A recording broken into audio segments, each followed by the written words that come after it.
Chapter 33. The Marshalling of Arms. The science of marshalling is the conjoining of two or more coats of arms upon one shield for the purpose of indicating sovereignty, dominion, alliance, descent, or pretension. According to recognized rules and regulations, by the employment of which the story of any given achievement shall be readily translatable. The methods of marshalling are, 1. Dimidiation, 2. Impalement, 3. Quartering, 4. Superimposition. Instances of quartered shields are to be met with possibly before impalements or dimidiation. The earliest attempt at anything like a regularized method of procedure to signify marriage was that usually males quartered the arms of their wives or ancestresses from whom they acquired their lands. Whilst impaled coats were to all intents and purposes the armorial bearings of married women, or more frequently of widows who took an immediate interest in their husband's property.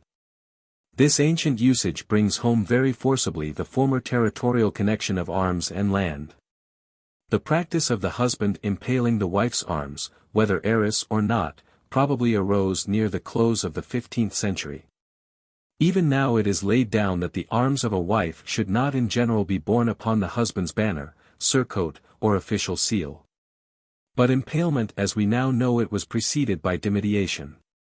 Dimidiation, which was but a short-lived method, was effected by the division of the shield down the center. On the dexter side was placed the dexter half of the husband's arms, and on the sinister side was placed the sinister half of the wife's arms. With some coats of arms no objection could be urged against the employment of this method. But it was liable to result, e.g. with two coats of arms having the same ordinary, in the creation of a design which looked far more like one simple coat than a conjunction of two. The dimidiation of argent, a bend gules, and argent, a chevron sable, would simply result in a single coat argent, a bend per pale gules and sable. This fault of the system must have made itself manifest at an early period, for we soon find it became customary to introduce about 2/3 of the design of each coat for the sake of demonstrating their separate character. It must soon thereafter have become apparent that if 2/3 of the design of a coat of arms could be squeezed into half of the shield there was no valid reason why the whole of the design could not be employed. This therefore became customary under the name of impalement, and the practice has ever since remained with us. Few examples indeed of dimidiation are to be met with, and as a practical method of conjunction, the practice was chiefly in vogue during the earlier part of the 14th century. Occasionally quartered coats were dimidiated, in which case the first and third quarters of the husband's coat were conjoined with the second and fourth of the wife's. As far as outward appearance went, this practice resulted in the fact that no distinction existed from a plain quartered coat. Thus the seal of Margaret of Bavaria, Countess of Holland, and wife of John, Count de Nevers, in 1385, afterwards Duke of Burgundy, bears a shield on which is apparently a simple instance of quartering, but really a dimidiated coat. The two coats to the dexter side of the paler line are, in chief Burgundy modern, France ancient, a Boyer Componi argent and gules, and in base Burgundy ancient. On the sinister side the coat in chief is Bavaria, Bendilozingi argent and azure, and the one in base contains the quartered arms of Flanders, or, a lion rampant sable, and Holland, or, a lion rampant gules. The lines dividing these latter quarters being omitted, as is usually found to be the case with this particular shield. Certain examples can be found amongst the royal arms in England which show much earlier instances of dimidiation. The arms of Margaret of France, who died in 1319, the second Queen of Edward I, as they remain on her tomb in Westminster Abbey, afford an example of this method of conjunction. The arms of England appear on the dexter side of the escutcheon. And this coat undergoes a certain amount of curtailment, though the dimidiation is not complete, portions only of the hindmost parts of the lions being cut off by the paler line. The coat of France, on the sinister side, of course does not readily indicate the dimidiation. Boutel, in his chapter on marshalling in Heraldry, Historical and Popular, gives several early examples of dimidiation. The seal of Edmund Plantagenet, Earl of Cornwall, died in 1300, bears his arms, those of Richard, Earl of Cornwall, and King of the Romans, dimidiating those of his wife, Margaret de Clare. Here only the sinister half of his boyer is removed, while the clare coat, or 3 chevrons gules, is entirely demediated, and the chevrons are little distinguishable from bends. Both coats are demediated in other examples mentioned by Boutel, viz. William de Valence and his wife, and Éléonore Montandre and her husband Guy Ferré. On the seal of Margaret Campbell, wife of Alexander Napier, in 1531, the shield shows upon the dexter side the arms of Lennox, and on the sinister the demediated coat, the sinister half of the quartered arms, of Campbell and Lorne. This results in the galley of Lorne being in chief, and the Campbell girons in base. An early and interesting Irish example of this kind of marshalling is afforded by a demediated coat of Clare and Fitzgerald, which now figures on the official seal of the Provosts of Youghal, Clare, or 3 chevrons gules. Fitzgerald, argent, a salter gules, with a label of 5 points in chief. Both these coats are halved. They result from the marriage of Richard Clare, Earl of Hertford, with Juliana, daughter and heir of Maurice Fitzgerald, feudal lord of Inchiquin and Youghal. An even more curious case of demediation comes to light in the arms formerly used by the Abbey of St. Etienne at Caen, in which the arms of England and those attributed to the Duchy of Normandy, gules, 2 lions passant garde antor, were demediated, so that in the former half 3 of the forequarters of the lions appear, while in the sinister half only 2 of the hindquarters are represented. Demediation was not always effected by conjunction down the paler line, other partition lines of the shield being occasionally, though very rarely, employed in this manner. Certain curious, now indivisible, coats of arms remain which undoubtedly originated in the demediation of 2 separate coats, e.g. the arms of Yarmouth, Sandwich, Hastings, Rye, and Chester. In all cases some royal connection can be traced which has caused the royal arms of England to be conjoined with the earlier devices of fish, ships, or garbs which had been employed by the towns in question. It is worth the passing thought, however, whether the conjoined lions and hulks used by the Cinque Ports may not originally have been a device of the sovereign for naval purposes, or possibly the naval version of the royal arms, see page. One other remainder from the practice of demediation still survives amongst the presently existing rules of heraldry.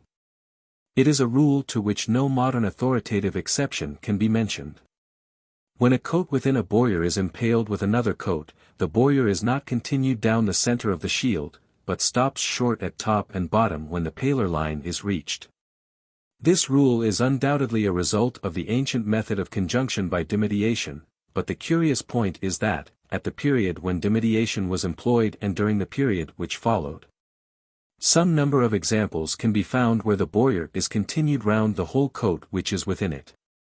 The arms of man and wife are now conjoined according to the following rules. If the wife is not an heraldic heiress, the 2 coats are impaled.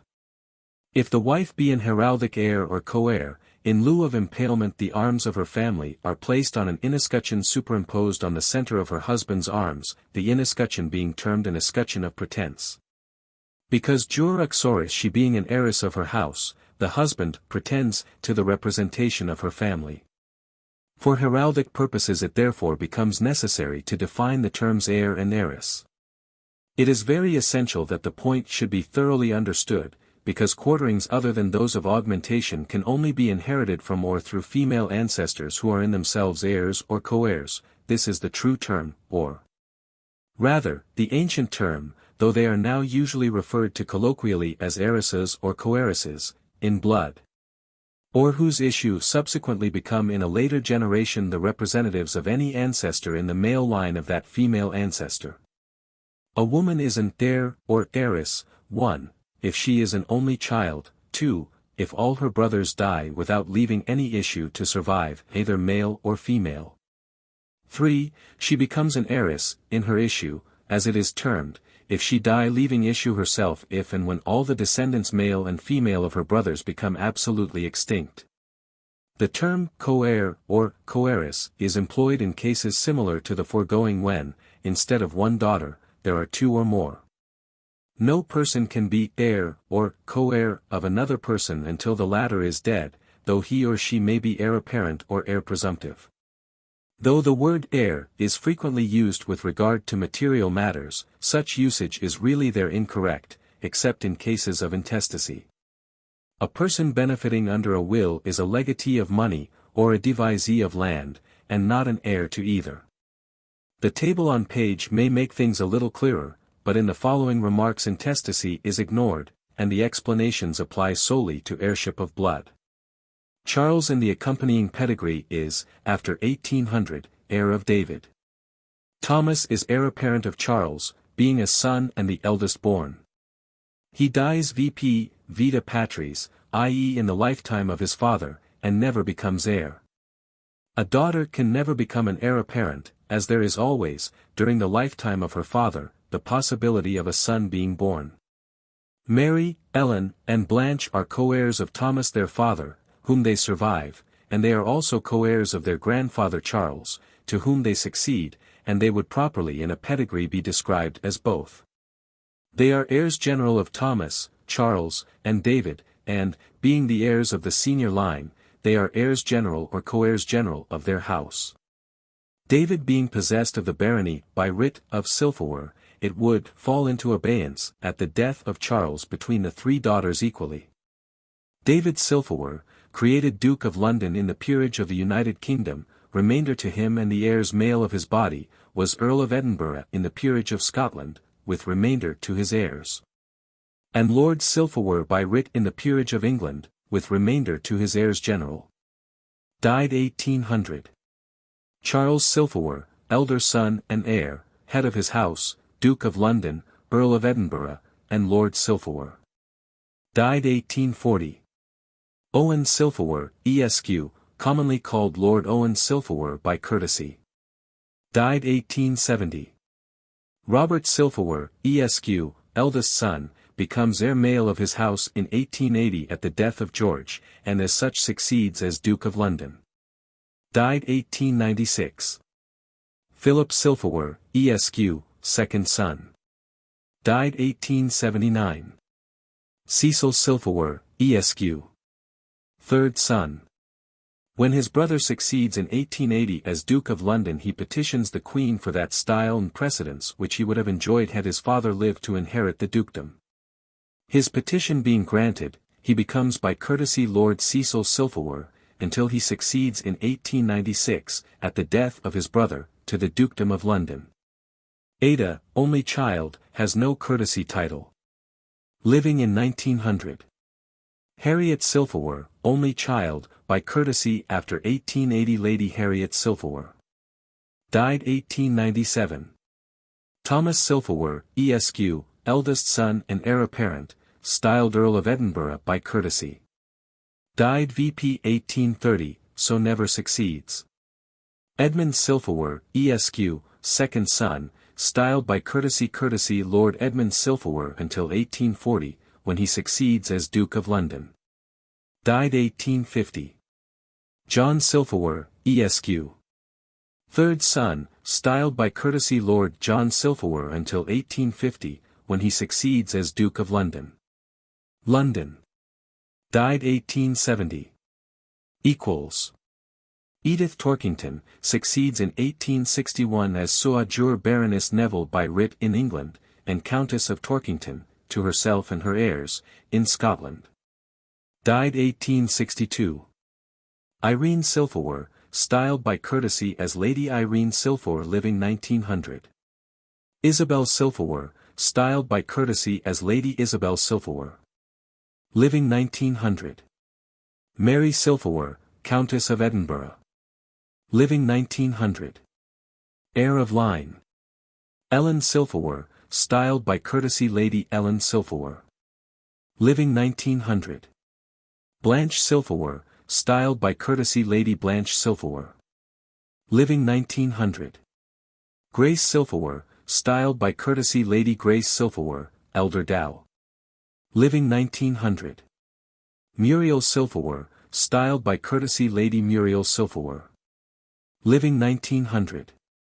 George Silfewer, Esq., only son, and so styled until 1850, when his father succeeds as Duke of London.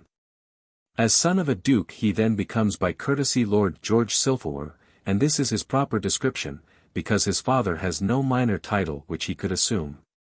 Alice Silfewer, styled by courtesy Lady Alice Silverware until 1885, when she succeeds as Countess of Torkington. Died 1887, sp. Annie Silverware, styled by courtesy Lady Annie Silverware and Lady Annie Sherwin. Died 1870. Reginald Sherwin. Died 1872. The barony of Silverware falls into abeyance between these three equally. In Scottish phraseology they are termed heirs portioners. But by a quite modern custom which has sprung up of late years he would very probably call himself Lord Silverware. In 1861 his mother succeeds in her own right to two titles, and by courtesy he would thenceforward be styled by her minor title as Lord Neville until her death in 1862, when he becomes Earl of Torkington in his own right and also Lord Neville. At his father's death in 1870 he becomes Duke of London. Died 1880. Arthur Sherwin, only son and heir, succeeds as Earl of Torkington and Lord Neville in 1887, at the death of his aunt. Died 1888. Lillian Sherwin, only daughter, known as Lady Lillian Sherwin until 1896, when she succeeds as Countess of Torkington and Baroness Neville.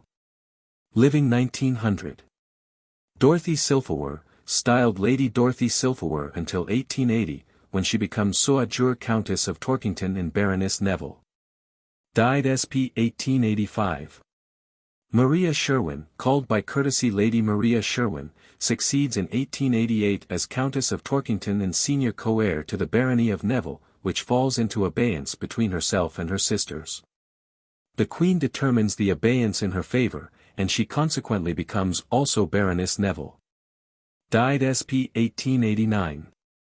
Jane Sherwin, by courtesy Lady Jane Sherwin, succeeds as Countess of Torkington in 1889, but the barony of Neville again falls into abeyance between herself and her younger sister. Died sp. 1890. Hannah Sherwin, called by courtesy Lady Hannah Sherwin. She succeeds in 1890 as sole heir of her father, and consequently the abeyance determines of itself, and she becomes both Countess of Torkington and Baroness Neville. Died sp. 1896. In Scotland Mary, Ellen, and Blanche would be termed heirs portioners, and Mary, being an heiress and the eldest born in the direct and senior line, would be termed the heir of line. David being possessed of an ancient Scottish peerage not limited to males, the earldom of Edinburgh, Mary, the heir of line, would at once succeed in her own right as Countess of Edinburgh on the death of her grandfather Charles. If the family were an untitled Scottish family entitled to supporters, these would descend to Mary unless they had been specifically granted with some other limitation. At the death of Thomas in 1830 Edmund becomes heir male apparent, and at the death of his father in 1840 Edmund becomes heir male of his house until his death. David having been created a peer, Duke of London, with remainder to the heirs male of his body, Edmund succeeded as Duke of London at the death of Charles in 1840. Grace and Muriel are co-heirs of Edmund after his death. They are not either co-heirs or heirs general of Charles, in spite of the fact that their father was his heir male. At the death of Charles in 1840, when Edmund succeeded as heir male, John succeeded as heir male presumptive to Edmund. He was not heir apparent, because a son might at any moment have been born to Edmund. An heir apparent and an heir presumptive cannot exist at the same time, for whilst there is an heir apparent there cannot be an heir presumptive. John succeeded as heir male of his house, and therefore as Duke of London, in 1850, at the death of his elder brother Edmund. But, though John was the heir male of his said elder brother, he was not his heir, Grace and Muriel being the co-heirs of Edmund, nor was he the heir male of the body of Edmund, not being descended from him. John, however, was heir male of the body of Charles. George is heir apparent of John until his death in 1870, when George succeeds as heir of his father and heir male of his house, and consequently Duke of London. At his death in 1880 Dorothy becomes the sole heir, or, more properly, the sole heir general, of her father George. But his kinsman Robert becomes his heir male, and therefore Duke of London, in spite of the fact that there was a much nearer male relative, viz. a nephew, Arthur, the son of his sister. Robert also becomes the heir male of the body of Owen and heir male of his house, and as such Duke of London. He would also be generally described as the heir male of the body of David. At the death of Dorothy in 1885 her co-heirs were her Aunt Alice and her cousin Arthur equally, and though these really were the co-heirs of Dorothy, the claims of Alice and Annie being equal, and the rights of Annie having devolved upon Arthur, they would more usually be found described as the co-heirs of George or of John. Annie was never herself really a co-heir, because she died before her brother, but, in her issue, she became the co-heir of Dorothy, though she would, after 1885, be usually described as, in her issue, a co-heir of George or possibly even of John. Though this would be an inexact description. Arthur was heir of his mother after 1870, heir of his father after 1872, and heir apparent of his father before that date. After 1885 he is a co-heir of Dorothy, and after 1887 sole heir of Dorothy and sole heir of Alice. He would also be usually described as heir general of George, and heir general of John. Let us suppose that John had married Edith Torkington, an English baroness, sua jure, by writ, Baroness Neville, who had died in 1862. At that date the barony would have descended to her eldest son George until his death in 1880, when Dorothy, sua jure, would have succeeded.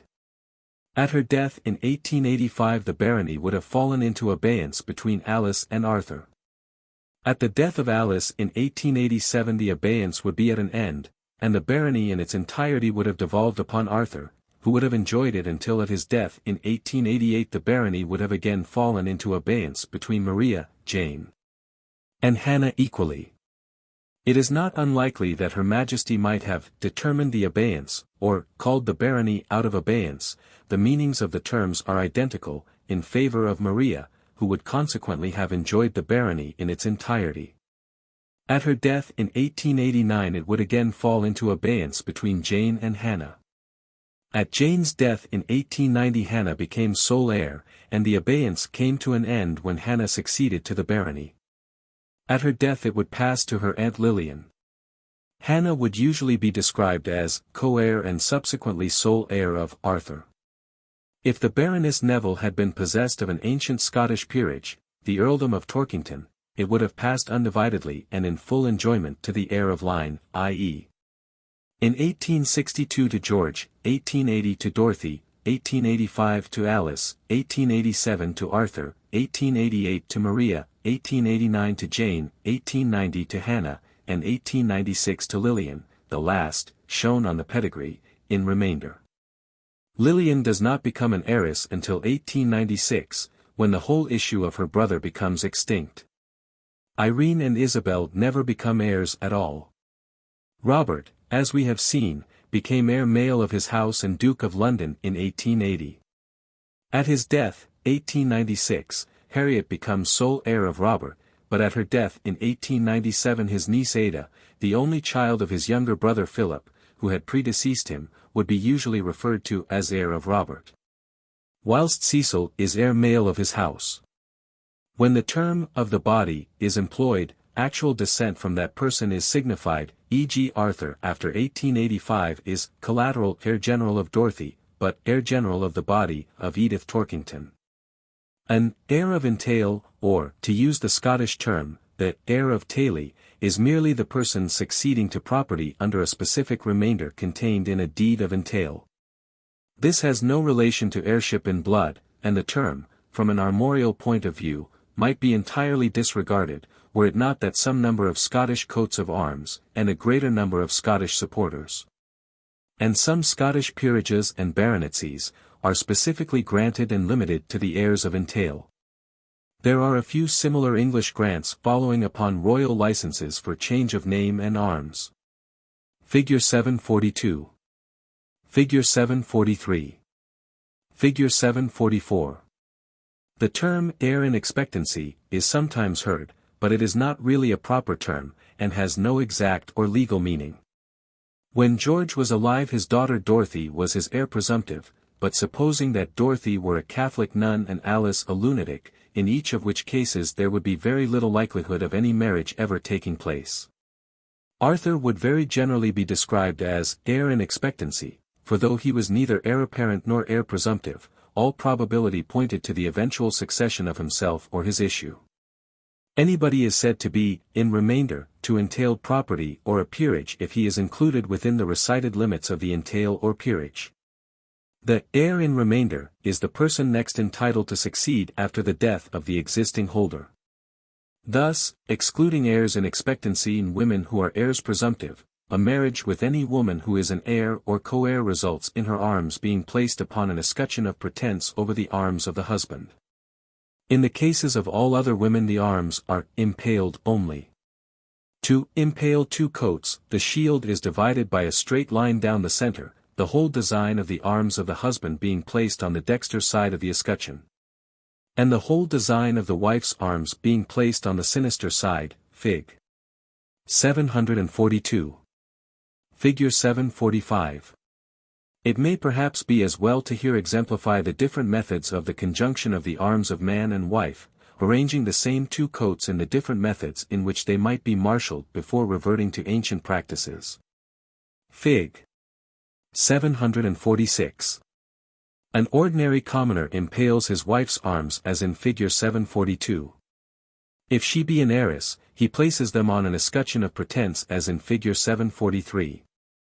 If the husband, not being a knight, is, however, a companion of an order of knighthood, this does not, except in the case of the commanders of the Victorian order, give him the right to use the circle of his order round his arms. And his badge is simply hung below the escutcheon, the arms of the wife being impaled or placed on an escutcheon of pretence thereupon as the case may necessitate. The wife of a knight bachelor shares the state and rank with her husband, and the only difference is in the helmet, figure 744.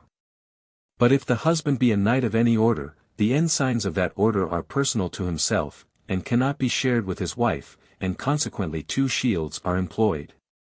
On the dexter shield are the arms of the husband with the circle of his order of knighthood, and on the sinister shield are the arms of the husband impaling the arms of the wife. Some meaningless decoration, usually a wreath of oak leaves, is placed round the sinister shield to balance, from the artistic point, the ribbon, or the ribbon and collar, as the case may be, of the order of knighthood of the husband, figure 745. A seeming exception to this rule in the case of the recent warrant to Queen Alexandra, whose arms, impaled by those of His Majesty, are depicted impaled within the garter, is perhaps explained by the fact that Her Majesty is herself a member of that order. A Knight Grand Cross, of course, adds his collar to the dexter shield, and if he has supporters, these are placed outside the two shields. A peer impales the arms of his wife as in the case of a commoner, the arms of the wife being, of course, under the protection of the supporters, coronet, and helmet of the peer, figure 746. If, in addition to being a peer, he is also a knight of an order, he follows the rules which prescribe the use of two shields as already described. Figure 747. Figure 748. Supposing the wife to be a peeress in her own right, she cannot nowadays confer any rank whatever upon her husband. Consequently, if she marry a commoner, the husband places her arms upon an escutcheon of pretence surmounted by a coronet of her rank, but the supporters belonging to her peerage cannot be added to his shield. The arms of the wife are consequently repeated alone, but in this case upon a lozenge on the sinister side of the husband's shield. Above this lozenge is placed the coronet of her rank, and the supporters belonging to her peerage are placed on either side of the lozenge, figure 747. But the arms of a peeress in her own right are frequently represented on a lozenge without any reference to the arms of her husband. In the case of a peeress in her own right marrying a peer, the arms of the peeress are placed upon an escutcheon of pretence in the center of her husband's shield. The only difference being that this escutcheon of pretence is surmounted by the coronet belonging to the peerage of the wife. And on the sinister side the arms of the wife are repeated upon a lozenge with the supporters and coronet belonging to her own peerage. It is purely an artistic detail, but it is a happy conceit in such an instance to join together the compartments upon which the two pairs of supporters stand to emphasize the fact that the whole is in reality but one achievement, figure 748. Fig. 749. Now, it is not uncommon to see an achievement displayed in this manner, for there have been several instances in recent years of peeresses in their own right who have married peers. Every woman who inherits a peerage must of necessity be an heir or co-heir, and, as will have been seen, the laws of armory provide for this circumstance. But supposing that the peeress were a peeress by creation and were not an heiress, how would her arms be displayed? Apparently it would not be permissible to place them on an escutcheon of pretence, and consequently there is no way upon the husband's shield of showing that his wife is a peeress in her own right. Such an instance did arise in the case of the late Baroness Stratheden, who was created a peeress whilst not being an heiress. Her husband was subsequently created Baron Campbell. Now, how were the arms of Lord Campbell and Lady Stratheden and Campbell displayed? I think I am correct in saying that not a single textbook on armory recites the method which should be employed, and I candidly confess that I myself am quite ignorant upon the point. Figure 750. All the foregoing are simply instances of how to display the arms of man and wife, or, to speak more correctly, they are instances of the methods in which a man should bear arms for himself and his wife when he is married. For the helmet and mantling clearly indicate that it is the man's coat of arms, and not the woman's. In olden days, when the husband possessed everything, this might have been enough for all the circumstances which were likely to occur. A lady whilst unmarried bears arms on a lozenge, figure 749, and upon becoming a widow, bears again upon a lozenge the arms of her husband impaled with the arms borne by her father, fig. 750, or with the latter upon an escutcheon of pretence if the widow be herself an heiress, figure 751. The widow of a knight has no way whatever of indicating that her husband was of higher rank than an ordinary untitled gentleman. The widow of a baronet, however, places the escutcheon with the hand of Ulster upon her husband's arms, figure 752. I have often heard this disputed, but a reference to the grant books at the College of Arms, vide a grant of arms some years ago to Lady Pierce, will provide the necessary precedent. If, however, the baronetcy is of Nova Scotia, this means of indicating the rank cannot be employed. The widow of a peer, not being a peeress in her own right, uses a lozenge of her husband's and her own arms, with his supporters and his coronet, figure 753. Figure 751. Figure 752. If a peeress, after marriage with a commoner, becomes a widow, she bears on the dexter side a lozenge of her late husband's arms and superimposed thereupon her own on an escutcheon of pretence surmounted by a coronet. The coronet, it should be noted, is over the escutcheon of pretence and not above the lozenge.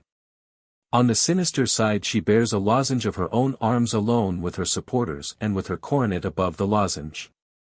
The arms of the present Baroness Kinloss would show an example of such an arrangement of two lozenges, but as Lady Kinloss does not possess supporters these additions could not be introduced.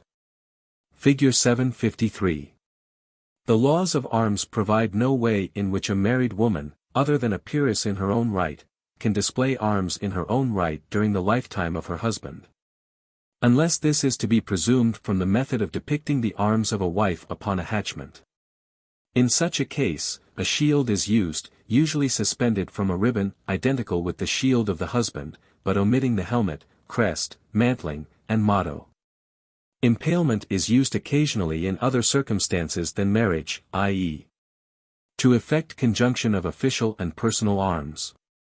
With rare exceptions, the official arms which exist are those of archiepiscopal and episcopal sees, of the kings of arms, and of the Regius Professors at Cambridge. Here certainly, in the ecclesiastical cases, the theory of marriage remains, the official arms being placed on the dexter side and the personal arms on the sinister. Inasmuch as the laws of armory for ecclesiastics were made at a time when the clergy were celibate. The personal helmet and crest are placed above the impaled coat, except in the cases of bishops and archbishops, who, of course, use a mitre in place thereof.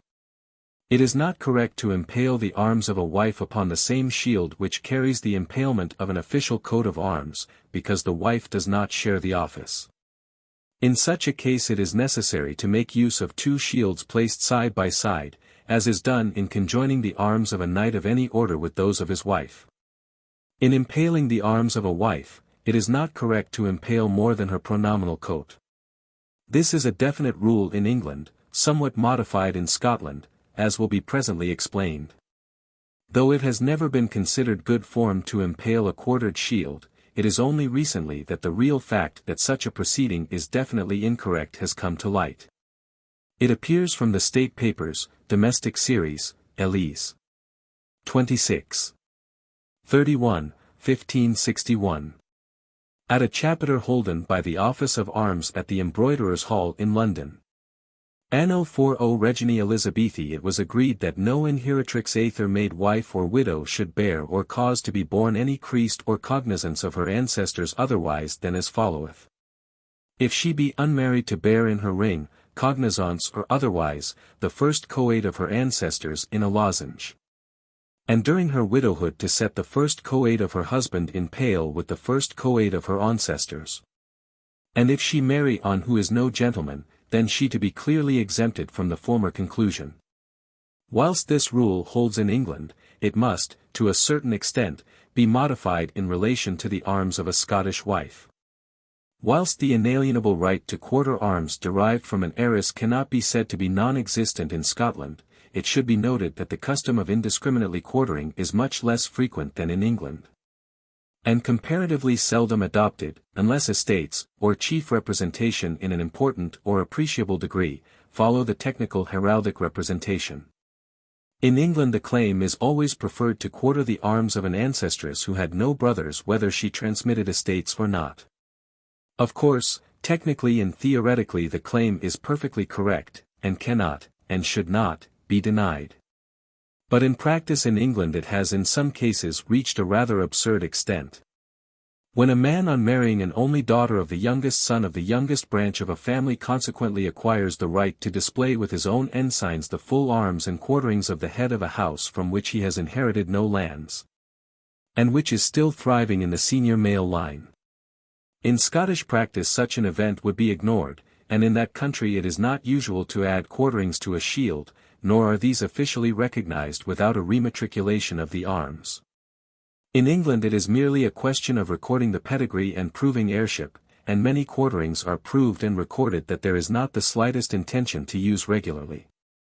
Rematriculation has a more permanent character than mere registration, inasmuch as the coat with its quarterings upon matriculation as far as usage is concerned becomes indivisible, and, consequently, for a Scottish wife the impalement should be of the indivisible arms and quarterings matriculated to her father in lion register, with his bowyer and other difference marks. All the old armorists provide ways of impaling the arms of several wives, and consequently the idea has grown up that it is permissible and correct to bear and use the arms of two wives at the same time. This is a mistake, because, strictly and technically speaking, the right to impale the arms of a wife ceases at her death. Impalement means marriage, and when the marriage is dissolved the impalement becomes meaningless, and should be discontinued. A man cannot be married to two people at one time, nor can he as a consequence impale two coats of arms at the same time. The matter is more clearly apparent if the question of an escutcheon of pretence be considered in place of an impalement. The escutcheon of pretence means that the husband pretends to represent the family of his wife. This jure uxoris he undoubtedly does whilst she is alive, but the moment she dies the actual representation of her family passes to her son and heir. And it is ridiculous for her husband to pretend to represent when there is an undoubted representative in existence, and when the representation, such as it was when vested in himself, has come to an end, and passed elsewhere. If his heiress wife had been a peeress, he would have borne her escutcheon of pretence surmounted by her coronet, but it is ridiculous for him to continue to do so when the right to the coronet and to the peerage has passed to his wife's heir. The same argument holds good with regard to impalement. That, of course, raises the point that in every authority, particularly in those of an earlier period, will be found details of the methods to be adopted for impaling the arms of several wives. People have quite failed to appreciate the object of these rules. Armory from its earliest introduction has had great memorial use, and when a monument or hatchment is put up to a man it has been usual, prior to these utilitarian days of funeral reform, to memorialize all the wives he has been possessed of. In the same way, in a pedigree it is necessary to enumerate the names and arms of all the wives of a man. Consequently for tombs and pedigrees, when all being dead, there is no reason to indicate any particular woman as the present wife. Plans have been devised for the combination of several coats into one memorial achievement. Plans necessitated by the circumstances of the cases, and plans to which no objection can be taken. Tombs, pedigrees, and other memorials are the usual form in which the records of arms have chiefly come down to us, and from the frequency in which cases of achievements with double impalements have been preserved.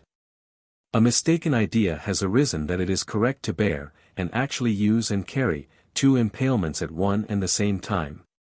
Outside memorial instances, I have utterly failed to find any instance in former days of a man himself using in his own lifetime two impalements, and I believe and state it to be absolutely incorrect for a man to use, say on a carriage, a bookplate, or a seal, the arms of a deceased wife. You may have been married to a presently deceased woman, therefore impale her arms in a record or memorial, but no one is married to a deceased woman, therefore it is wrong to advertise that you are married to her by impaling her arms. And as you cannot be married to two people at the same time, it is illogical and wrong to use or carry two impalements. I know of no instance of a grant to a man of arms to bear in right of a deceased wife. It is for these occasions of memorial and record that methods have been devised to show a man's marriage with several wives. They certainly were not devised for the purpose of enabling him to bear and use for contemporary purposes the arms of a series of dead women, the representation of whom is no longer vested in himself. Whilst admitting that for the purposes of record or memorial rules do exist, it should at the same time be pointed out that even for such occasions it is much more usual to see two shields displayed, each carrying its separate impalement, than to find two impalements on one shield. The use of a separate shield for each marriage is the method that I would strongly advocate, but as a knowledge of past observances must be had fully, if one is to read aright the records of the tombs. I recite what the rules are. 1. To impale the arms of two wives. Either the husband's arms are placed in the center, with the first wife on the dexter and the second wife on the sinister, or else the husband's arms are placed on the dexter side, and the sinister side is divided in fess. The arms of the first wife being placed in chief and those of the second in base. The former method is the one more generally employed of the two. 2. 3 wives. Husband's arms in center, first wife's on dexter side, second wife's on sinister side in chief, and third wife in base. 3. 4 wives. Husbands in center, first and second wives in chief and base respectively on the dexter side, and third and fourth similarly on the sinister. If one of two wives be an heiress, her arms might be found in pretense and the other coat or coats impaled, but it is impossible in such a case to place a number to the wife. And it is impossible to display an escutcheon of pretense for more than one wife, as if the escutcheon of pretense is removed from the exact center it at once ceases to be an escutcheon of pretense. Consequently, if more than one wife be an heiress, separate escutcheons should be used for each marriage. Plans have been drawn up and apparently accepted providing for wives up to nearly 20 in number, but no useful purpose will be served by repeating them.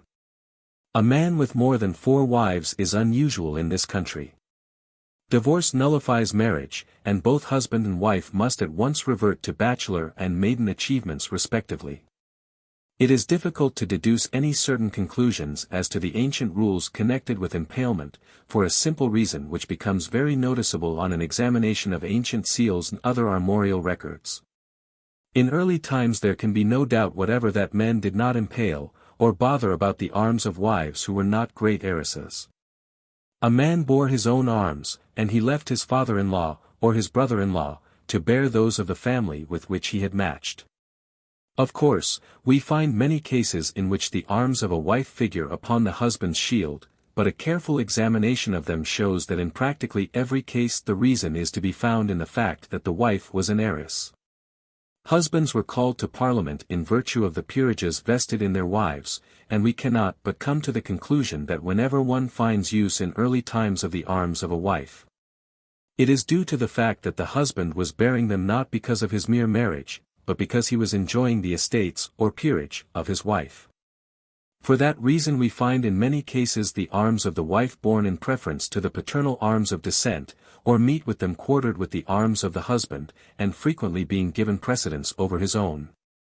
And on the analogy of the coats of arms of wives at present borne with the wife's surname by the husband under royal license, there can be little doubt that at a period when royal licenses had not come into regular vogue the same idea was dominant. And the appearance of a wife's coat of arms meant the assumption of those arms by the husband as his own, with or without the surname of the wife. The connection between name and arms was not then so stereotyped as it is at present. Rather was it a connection between arms and land, and perhaps more pointedly of arms and a peerage title where this existed. For there are many points and many facts which conclusively show that at an early period a coat of arms was often considered to have a territorial limitation. Or perhaps it should be said that, whilst admittedly personal, arms have territorial attributes or connection. This is borne out by the pleadings and details remaining to us concerning the Grey and Hastings controversy, and if this territorial character of a coat of arms is admitted, together with another characteristic no less important, and certainly equally accepted, that a coat of arms could belong to but one person at the same time. It must be recognized that the appearance of a wife's arms on a husband's shield is not an instance of a sign of mere marriage or anything analogous thereto. But when we turn to the arms of women, the condition of affairs is wholly reversed. A woman, who of course retained her identity, drew her position from her marriage and from her husband's position, and from the very earliest period we find that whilst a man simply bore his own arms, the wife upon her seal displayed both the arms of her own family and the arms of her husband's. Until a much later period it cannot be said to have been ordinarily customary for the husband to bear the arms of his wife unless she were an heiress, but from almost the beginning of armory the wife conjoined the arms of her husband and herself. But the instances which have come down to us from an early period of demediated or impaled coats are chiefly instances of the display of arms by a widow. The methods of conjunction which can be classed as above, however, at first seem to have been rather varied. Originally separate shields were employed for the different coats of arms, then demediated examples occur. At a later period we find the arms impaled upon one shield, and at a subsequent date the escutcheon of pretence comes into use as a means of indicating that the wife was an heiress. The origin of this escutcheon is easy to understand. Taking arms to have a territorial limitation, a point which still finds a certain amount of acceptance in Scottish heraldry, there was no doubt that a man, in succeeding to a lordship in right of his wife, would wish to bear the arms associated therewith. He placed them, therefore, upon his own, and arms exclusively of a territorial character have certainly very frequently been placed, in pretence. His own arms he would look upon as arms of descent. They consequently occupied the field of his shield. The lordship of his wife he did not enjoy through descent, and consequently he would naturally incline to place it, in pretence. And from the constant occasions in which such a proceeding would seem to be the natural course of events, all of which occasions would be associated with an heiress wife, one would be led to the conclusion that such a form of display indicated an heiress wife. And consequently the rule deduced, as are all heraldic rules, from past precedents became established. In the next generation, the son and heir would have descent from his mother equally with his father, and the arms of her family would be equally arms of descent to him, and no longer the mere territorial emblem of a lordship. Consequently they became on the same footing as the arms of his father. The son would naturally, therefore, quarter the arms. The escutcheon of pretence being removed, and therefore having enjoyed but a temporary existence, the association thereof with the heiress wife becomes emphasized in a much greater degree. This is now accepted as a definite rule of armory, but in reciting it as a rule it should be pointed out, first, that no man may place the arms of his wife upon an escutcheon of pretence during the lifetime of her father. Because whilst her father is alive there is always the opportunity of a remarriage, and of the consequent birth of a son and heir. No man is compelled to bear arms on an escutcheon of pretence, it being quite correct to impale them merely to indicate the marriage, if he so desires. There are many cases of arms which would appear meaningless and undecipherable when surmounted by an escutcheon of pretence. Sometimes, also, says Gillam, he who marries an inheritrix may carry her arms in an inescutcheon upon his own, because the husband pretends that his heirs shall one day inherit an estate by her, it is therefore called an escutcheon of pretence. But this way of bearing is not known abroad upon that occasion. A man on marrying an heiress wife has no great space at his disposal for the display of her arms, and though it is now considered perfectly correct to place any number of quarterings upon an escutcheon of pretence, the opportunity does not in fact exist for more than the display of a limited number. In practice, 3 or 4 are as many as will usually be found, but theoretically it is correct to place the whole of the quarterings to which the wife is entitled upon the escutcheon of pretence. 2 early English instances may be pointed out in the 15th century, in which a husband placed his wife's arms en surtout. These are taken from the garter plates of Sir John Neville, Lord Montague, afterwards Marquess of Montague, elected K.G. circa 1463, and of Richard Beauchamp, 5th Earl of Warwick and Albemarle, elected K.G. circa 1400. But it was not until about the beginning of the 17th century that the regular practice arose by which the husband of an heiress places his wife's arms in an escutcheon en surtout upon his personal arms, whether his coat be a quartered one or not. Another early instance is to be found in figure 754, which is interesting as showing the arms of both wives of the first Earl of Shrewsbury. His first was Sua Jure Baroness Furnival. Her arms are, however, impaled. His second wife was the daughter, but not the heir, of Richard Beauchamp, Earl of Warwick, but she was co-heir of her mother, the Baroness Lisle. Figure 754. Arms of John Talbot, Earl of Shrewsbury, K.G. Quarterly, 1 and 4, gules, a lion rampant within a boyering railed or, Talbot, 2 and 3, argent, 2 lions passant in pale gules, strange, impaling the arms of his first wife whose peerage he enjoyed, viz. Quarterly, 1 and 4, argent, a bend between 6 martlets gules, Furnival, 2 and 3, or, a fret gules, Verdun. And upon an escutcheon of pretence the arms of the mother of his second wife, to whom she was co-heir, conveying her mother's peerage to her son, viz. 1 and 4, gules, a lion passant gardant argent, crowned or, Lisle. 2 and 3, argent, a chevron gules, Tias. From MS Reg 15, E. 6. It should be borne in mind that even in Great Britain an inescutcheon en surtout does not always mean an heiress wife. The Earl of Mar and Kelly bears an inescutcheon surmounted by an earl's coronet for his earldom of Kelly, and other instances are to be found in the arms of Cumming Gordon, see Plate 3, whilst Sir Hector Maclean Hay, Bart. Thus bears his pronominal arms over his quarterings in continental fashion. Inescutcheons of augmentation occur in the arms of the Dukes of Marlborough and Wellington, Lord Newton, and on the shields of Newman, Wolfe, and others.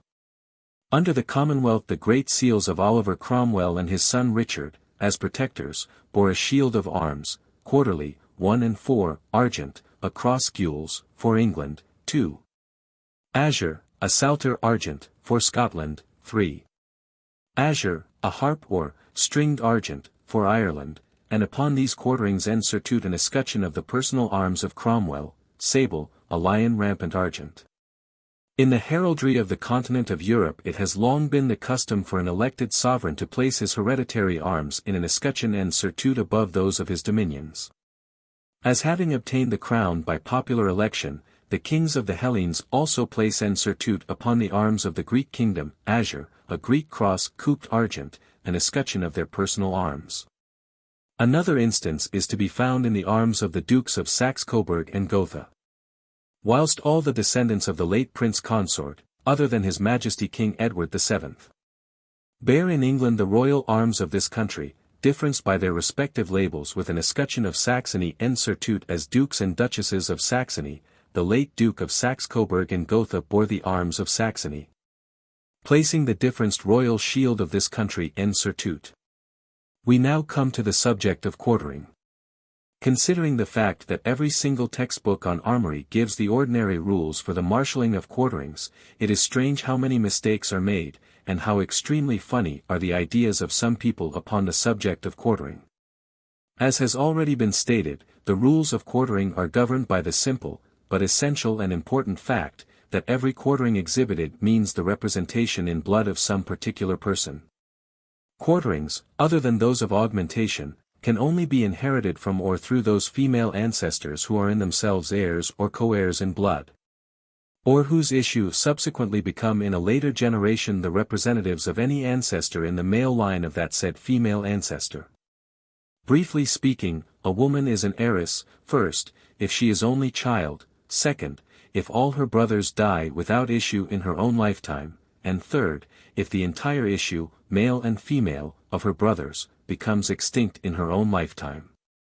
A woman becomes an heiress in her issue, as it is termed, if she die before her brothers, if and when all the descendants of her brothers become absolutely extinct. If the wife be either an heir or co-heir, she transmits after her death to all her children the arms and quarterings, as quarterings to add to their paternal arms, and as such only, which she was entitled to place upon her own lozenge. The origin and theory of quartering is as follows: if the daughter be an heiress or co-heiress, she represents either wholly or in part her father in his branch of the family, even if his branch only commenced with himself. Now in the days when the science of armory was slowly evolving itself, there was no Married Women's Property Act, and the husband ipso facto became to all intents and purposes possessed of and enjoyed the rights of his wife.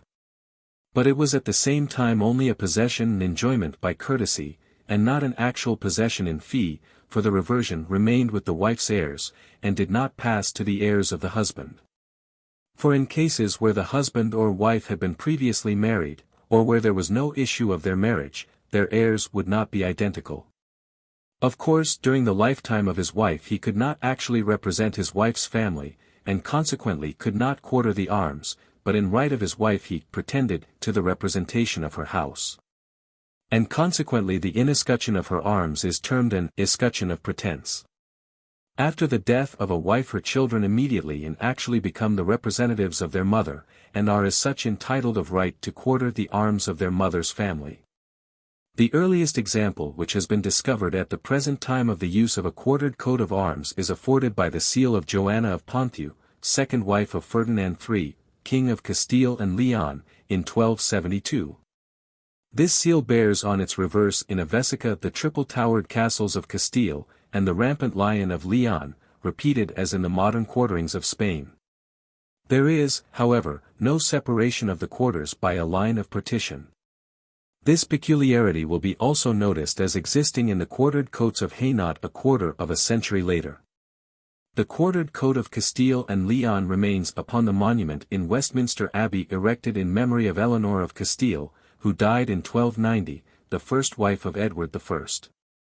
Providing the wife be an heiress, and for the remainder of this chapter, which deals only with quarterings, this will be assumed, the son of a marriage after the death of his mother quarters her arms with those of his father, that is, he divides his shield into 4 quarters, and places the arms of his father in the first and fourth quarters, and the arms of his mother in the second and third. That is the root, basis, and original rule of all the rules of quartering, but it may be here remarked, that no man is entitled to quarter the arms of his mother whilst she is alive, inasmuch as she is alive to represent herself and her family. And her issue cannot assume the representation whilst she is alive. Figure 755. Arms of Thomas Stanley, Earl of Derby, died in 1572, quarterly, 1. Quarterly, I and I, argent, on a bend azure, 3 bucks heads caboched or, Stanley, 2. And 3, or, on a chief indented azure, 3 bezants, Latham.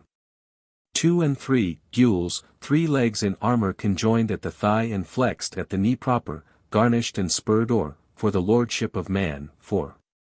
Quarterly, I and I, gules, 2 lions passant in pale argent, for strange, 2. And 3. Argent, a fess and a canton gules, for Wideville. The arms on the escutcheon of pretense are not those of his wife, and Hastings, who was not an heiress. And they seem difficult to account for unless they are a coat for Rivers or some other territorial lordship inherited from the Wideville family. The full identification of the quarterings borne by Anthony, Lord Rivers, would probably help in determining the point. But it should not be imagined that the definite rules which exist at the moment had any such unalterable character in early times. Husbands are found to have quartered the arms of their wives if they were heiresses, and if important lordships devolved through the marriage. Territorial arms of dominion were quartered with personal arms, Fig. 755, quarterings of augmentation were granted, and the present system is the endeavor to reconcile all the varying circumstances and precedents which exist. One point, however, stands out clearly from all ancient examples, viz.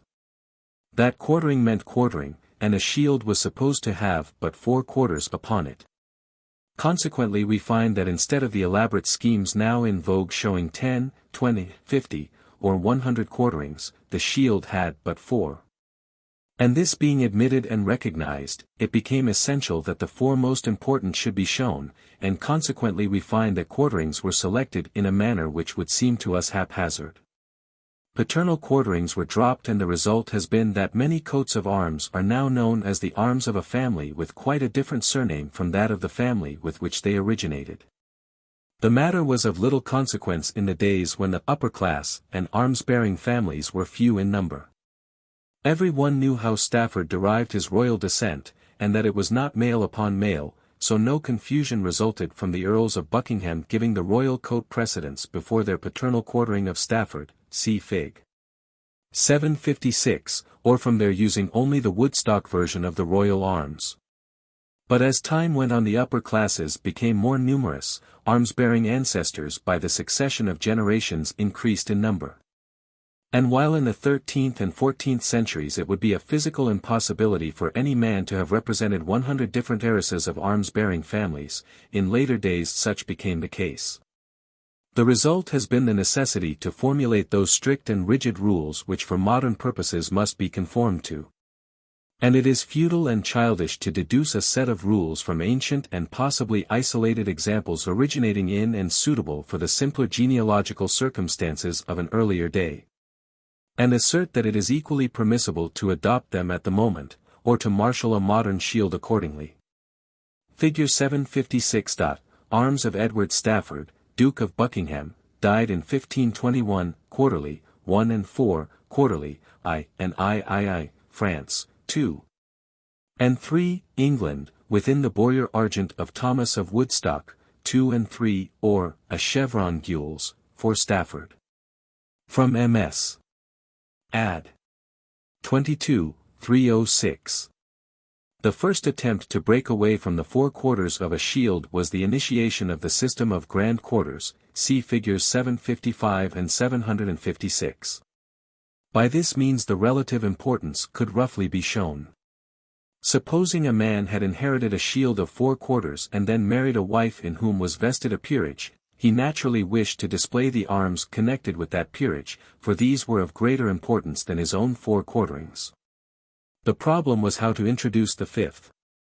In some cases we find it borne in pretense, but in other cases, particularly in a later generation, we find that important quarter given the whole of a quarter of the shield to itself, the other 4 being conjoined together and displayed so as to occupy a similar space. These, therefore, became subquarters. The system also had advantages, because it permitted coats which by constant quartering had become indivisible to be perpetuated in this form. So definite was this rule, that in only one of the series of garter plates anterior to the Tudor period is any shield found containing more than 4 quarters, though many of these are grand quarters containing other coats borne subquarterly. The one instance which I refer to as an exception is the shield of the Duke d'Urbino, and it is quite possible that this should not be quoted as an instance in point. He appears to have borne in the ordinary way 4 quarters, but he subsequently added thereto 2 quarterings which may or may not have been one and the same coat of arms by way of augmentation. These he placed in pale in the center of the others, thus making the shield apparently one of 6 quarters. Figure 757. Arms of George Neville, Baron Abergavenny, died in 1535, quarterly, 1, gules, on a salter argent, a rose of the field, Neville, 2. Chequy or an azure, Warren, 3, or, 3 chevrons gules, Clare, for, quarterly argent and gules, in the second and third quarters a fret or, over all a bend sable, le dispenser, 4. Gules, on a fess between 6 crosslets or, a crescent sable, 4 beecham. Add. Ms. 22, 306.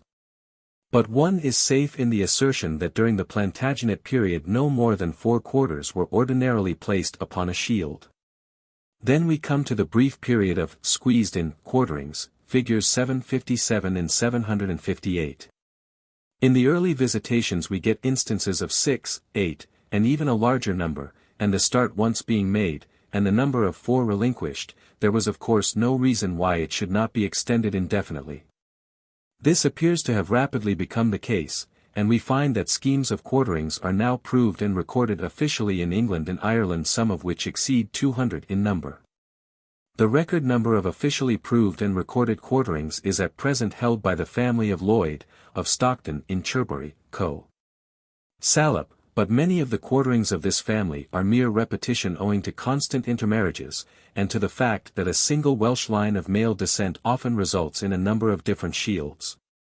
Welsh arms did not originally have the hereditary unchangeability we are accustomed to in English heraldry, and moreover a large proportion are later inventions born to denote descent and are not arms actually used by those they stand for. So that the recorded scheme of the quarterings of Mr. Moneycurl, or of the sister countesses of Yarborough and Powys, respectively Baroness Fauconberg and Conyers and Baroness Darcy de Nath, are decidedly more enviable. Nobody of course attempts to bear such a number. In Scotland, however, even to the present day, the system of 4 quarterings is still adhered to. The result is that in Scotland the system of grand quarterings is still pursued, whilst in England it is almost unknown, except in cases where coats of arms have for some reason or another become indivisible. This is a very patent difficulty when it becomes necessary to marshal indivisible Scottish coats with English ones, and the system of cadency adopted in Scotland, which has its chief characteristic in the employment of bourgers, makes the matter sometimes very far from simple. The system adopted at the present time in the case of a royal license, for example, to bear a Scottish name and arms where the latter is a coat of many quarterings within a bowyer, is to treat such coat as made indivisible by and according to the most recent matriculation. That coat is then treated as a grand quartering of an equivalent value to the pronominal coat in England. Figure 758. The arms of Henry Algernon Percy, Earl of Northumberland, died in 1527, quarterly, 1, quarterly, I and III.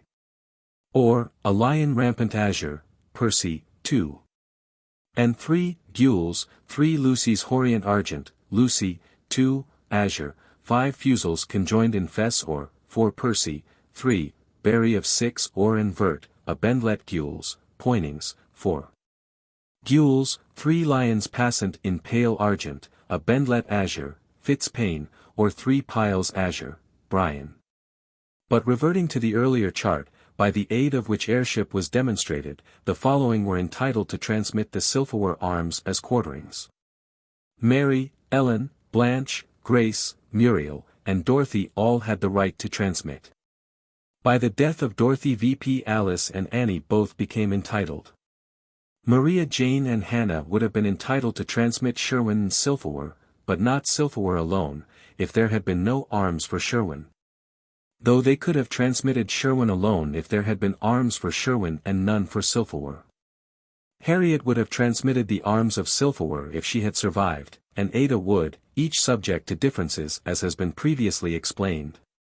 As has been already explained, every woman is entitled to bear upon a lozenge in her own lifetime the arms, quarterings, and difference marks which belonged to her father. If her mother were an heiress she adds her mother's arms to her father's, and her mother's quarterings also, marshalling the whole into a correct sequence, and placing the said sequence of quarterings upon a lozenge. Such are the armorial bearings of a daughter. If the said daughter be not an heraldic heiress in blood she cannot transmit either arms or quarterings to her descendants. Needless to say, no woman, heiress or non-heiress, can now transmit a crest, and no woman can bear either crest, helmet, mantling, or motto. A daughter not being an heiress simply confers the right upon her husband to impale upon his shield such arms and difference marks as her father bore in his own right. If an heiress possessing arms marry a man with illegal arms, or a man making no pretensions to arms, her children have no arms at all, and really inherit nothing. And the rights, such as they are, to the arms of the mother as a quartering remain, and must remain, dormant unless and until arms are established for their father's line. Inasmuch as they can only inherit armorially from their mother through their father. In England it is always optional for a man to have arms assigned to him to fill in any blanks which would otherwise mar his scheme of quarterings. Let us now see how various coats of arms are marshalled as quarterings into one achievement. Fig. 759. Figure 760. Figure 761.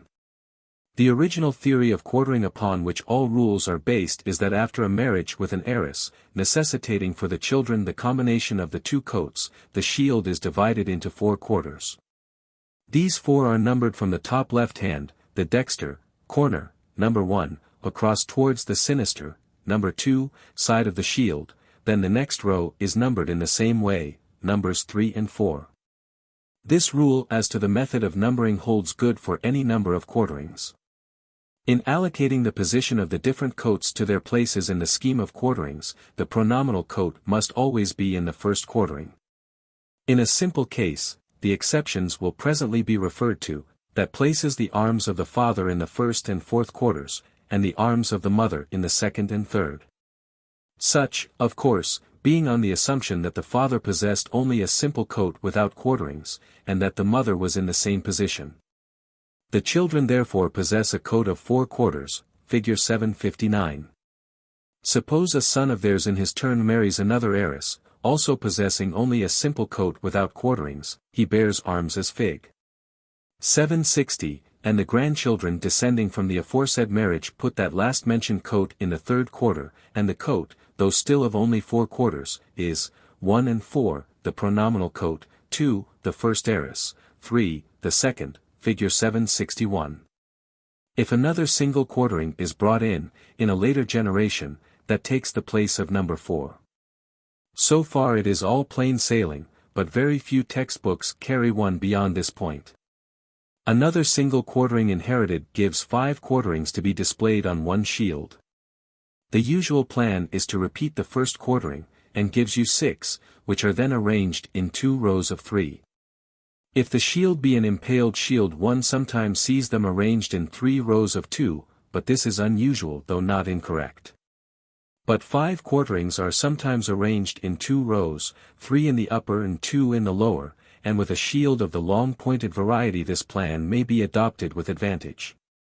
Subsequent quarterings, as they are introduced by subsequent marriages, take their places, numbers 6, 7, 8, 9, 10, and so on ad infinitum. In arranging them on one shield, the order in which they devolve, according to the pedigree and not necessarily according to the date order in which they are inherited, must be rigidly adhered to. But a person is perfectly at liberty, 1, to repeat the first quartering at the end to make an even number or not at his pleasure, but no more than the first quartering must be repeated in such cases. 2, to arrange the quarters in any number of rows he may find most convenient according to the shape of the space the quarterings will occupy. Upon the continent it is usual to specify the number and position of the lines by which the shield is divided. Thus, while an English herald would say simply, quarterly of 6, and leave it to the painter's or engraver's taste to arrange the quarterings in 3 rows of 2, or in 2 rows of 3. A French or German herald would ordinarily specify the arrangement to be used in distinct terms. If a man possessing only a simple coat of arms without quarterings marry an heiress with a number of quarterings, e.g. say 20, he himself places the arms and quarterings of his wife in pretense. Their children eventually, as a consequence, inherit 21 quarterings. The first is the coat of their father, the second is the first coat of the mother, and the remaining 19 follow in a regular sequence, according to their position upon their mother's achievement. To sum the rule up, it is necessary first to take all the quarterings inherited from the father and arrange them in a proper sequence, and then follow on in the same sequence with the arms and quarterings inherited from the mother. The foregoing explanations should show how generation by generation quarterings are added to a paternal shield, but I have found that many of those who possess a knowledge of the laws to this extent are yet at a loss, given a pedigree, to marshal the resulting quarterings in their right order. Given your pedigree, the first quartering must be the pronominal coat. I am here presuming no change of name or arms has occurred, which is the coat of the strict male line of descent. Then follow this male line back as far as it is known. The second quartering is the coat of the first heiress who married your earliest ancestor in the male line who is known to have married an heiress. Then after her coat will follow all the quarterings which she was entitled to and which she has brought in to your family. Having exhausted these, you then follow your male line down to the next heiress, adding her arms as a quartering to those already arranged, and following it by her quarterings. The same plan must be pursued until you arrive at your own name upon the pedigree. Unless some exceptional circumstance has arisen, and such exceptions will presently be found detailed at length, all the quarterings are of equal heraldic value, and must be the same size when displayed. If after having worked out your quarterings you find that you have more than you care to use, you are quite at liberty to make a selection, omitting any number. But it is entirely wrong to display quarterings without those quarterings which brought them into the paternal line. Supposing your name to be Brown, you must put the Brown arms in the first quarter, but at your pleasure you can quarter the arms of each single heiress who married an ancestor of yours in the male line, i.e. who herself became Mrs. Brown, or you can omit the whole or a part. But supposing one of these, Mrs. Brown, née Smith, was entitled to quarter the arms of Jones, which arms of Jones had brought in the arms of Robinson, you are not at liberty to quarter the arms of Jones without quartering Smith. And if you wish to display the arms of Robinson you must also quarter the arms of Jones to bring in Robinson and the arms of Smith to bring in Robinson and Jones to your own Brown achievement.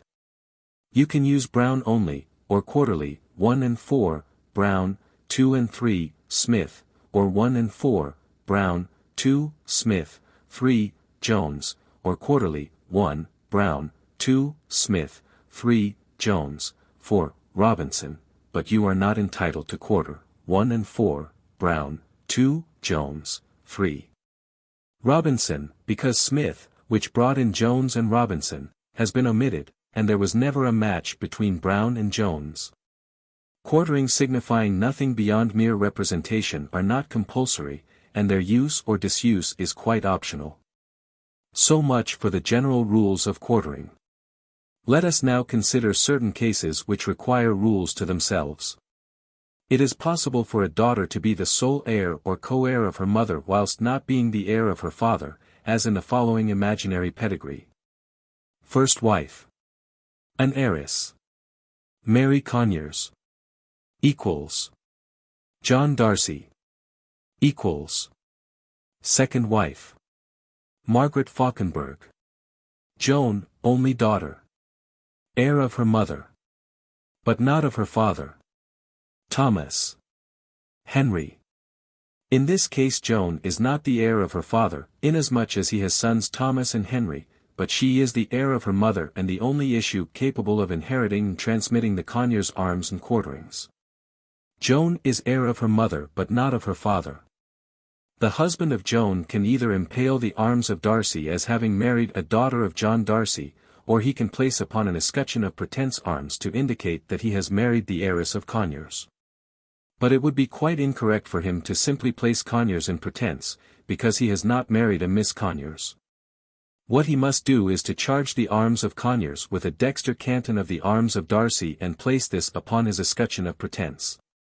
The children will quarter the arms of Conyers with the canton of Darcy and inherit likewise all the quarterings to which Mary Conyers succeeded, but the Conyers arms must be always thereafter charged with the arms of Darcy on a canton. And no right accrues to the Darcy quarterings. The following curious, but quite genuine case, which was pointed out to me by the late Ulster King of Arms, presents a set of circumstances absolutely unique. And it still remains to be decided what is the correct method to adopt. First wife. Lady Mary, Dow. And co-heir of Thomas Birmingham, Earl of Louth. Married 1777, died 1793. Equals. William St. Lawrence, 2nd Earl of Howth. Equals. Second wife. Margaret, Dow. Of William Burke. 3 other daughters and co-heirs of their mother. Thomas St. Lawrence. 3rd Earl of Howth. Other. Issue. Lady Isabella St. Lawrence, 2nd Dow.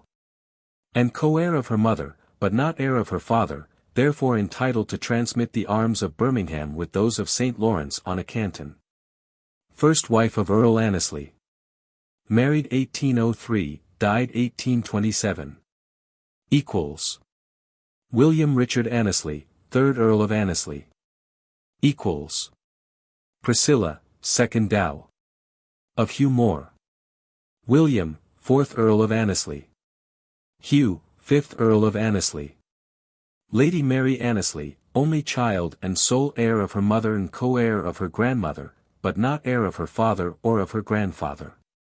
She is therefore entitled to transmit the arms of Birmingham with St. Lawrence on a canton plus Annesley on a canton. Married 1828. Equals. William John Geyer of Rostraver. How the arms of Birmingham are to be charged with both St. Lawrence and Annesley remains to be seen. I believe Ulster favoured 2 separate cantons, Dexter and Sinister respectively, but the point did not come before him officially, and I know of no official decision which affords a precedent. The reverse of the foregoing affords another curious point when a woman is the heir of her father but not the heir of her mother. John Smith. Equals. Mary Jones. First husband. John Williams. Equals. Equals.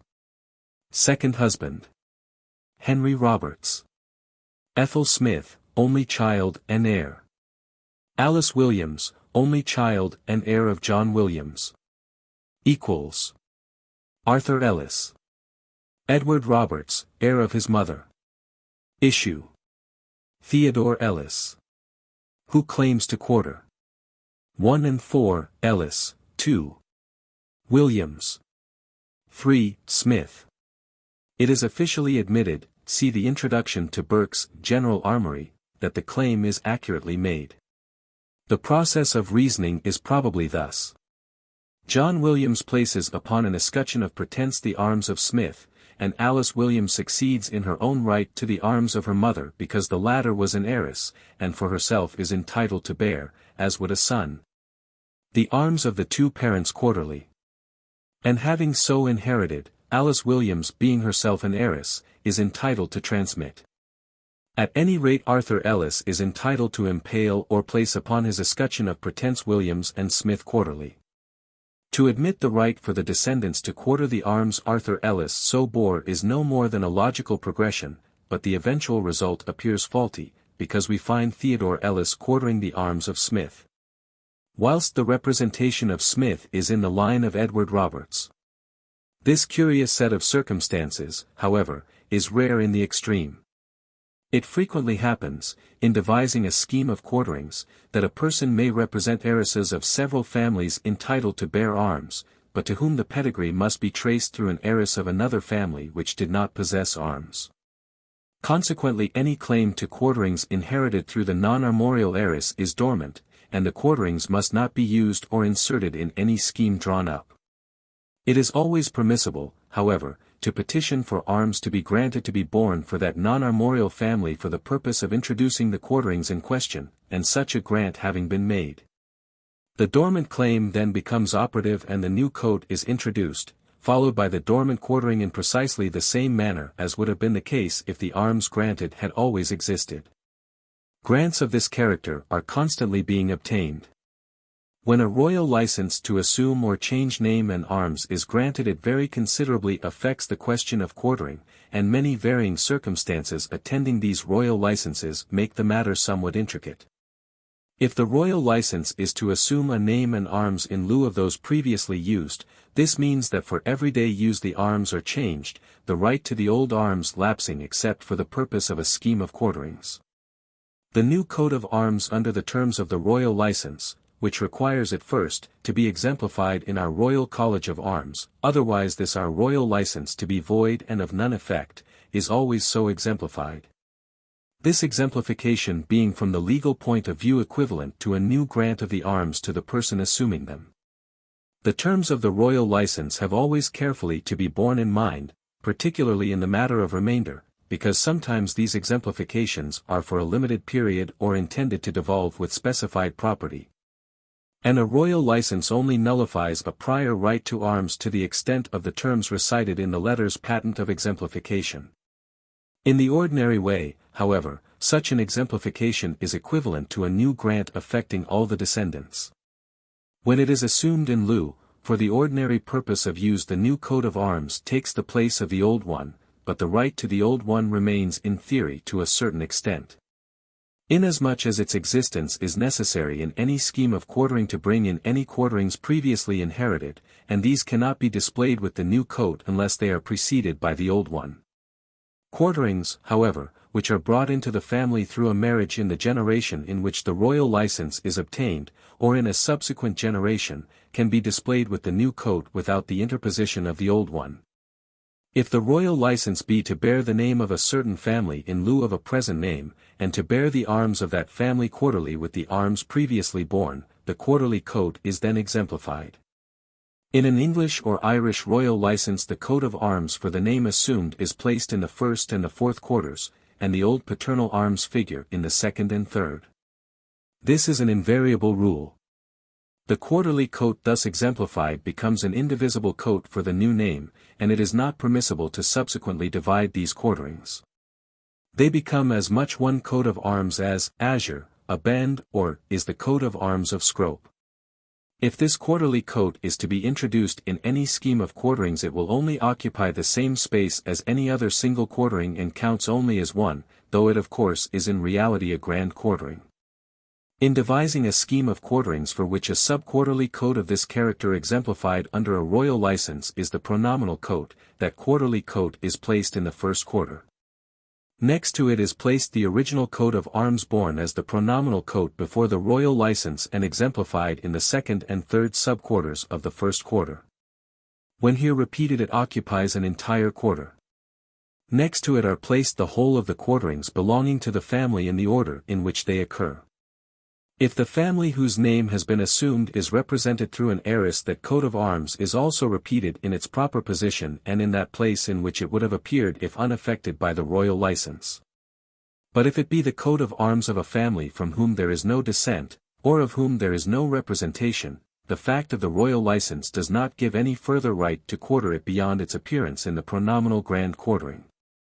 The exact state of the case is perhaps best illustrated by the arms of Reed Cutton.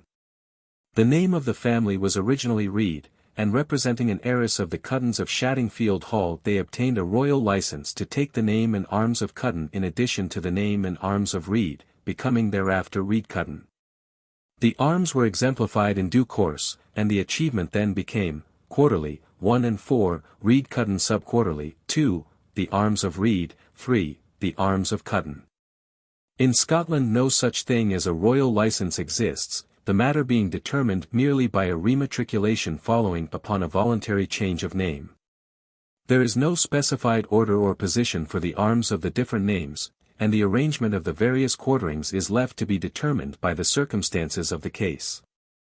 Thus in the arms of Anstruther Duncan the arms of Anstruther are in the first quarter, and the matter is always largely governed by the importance of the respective estates and the respective families. In England this is not the case, because it is an unalterable rule that the arms of the last or principal surname if there be two, or the arms of the one surname if that be the case when the arms of two families are quartered, must always go in the first and fourth quarters. If three names are assumed by royal license, the arms of the last name go in the first and fourth quarters, and the last name but one in the second quarter, and of the first name in the third. These cases are, however, rare. But no matter how many names are assumed, and no matter how many original coats of arms the shield as exemplified consists of, it thereafter becomes an indivisible coat. When a royal license is issued to an illegitimate person to bear the name and arms of another family, no right is conferred to bear the quarterings of that family even subject to difference marks. The royal license is only applicable to whatever arms were the pronominal coat used with the name assumed. Though instances certainly can be found in some of the visitation books and other ancient records of a coat with quarterings, the whole debruised by a bendlet sinister, notably in the case of a family of Talbot, where 8 quarters are so marked. The fact remains that this practice has long been definitely considered incorrect, and is now never permitted. If a royal license is issued to an illegitimate woman, the exemplification is to herself personally, for in the eyes of the law she has no relatives. And though she may be one of a large family, her descendants are entitled to quarter the arms with the marks of distinction exemplified to her, because such quartering merely indicates the representation of that one woman, who in the eyes of the law stands alone and without relatives. In the case of a royal license to take a name and arms subject to these marks of distinction for illegitimacy, and in cases where the arms to be assumed are a subquarterly coat, the mark of distinction, which in England is now invariably a boyer wavy, will surround both quarterings, which remain an indivisible coat. If an augmentation is granted to a person whose pronominal coat is subquarterly, that augmentation, whatever form it may assume, is superimposed upon all quarterings. Thus a chief of augmentation would go across the top of the shield, the 4 quarters being displayed below, and the whole of this shield would be only 1 quartering in any scheme of quartering. An inescutcheon is superimposed over all. If the augmentation take the form of a quartering, then the pronominal coat is a grand quartering, equivalent in size to the augmentation. If a person entitled to a subquarterly coat and a double name obtains a royal license to bear another name and arms, and to bear the arms he has previously borne quarterly with those he has assumed, the result would be, quarterly, 1 and 4. The new coat assumed, quarterly 2 and 3, the arms he has previously borne subquarterly. But it should be noticed that the arrangements of coats of arms under a royal license largely depends upon the wording of the document by which authority is given by the sovereign. The wording of the document in its terms is based upon the wording of the petition, and within reasonable limits any arrangement which is desired is usually permitted, so that care should be taken as to the wording of the petition. A quartering of augmentation is always placed in the first quarter of a shield, but it becomes indivisible from and is depicted subquarterly with the paternal arms. For instance, the Dukes of Westminster for the time being, but not other members of the family, bear as an augmentation the arms of the city of Westminster in the 1st and 4th quarters of his shield, and the arms of Grosvenor in the 2nd and 3rd. But this coat of Westminster and Grosvenor is an indivisible quarterly coat which together would only occupy the 1st quarter in a shield of quarterings.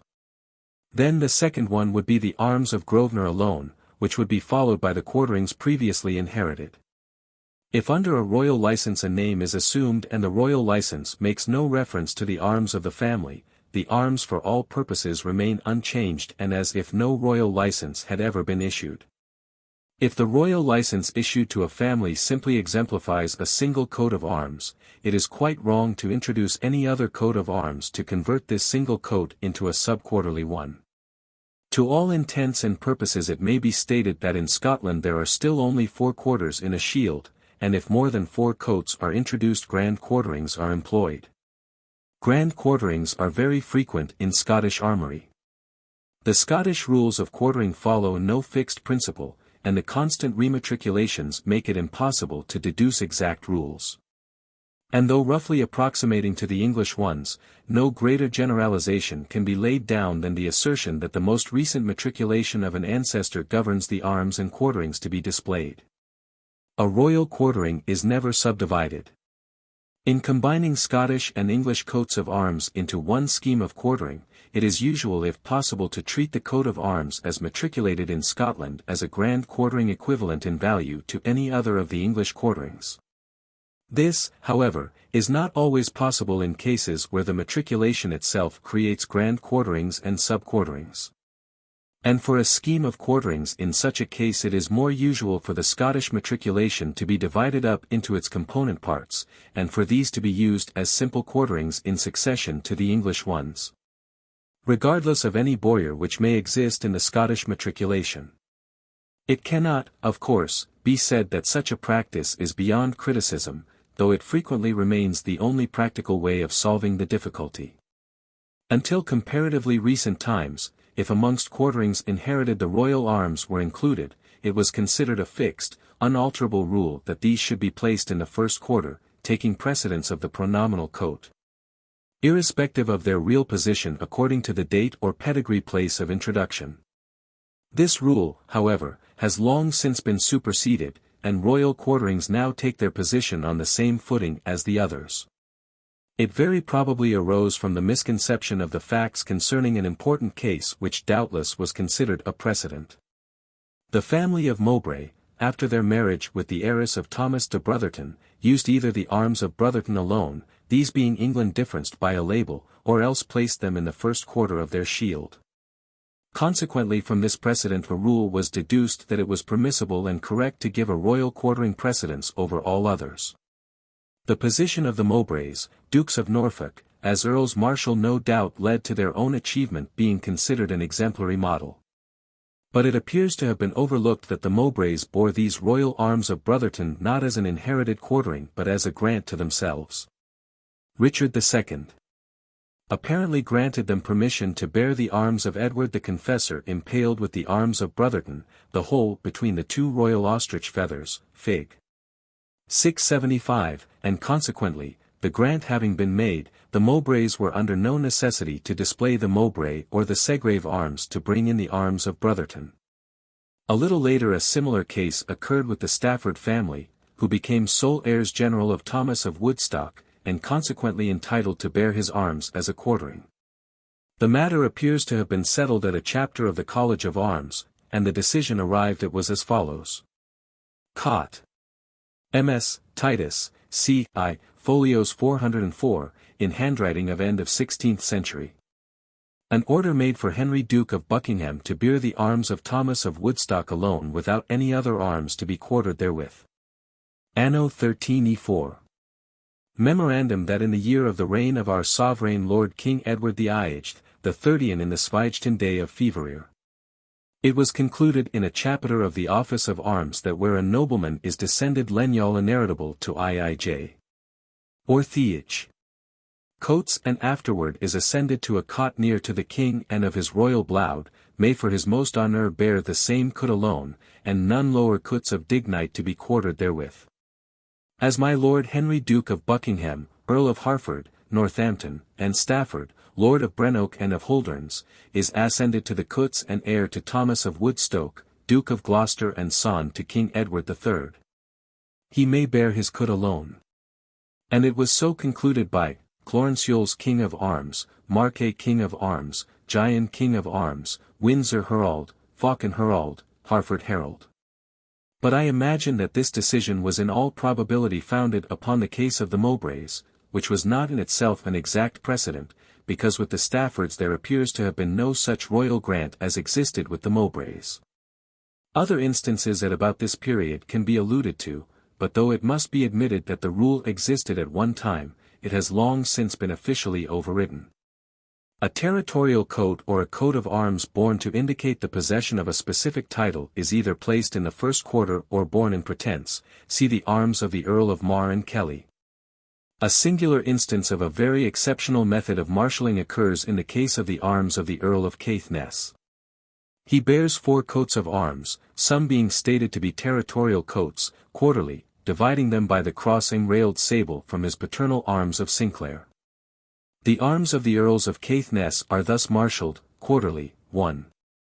Azure, within a royal trachure a ship with furled sails all o'er. For Orkney, 2 and 3. Or, a lion rampant gules. For Spar, a family in possession of the Earldom of Caithness before the Sinclairs, 4. Azure, a ship in sail or, for Caithness. And over all, dividing the quarters, a cross-enrailed sable, for Sinclair. The Barons Sinclair of Sweden, so created 1766, but extinct 10 years later, bore the above quartered coats as cadets of Caithness, but separated the quarters, not by the enrailed cross sable of Sinclair, but by a cross petit throughout ermine. In an escutcheon en surtout they placed the Sinclair arms, argent, a cross enrailed sable, and, as a mark of cadency, they surrounded the main escutcheon with a boyer checky or en gules. This arrangement was doubtless suggested by the royal arms of Denmark, the quarterings of which have been for so many centuries separated by the cross of the Order of the Dannebrog, argent, a cross petit throughout fimbriated gules.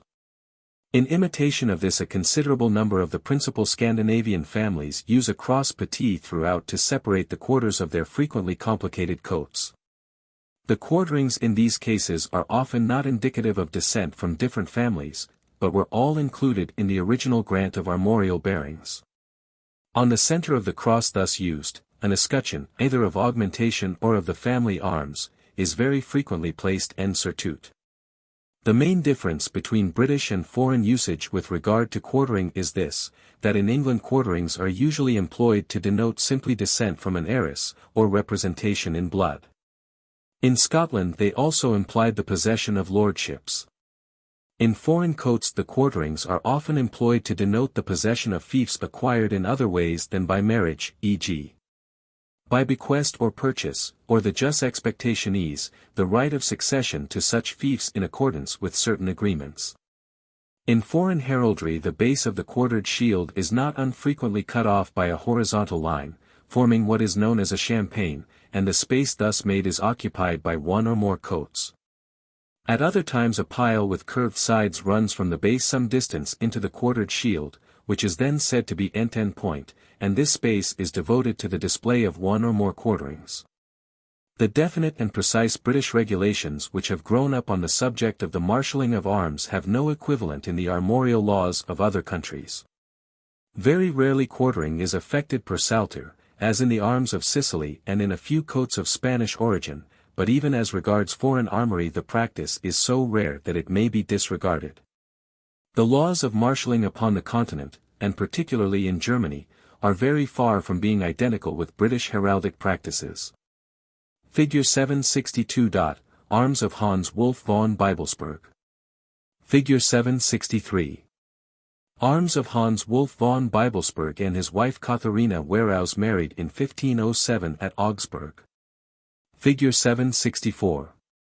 The British method of impaling two coats of arms upon one shield to signify marriage is abroad now wholly discarded, and two shields are invariably made use of. These shields are placed side by side, the dexter shield being used to display the man's arms and the sinister those of the woman's family. The shields are tilted towards each other, the position is not quite identical with that which we term a call. But, and this is a peculiarity practically unknown in England, the German practice invariably reverses the charges upon the dexter shield, so that the charges upon the two shields respect each other. This perhaps can be most readily understood by reference to figures 762 and 763. The former shows the simple arms of von Bibelsberg, the latter the same coat allied with another. But it should be noted that letters or words, if they appear as charges upon the shield, are not reversed. This reversing of the charges is by no means an uncommon practice in Germany for other purposes. For instance, if the arms of a state are depicted surrounded by the arms of provinces, or if the arms of a reigning sovereign are grouped within a boyer of the shields of other people. The charges on the shields to the dexter are almost invariably shown in reflection regarding the shield in the center. This practice, resting only on what may be termed heraldic courtesy, dates back to very early times, and is met with even in rolls of arms where the shields are all turned to face the center. Such a system was adopted in Siebmacher's Book of Arms. But what the true position of the charges should be when represented upon a simple shield should be determined by the position of the helmet. It may be of interest to state that in St. George's Chapel at Windsor the early stall plates as originally set up were all disposed so that helmets and charges alike faced the high altar. Figure 765. Figure 766. Arms of Loschau or Lexau, of Augsburg. Figure 767. Figure 768. Arms of the Elector and Archbishop of Treves. The conjunction of three coats of arms in Germany is effected as shown in Figure 764. Although matrimonial alliance does not in Germany entail the conjunction of different coats of arms on one shield, such conjunction does occur in German heraldry. But it is comparable, in its meaning, with our rules of quartering and not with our rules of impalement. No such exact and definite rules exist in that country as are to be met with in our own to determine the choice of a method of conjunction, nor to indicate the significance to be presumed from whatever method may be found in use. Personal selection and the adaptability to any particular method of the tinctures and the charges themselves of the coats to be conjoined seem to be the determining factors. And the existing territorial attributes of German armory have a greater weight in marshalling than the principle of heirship, which is now practically the sole governing factor in British heraldry. One must therefore content oneself with a brief recital of some of the various modes of conjunction which have been or are still practiced. These include impalement per pale or per fess, Figure 765, and dimidiation, Fig. 766, which is more usual on the continent than it ever was in these kingdoms. The subdivision of the field, as with ourselves, is most frequently adopted, though we are usually confined to quartering. German armory knows no such restrictions. The most usual subdivisions are as given in Figure 767. The ordinary quartered shield is met with in Figure 768, which represents the arms of James III. Von Eltz, Elector and Archbishop of Treves, 1567–1581, in which his personal arms of Eltz, per fess gules and argent, in chief a demi-lion issuing or, are quartered with the impersonal arms of his archbishopric, argent, a cross gules. Another method of conjunction is superimposition, by which the design of the one shield takes the form of an ordinary imposed upon the other, Figure 769. A curious method of conjoining three coats is by engrafting the third in base, Figure 770. The constant use of the inescutcheon has been already referred to, and even early English armory, Figs. 706 and 710, has examples of the widespread continental practice, which obtains largely in Spanish and Portuguese heraldry, of surrounding one coat with a bowyer of another. Figure 769. Figure 770. Figure 771. The German method of conjunction by incorporation has been frequently pleaded in British heraldry, in efforts to account for ancient arms. But with us, save for occasional use for cadency differencing at an early and for a limited period, such incorporation only results in and signifies an originally new coat, and not an authorized marshalling of existing arms of prior origin and authority. The German method can best be explained by two examples.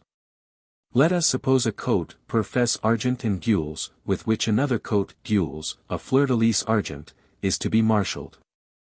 The result would be, per fess argent and gules, a fleur-de-lis counterchanged. With smaller objects a more usual method would duplicate the charges, thus, per bend argent and azure, and, argent, a star of 6 points azure, would result in, per bend argent and azure, 2 stars of 6 points counterchanged, Figure 771. Chapter 34. The armorial insignia of knighthood. It hardly falls within the scope of the present work to detail or discuss the various points concerning the history or statutes of the different British orders of knighthood. And still less so of the foreign orders. The history of the English orders alone would make a bulky volume. But it is necessary to treat of the matter to some limited extent, inasmuch as in modern heraldry in every country in Europe additions are made to the armorial achievement whenever it is desired to signify rank in any of the orders of knighthood. Though a large number of the early Plantagenet Garter stall plates date as far back as the year 1420. It is evident that nothing in the armorial bearings with which they are emblazoned bears any relation to the order of knighthood to which they belonged until the year 1469 or thereabouts, when Charles the Bold, Duke of Burgundy, was elected a Knight of the Garter. His stall plate, which is of a very exceptional style and character, is the first to bear the garter encircling the shield. It is curious to notice, by the way, that upon the privy seal of the Duke of Burgundy, which shows the same arms depicted upon his garter plate. The shield is surrounded by the collar, from which depends the badge of the Order of the Golden Fleece. So that it is highly probable that the custom of adding marks of knighthood to a shield came to us from the continent. The next garter plate, which shows the garter around the shield, is that of Viscount Lovell, who was elected in 1483, and the shield of the Earl of Derby, who was elected in the same year, also is encircled by the garter. The garter itself encircling the shields of knights of that order remained the only mark of knighthood used armorially in this country for a considerable period. Though we find that the example was copied in Scotland soon afterwards with regard to the Order of the Thistle. At the commencement of the present Lion Register, which dates from the year 1672, the arms of the King of Scotland, which are given as such and not as the King of England and Scotland, are described as encircled by the collar of the Order of the Thistle. This probably was used as the equivalent of the garter in England, for we do not find the collar of the garter, together with the garter itself, or the ribbon circle of the thistle, together with the collar of that order, until a much later period. The use of collars of knighthood upon the continent to encircle coats of arms has been from the 15th century very general and extensive. Examples are to be found at an earlier date. But the encircling of arms with the garter carrying the motto of the order, or with the ribbon, which is termed the circle, and motto of any other order is an entirely English practice, which does not appear to have been copied in any other country. It, of course, arose from the fact that the actual garter as worn by the knight of the order carried the motto of the order, and that by representing the garter round the shield, the motto of the order was of necessity also added. The Lion Register, however, in the entry of record, dated 1672, states that the shield is encircled with the Order of Scotland, the same being composed of rue and thistles having the image of St. Andrew with his cross on his breast Arunto pendant, and it is by no means improbable that occasional instances of the heraldic use of the collar of the garter might be discovered at the same period. But it is not until the later part of the 18th century that it obtained anything like a regular use. During the Hanoverian period it became customary to encircle the shield first with the garter, and that in its turn with the collar of the order whenever it was desired to display the achievement in its most complete style. And though even then, as at the present day, for less elaborate representations the garter only was used without the collar, it still remains correct to display both in a full emblazonment of the arms. An impetus to the practice was doubtless given by the subdivision of the Order of the Bath, which will be presently referred to. In speaking of the garter, the opportunity should be taken to protest strongly against the objectionable practice which has arisen of using a garter to encircle a crest or shield and to carry the family motto. No matter what motto is placed upon the garter, it is both bad form and absolutely incorrect for any one who is not a knight of the garter to use a garter in any heraldic display. But to tabulate the existing practice, the present rules as to the display of the arms of knights of the different orders are as follow.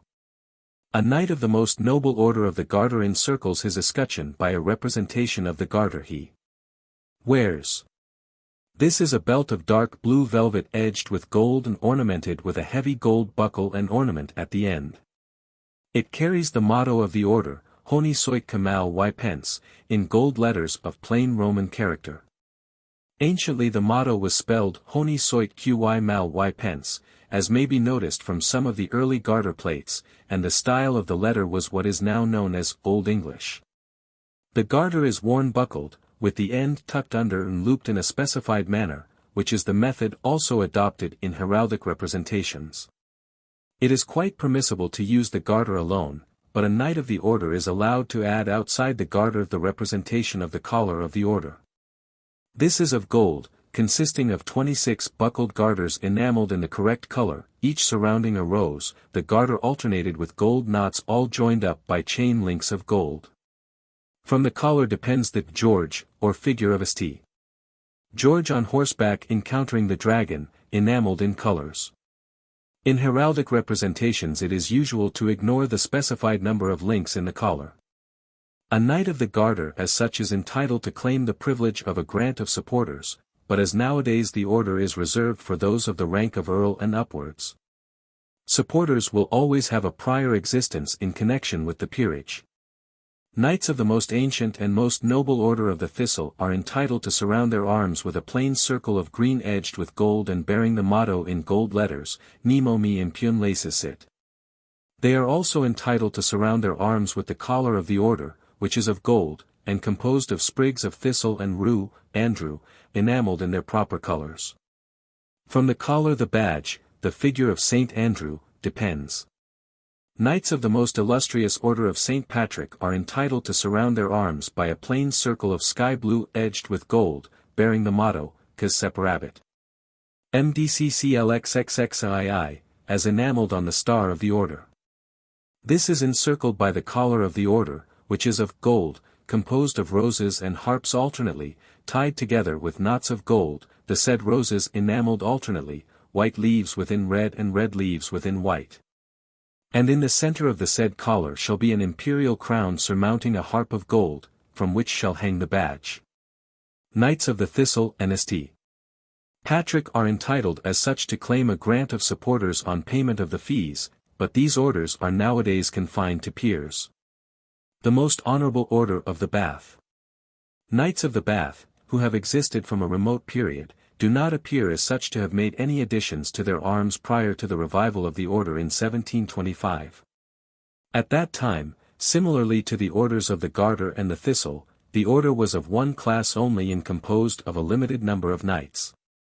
Knights of that order were then distinguished by the letters KB, which, it should be noted, mean Knight of the Bath, and not Knight Bachelor, as so many people now imagine. There is nobody at the present time who is entitled to use these letters. Upon those of the Bath plates which now remain in the chapel of Henry VII. In Westminster Abbey, no instance will be found in which the collar is represented outside the circle, which is pretty good evidence that although isolated examples may possibly be found at an earlier date, it was not the usual custom up to the end of the 18th century to encircle a shield with a collar of knighthood. These Knights of the Bath, KB, as they were termed, surrounded their escutcheons with circlets of crimson edged with gold, and bearing thereupon the motto of the order, Tria Juncta in Uno, in gold letters. Although at that time it does not appear that the collar of the order was ever employed for armorial purposes, instances are to be found in which the laurel wreath surrounded the circlet with the motto of the order. In the year 1815, owing to the large number of officers who had merited reward in the Peninsular Campaign, it was considered necessary to largely increase the extent and scope of the order. For this purpose it was divided into two divisions, the military division and the civil division, and each of these were divided into three classes, namely, Knights Grand Cross, GCB, Knights Commanders, KCB, and Companions, CB. The then existing Knights of the Bath became Knights Grand Cross. The existing collar served for all Knights Grand Cross, but the old badge and star were assigned for the civil division of the order, a new pattern being designed for the military division. The number of stalls in Henry VII's chapel being limited, the erection of stall plates and the display of banners ceased, those then in position were allowed to remain, and still remain at the present moment. Consequently there are no stall plates to refer to in the matter as precedents since that period, and the rules need to be obtained from other sources. They are now as follows: a Knight Grand Cross of the Order of the Bath surrounds his arms with the circlet as was theretofore the case, and in addition he surrounds the circlet by his collar, from which depends the badge, either military or civil, of the division to which he belongs. The collar is really for practical purposes the distinguishing mark of a Knight Grand Cross, because although as such he is entitled upon payment of the fees to claim a grant of supporters, he is under no compulsion to do so. And comparatively but few avail themselves of the privilege. All Knights of the Bath, before the enlargement of the order, had supporters. A Knight Grand Cross of the military division encircles his arms with the laurel wreath in addition, this being placed outside the circlet and within the collar of the order. The collar is composed of gold having 9 imperial crowns and 8 devices of the rose, the thistle, and shamrock issuing from a scepter placed alternately and enameled in their proper colors. The links being connected with 17 knots enameled white. The badges of the military and civil divisions differ considerably. Knights Commanders of the Bath have no collar and cannot claim a grant of supporters, but they encircle their shields with the circlet of the order, suspending their badge below the shield by the ribbon from which it is worn. Knights commanders of the military division use the laurel wreath as do Knights Grand Cross, but no members of any class of the civil division are entitled to display it. Companions of the order, CB, do not use the helmet of a knight as does a CB or a KCB. In fact, the only difference which is permissible in their arms from those of an undistinguished commoner is that they are allowed to suspend the badge of a CB from a ribbon below their shields. They do not use the circlet of the order. Certain cases have come under my notice in which a military CB has added a laurel wreath to his armorial bearings, but whether such a practice is correct I am unaware, but I think it is not officially recognized. The most exalted order of the Star of India, like the Order of the Bath as at present constituted, is divided into three classes: Knights Grand Commanders, Knights Commanders, and Companions. Knights Grand Commanders place the circlet of the order around their shields.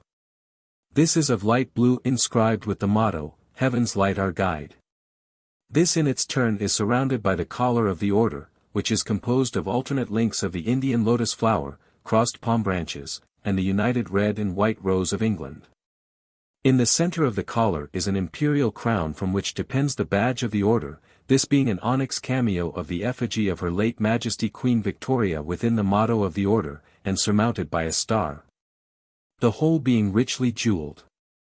The surrounding of the shield by the circlet of the order doubtless is a consequence and follows upon the original custom of the armorial use of the garter, but this being admitted, it is yet permissible to state that that practice came from the continent. And there is little reason to doubt that the real meaning and origin of the custom of using the circlet is derived from the continental practice which has for long been usual of displaying the shield of arms upon the star of an order of knighthood. The star of every British order, the garter included, contains the circlet and motto of the order, and it is easy to see how, after depicting the shield of arms upon the star of the order, the result will be that the circlet of the order surrounds the shield. No armorial warrant upon the point is ever issued at the creation of an order, the thing follows as a matter of course, the circlet being taken from the star to surround the shield without further authorization. Upon this point there can be no doubt, inasmuch as the garter which surrounds the shield of a KG is in all authoritative heraldic paintings buckled in the peculiar manner in which it is worn and in which it is depicted upon the star. The star of the thistle shows the plain circlet, the star of St. Patrick the same, and the arms of a knight of St. Patrick afford a curious confirmation of my contention, because whilst the motto of the order is specified to be, "Cause separabit," the circlet used for armorial purposes includes the date, MDCCLXXXII, as shown upon the star. The Order of the Bath, again, has a plain circlet upon the star, and the badges and stars of the military knights have the laurel wreath represented in heraldic drawings. The laurel wreath being absent from the stars and the shields of those who are members of the civil division. Now with regard to the Order of the Star of India, the motto on the star is carried upon a representation of a ribbon which is tied in a curious manner, and my own opinion is that the circlet used to surround the shield of a GCSI or KCSI should, as in the case of the garter, be represented not as a simple circlet like the bath or thistle, but as a ribbon tied in the curious manner represented upon the star. This tying is not, however, duplicated upon the badge, and possibly I may be told that the circlet and its use are taken from the badge and not from the star. The reply to such a statement is, first, that there is no garter upon the badge of that order, there is no circlet on the badge of the thistle, and the circlet on the badge of St.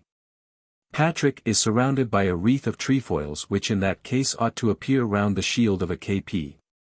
This wreath of trefoils is absent from the KP star. Further, no companion of an order is permitted to use the circlet of the order, whilst every companion has his badge. No companion has a star.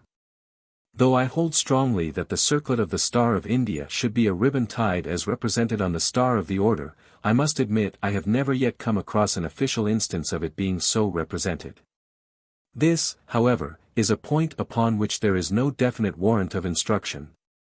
And is not the conclusion justifiable that on this matter the officers of arms have been led into a mistake in their general practice by an oversight and possible unfamiliarity with the actual star? A Knight Grand Commander is entitled to claim a grant of supporters on payment of the fees. A Knight Commander encircles his shield with the circlet of the order and hangs his badge from a ribbon below. A companion of the order simply hangs the badge he wears below his shield. The most distinguished order of St. Michael and St. George. This order again is divided into three classes: Knights Grand Cross, Knights Commanders, and Companions. Knights Grand Cross place the circlet of the order in the collar with the badge around their shields, and, like other Knights Grand Cross, they are entitled to claim a grant of supporters. The circlet of the order is of blue edged with gold, and bearing in gold letters the motto of the order, Auspicium Melioris Evae.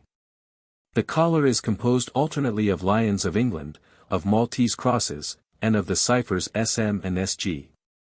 And having in the center an imperial crown over two lions passant guardant, each holding a bunch of 7 arrows. At the opposite point of the collar are two similar lions. The whole is of gold except the crosses, which are of white enamel, and the various devices are linked together by small gold chains. Knights Commanders of the order encircle their shields with a similar circlet of the order, and hang their badges below. A companion simply suspends his badge from a ribbon below his shield. The most eminent order of the Indian Empire. This order is divided into three classes: Knights Grand Commanders, Knights Commanders, and Companions. Knights Grand Commanders and Knights Commanders encircle their shields with the circlet of the order, which is of purple inscribed in letters of gold, with the motto of the order, Imperatricis Auspicius. The collar of the order, which is used by the Knights Grand Commanders, in addition to the circle, is composed of elephants, lotus flowers, peacocks in their pride, and Indian roses, and in the center is an imperial crown. The whole being linked together by chains of gold. Knights Commanders suspend their badges from their shields. Companions are only permitted to suspend their badges from a ribbon, and, as in the cases of the other orders, are not allowed to make use of the circlet of the order. The Royal Victorian Order is divided into 5 classes, and is the only British order of which this can be said. There is no collar belonging to the order, so a GCVO cannot put one round his shield. Knights Grand Cross surround their shields with the circlet of the order, which is of dark blue carrying in letters of gold the motto, Victoria. Knights Commanders and Commanders also use the circlet, with the badge suspended from the ribbon. Members of the 4th and 5th classes of the order suspend the badge which they are entitled to wear below their shields. The Victorian chain is quite apart from the Victorian order, and up to the present time has only been conferred upon a very limited number. It apparently exists by the pleasure of His Majesty, no statutes having been ordained. The Distinguished Service Order, the Imperial Service Order, and the Order of Merit are each of but one class only, none of them conferring the dignity of knighthood. They rank heraldically with the companions of the other orders, and for heraldic purposes merely confer upon those people entitled to the decorations the right to suspend the badges they wear below their shields or lozenges as the case may be, following the rules observed by other companions. The Victoria Cross, the Albert Medal, the Edward Medal, the Conspicuous Service Cross, the Kaiserreichind Medal, the Royal Red Cross, the Volunteer Officers Decoration, the Territorial Decoration, and the Decoration of the League of Mercy all rank as decorations. Though none confer any style or precedence of knighthood, those entitled to them are permitted to suspend representations of such decorations as are enjoyed below their shields. The members of the orders of Victoria and Albert and of the Crown of India are permitted to display the badges they wear below their lozenges. Some people, notably in the early part of the 19th century, adopted the practice of placing war medals below the escutcheons amongst other decorations. It is doubtful, however, how far this practice is correct, inasmuch as a medal does not technically rank as a decoration or as a matter of honor. That medals are decorations is not officially recognized, with the exception, perhaps, of the Jubilee Medal, the Diamond Jubilee Medal, and the Coronation Medal, which have been given a status more of the character of a decoration than of simple medals. The Order of the Hospital of St. John of Jerusalem in England does not rank with other orders or decorations, inasmuch as it was initiated without royal intervention and carries no precedence or titular rank. In 1888, however, a royal charter of incorporation was obtained, and the distribution of the highest offices of the order in the persons of the sovereign, the Prince of Wales, and other members of the royal family has of late years very much increased its social status. The order is, however, now recognized to a certain extent, and its insignia is worn at court by duly appointed authority. The crown is gradually acquiring a right of veto, which will probably eventually result in the order becoming a recognized honor, of which the gift lies with the crown. In the Charter of Incorporation, Knights of Justice and Ladies of Justice were permitted to place as a chief over their arms the augmentation anciently used by knights of the English language of the original Roman Catholic celibate order. The chief used is, gules, charged with a cross throughout argent, the cross embellished in its angles with lions passant guardant and unicorns passant alternately both or, as in the cross of the order. The omission, which is all the more inexplicable owing to the fact that Garter King of Arms is the officer for the order, that the heraldic provisions of this charter have never been conveyed, as should have been the case. In a royal warrant to the Earl Marshal, has caused some confusion, for the officers of the College of Arms, when speaking officially, declined to admit the insignia of the order in any official emblazonment of arms. Lion King of Arms has been less punctilious. Knights of Justice, Knights of Grace, and esquires of the orders all suspend the badges they wear from a black watered silk ribbon below their shields, Fig. 334, and Ladies of Justice and Ladies of Grace do the same below their lozenges. The arms of members of the order are frequently depicted superimposed upon the cross. By the statutes of the order Knights of Justice were required to show that all their 4 grandparents were legally entitled to bear arms.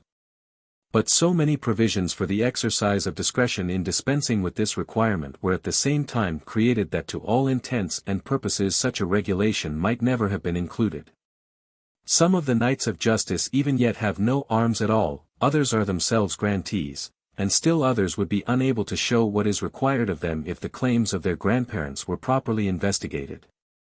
It should perhaps be stated that supporters, when granted to Knights Grand Cross as such, are personal to themselves, and in the patents by which they are granted the grant is made for life only, no hereditary limitation being added. Any person in this country holding a royal license to wear the insignia of any foreign order is permitted to adopt any heraldic form, decoration, or display which that order confers in the country of origin. Official recognition exists for this, and many precedents can be quoted. Figure 772. Bailey Profs of the Catholic Order of the Knights Hospitallers or the Order of Malta. The rules which exist in foreign countries concerning heraldic privileges of the knights of different orders are very varied, and it is impossible to briefly summarize them. It may, however, be stated that the most usual practice is to display the shield alone in the center of the star, figure 772. As with us, the collars of the orders are placed around the shields, and the badges depend below, but the use of the circlet carrying the motto of the order is exclusively a British practice. In the case of some of the orders, however, the official coat of arms of the order is quartered, impaled, or borne in pretence with the personal arms.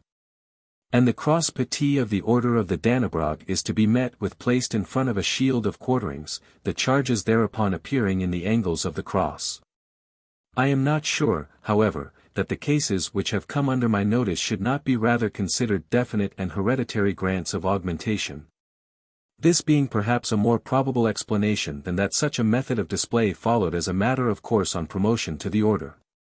The Grand Masters of the Teutonic Order quarter the arms of that order with those of their families. The Knights of the Order of St. Stephen of Tuscany bear the arms of that order in chief over their personal arms. Fig. 772 represents the manner in which a Bailey Profs, Grand Cross, of the real Catholic and celibate order of St. John of Malta places the chief of the order on his shield, the latter being imposed upon a Maltese star, this being white, and the badge of the order depending below. The Knight Profs does not use the chief of the order. In the German Protestant Order of Malta, formerly Bailiwick of Brandenburg, the commendators placed the shield of their arms upon the cross of Malta. The Knights of Justice, Riksritter, on the contrary assumed the cross upon the shield itself, whilst the Knights of Grace suspend it from the bottom of the shield. The members of the ancient order of La Cordelière formerly encircled their lozenges with a representation of the Cordelière, which formed a part of their habit. And the officers of the ecclesiastical orders frequently surround their escutcheons with rosaries from which depend crucifixes. Whether this latter practice, however, should be considered merely a piece of artistic decoration, or whether it should be regarded as an ecclesiastical matter or should be included within the purview of armory, I leave others to decide. By a curious fiction, for the origin of which it is not easy to definitely account, unless it is a survival of the celibacy required in certain orders, a knight is not supposed to share the insignia of any order of knighthood with his wife. There is not the slightest doubt that his own knighthood does confer upon her both precedence and titular rank, and why there should be any necessity for the statement to be made as to the theoretical position has long been a puzzle to me. Such a theory, however, is considered to be correct, and as a consequence in modern times it has become a rigid rule that the arms of the wife of a knight must not be impaled upon a shield when it is displayed within the circlet of an order. No such rule existed in ancient times, and many instances can be found in which impaled shields, or the shield of the wife only, are met with inside a representation of the garter. In the warrant recently issued for Queen Alexandra the arms of England and Denmark are impaled within a garter. This may be quite exceptional and consequent upon the fact that Her Majesty is herself a member of the order. Nevertheless, the modern idea is that when a knight of any order impales the arms of his wife, he must use two shields placed acaul, the dexter surmounting the sinister, figure 745. Upon the dexter shield is represented the arms of the knight within the circlet, or the circlet and collar, as the case may be, of his order. On the sinister shield the arms of the knight are impaled with those of his wife, and this shield, for the purpose of artistic balance, is usually surrounded with a meaningless and inartistic floral or laurel wreath to make its size similar to the dimensions of the dexter shield. The widow of a knight of any order is required at present to immediately discontinue the use of the ensigns of that order, and to revert to the plain impaled lozenge which she would be entitled to as the widow of an undecorated gentleman. As she retains her titular rank, such a regulation seems absurd, but it undoubtedly exists, and until it is altered must be conformed to. Knights Grand Cross and Knights Commanders, as also Knights Bachelors, use the open affront helmet of a knight. Companions of any order, and members of those orders which do not confer any precedence or title of knighthood, use only the close-profile helmet of a gentleman. A knight bachelor, of course, is at liberty to impale the arms of his wife upon his escutcheon without employing the double form. It only makes the use of the double escutcheon for knights of orders the more incomprehensible. Reference should also be made to the subject of impalement, which will be found in the chapter upon marshalling. Chapter 35. The Armorial Bearings of a Lady. Bearing in mind that armory was so deeply interwoven with all that was best in chivalry, it is curious that the armorial status of a woman should have been left so undefined. A query as to how a lady may bear arms will be glibly answered for her as maid, figure 749, and as widow, figures 750 and 751 and 752, by the most elementary heraldic textbook. But a little consideration will show how far short our knowledge falls of a complete or uniform set of rules. Let what is definitely known be first stated. In the first place, no woman, save a sovereign, can inherit, use, or transmit crest or motto, nor may she use a helmet or mantling. All daughters, if unmarried, bear upon a lozenge the paternal arms and quarterings of their father, with his difference marks. If their mother were an heiress, they quarter her arms with those of her father. In England, save in the royal family, and in this case even it is a matter of presumption only, there is no seniority amongst daughters, and the difference marks of all daughters are those borne by the father, and none other. There are no marks of distinction as between the daughters themselves. In Scotland, however, seniority does exist, according to priority of birth.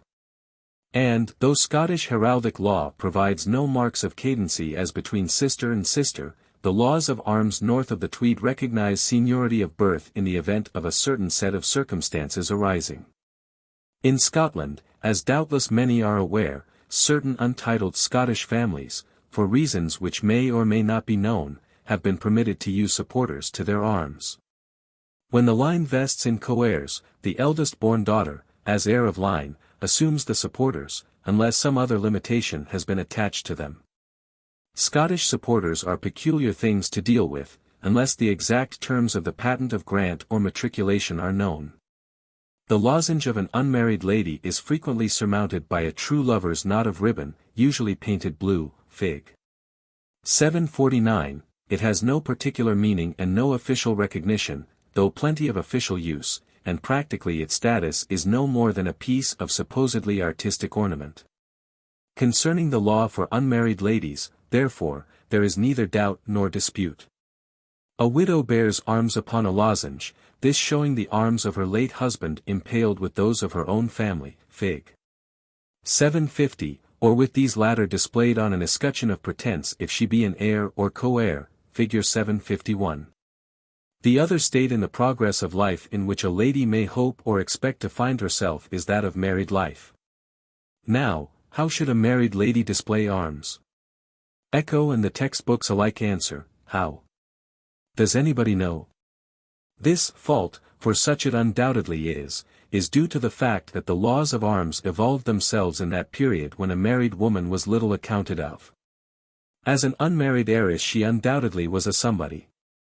As a widowed and richly jointured dowager she was likewise of account, but as a wedded wife her identity was lost, for the Married Women's Property Act was not in existence, nor was it thought of.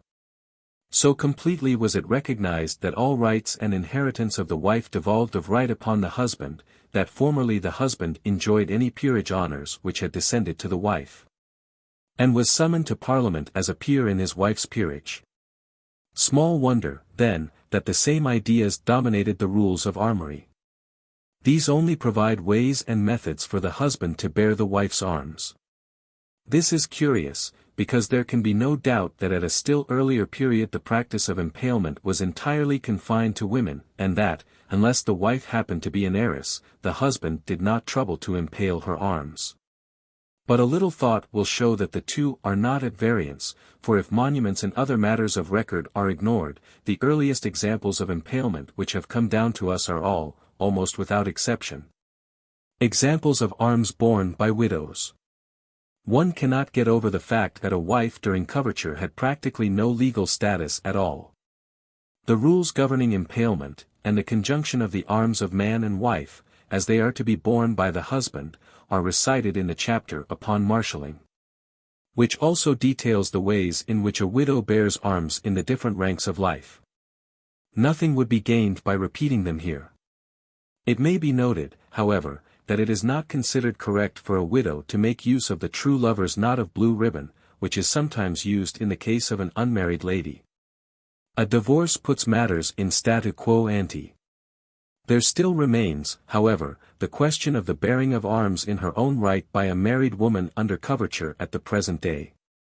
The earliest grant of arms that I can put my hands upon to a woman is one dated 1558. It is, moreover, the only grant of which I know to one single person, that person being a wife. The grant is decidedly interesting. So I print it in full. To all and singular as well kings heralds and officers of arms as nobles gentlemen and others which these presents shall see or hear William Hervey Esquire otherwise called Clarenceau Principal Herald and Kinge of Arms of the South East and West parties of England fendeth do commendicans and greting forasmuch as anciently from the beginnage the valiant and virtuous acts of excellent parsons have been commended to the world, with sundry monuments and remembrances of their good deserts, among the which one of the chafest and most usual hath been the beringe of figures and tokens in shildas called arms being none other things than evidences and demonstrations of prowess and valour diversely distributed according to the qualities and deserts of the parsons. And for that Dame Mary Matthew daughter and heir of Thomas Matthew of Colchester in the Count of Essex Esquire hath lunge continued in nobilite she and her ancestors bearing the arms. Yet she notwithstanding being ignorant of the same and for the avoiding of all inconveniences and troubles that daily happeneth in such cases and not willing to prejudice anya person hath instantly required me the said Clarence Kinge of arms accordinga to my registers and records to assign and set for her and her posterite the arms belonging and descendinga to her from her said ancestors. In consideration whereof I have at her gentle request assigned Jevon and granted unto her and her posterite the oulda and ancient arms of her said ancestors as followeth. That is to say, party per cheveron sables and argent a lion passant in sheaf off the second the point gouty of the first as more plainly apperth depicted in this margent. Which arms I the said Clarence Kinge of arms by power and authorite to mine office annexed and grunt by the Queen's Majesty's letters patents under the Great Seal of England have ratified and confirmed and by these presents do ratify. And confirm unto and for the said Dame Mary Matthew otherwise called Dame Mary Jude Whiff to Sir Andrew Jude Knight late Mayor and Alderman of London and to her posterite to use bear and show for evermore in all places of honour to her and their worshipes at their liberty and pleaser without impediment let or interruption of any person or persons. In witness whereof the said Clarence Kinge of arms have signed these presents with my hand and set thereunto the seal of mine office and the seal of mine arms Jevon at London the XXXIII day of October in the year of our Lord God 1558 and in the 4th and 5th years of the reigns of our Sovereigns Lord and Lady Philip and Mary by the grace of God Kinge and Queen of England France both cycles Jerusalem Erland defenders of the faith Archidukes of Austria Dukes of Burgoyne Milan and Brabant Earls of Haspergy, Flanders and Tyrol. W. Hervey als Clarenceau, King of Arms. Confirmation of arms to Dame Mary Matthew, otherwise called Dame Mary Jude, with to Sir Andrew Jude, Knight, late Lord Mayor and Alderman of London, 1558. In this grant the arms are painted upon a shield.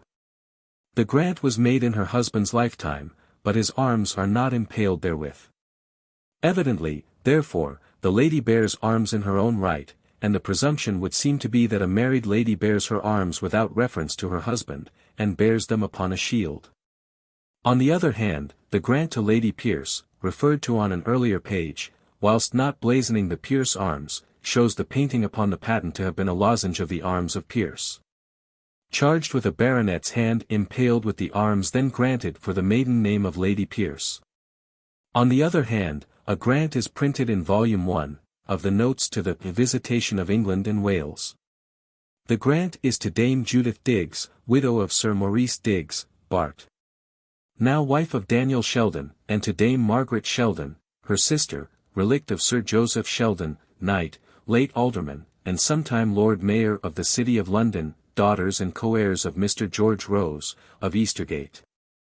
The operative clause of the grant is, do by these presents grant and assign to ye said Dame Judith and Dame Margaret the arms hereafter mentioned viz., ermine, an eagle displayed sable, membred and beaked gules. Debruised with a bendlet compone or an azure, as in the margin hereof more plainly appears depicted. To be borne and used for ever hereafter by them ye said Dame Judith Digges and Dame Margaret Sheldon, and the descendants of their bodies respectively, lawfully begotten, according to the laws, rules and practice of arms. In each case it will be noted that the sisters were respectively wife and widow of some one of the name of Sheldon, and it might possibly be supposed that these were arms granted for the name of Sheldon. There seems, however, to be very little doubt that these are the arms for Rose. The painting is, however, of the single coat of Rose, and one is puzzled to know why the arms are not painted in conjunction with those of Sheldon. The same practice was followed in the patent which was granted to Nelson's Lady Hamilton.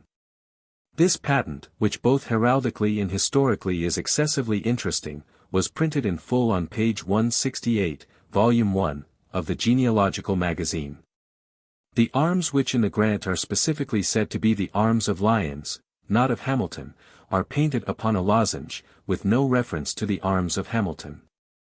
In each of these cases, however, the grantee of arms has been an heiress, so that the clause by which the arms are limited to the descendants does not help. An instance of a grant to a man and his wife, where the wife was not an heiress, is printed in The Right to Bear Arms, and in this case the painting shows the arms impaled with those of the husband. The grant to the wife has no hereditary limitations, and presumably her descendants would never be able to quarter the arms of the wife, no matter even if by the extinction of the other issue she eventually became a co-heir. The fact that the arms of man and wife are herein granted together prevents anyone making any deduction as to what is the position of the wife alone. There was a patent issued in the year 1784 to a Mrs. Sarah Lax, widow of John Lax, to take the name and arms of Maynard, such name and arms to be borne by herself and her issue. The painting in this case is of the arms of Maynard alone upon a lozenge, and the crest which was to be borne by her male descendants is quite a separate painting in the body of the grant, and not in conjunction with the lozenge. Now, Mrs. Maynard was a widow, and it is manifestly wrong that she should bear the arms as if she were unmarried, yet how was she to bear them? She was bearing the name of Lax because that had been her husband's name, and she took the name of Maynard, which presumably her husband would have taken had he been alive. She herself was a Miss Jefferson, so would she have been entitled to have placed the arms of Jefferson upon an escutcheon of pretence, in the center of the arms of Maynard? Presumably she would, because suppose the husband had assumed the name and arms of Maynard in his lifetime, he certainly would have been entitled to place his wife's arms of Jefferson on an escutcheon of pretence. On March 9, 1878, Francis Culling Carr, and his second wife, Emily Blanche, daughter of Andrew Morton Carr, and niece of the late Field Marshal Sir William Maynard Gom, G.C.B., both assumed by royal license the additional surname and arms of Gom. Neither Mr. nor Mrs. Carr Gom appear to have had any blood descent from the Gom family. Consequently the Gom arms were granted to both husband and wife, and the curious part is that they were not identical, the marks, showing that there was no blood relationship, being a canton for the husband and a crosslet for the wife. In this case the arms were impaled. One is puzzled to know why the grant to the wife was necessary as well as the grant to the husband. In 1865 Mrs. Massey, widow of Hugh Massey, assumed the name and arms of Richardson in lieu of Massey. Mrs. Massey was the only child of Major Richardson Brady, who had previously assumed by royal license the arms of Brady only. The painting upon the patent is a lozenge, bearing the arms of Massey, and upon an escutcheon of pretence the arms of Richardson. Of course, the arms of Mrs. Massey, as a widow, previously to the issue of the royal license were a lozenge of the arms of Massey, and on an escutcheon of pretence the arms of Brady. A few years ago a grant of arms was issued to a Mrs. Sharp, widow of Major Sharp. The arms were to be borne by herself and the descendants of her late husband, and by the other descendants of her husband's father, so that there is no doubt whatever that these were the arms of Sharp. I have no idea who Mrs. Sharp was, and I do not know that she possessed any arms of her own. Let us presume she did not. Now, unless a widow may bear the arms of her late husband on a lozenge, whether she has arms to impale with them or not, how on earth is she to bear arms at all? And yet the grant most distinctly was primarily to Mrs. Sharp. After the death of General Ross, the victor of Bladensburg, a grant of an augmentation was made to be placed upon the monument to the memory of the general, Plate 2. The grant also was for the augmentation to be borne by his widow during her widowhood. But no mention appears of the arms of Mrs. Ross, nor, as far as I can ascertain, was proof officially made that Mrs. Ross was in her own right entitled to arms. Consequently, whether she really was or was not, we may assume that as far as the official authorities officially knew she was not, and the same query formulated with regard to the Sharp patent holds good in this case. The painting on the patent shows the arms upon a shield, and placed above is a helmet surmounted by the crest of augmentation and the family crest of Ross. So that from the cases we have mentioned instances can be found of the arms of a wife upon a shield alone, and of a widow having arms depicted upon a lozenge, such arms being on different occasions the impaled arms of her husband and herself. Or the arms of herself alone or of her husband alone. And we have arms granted to a wife, and depicted as an impalement or upon a lozenge. So that from grants it seems almost impossible to deduce any decided and unquestionable rule as to how wife or widow should bear a coat of arms. There is, however, one other source from which profitable instruction may be drawn.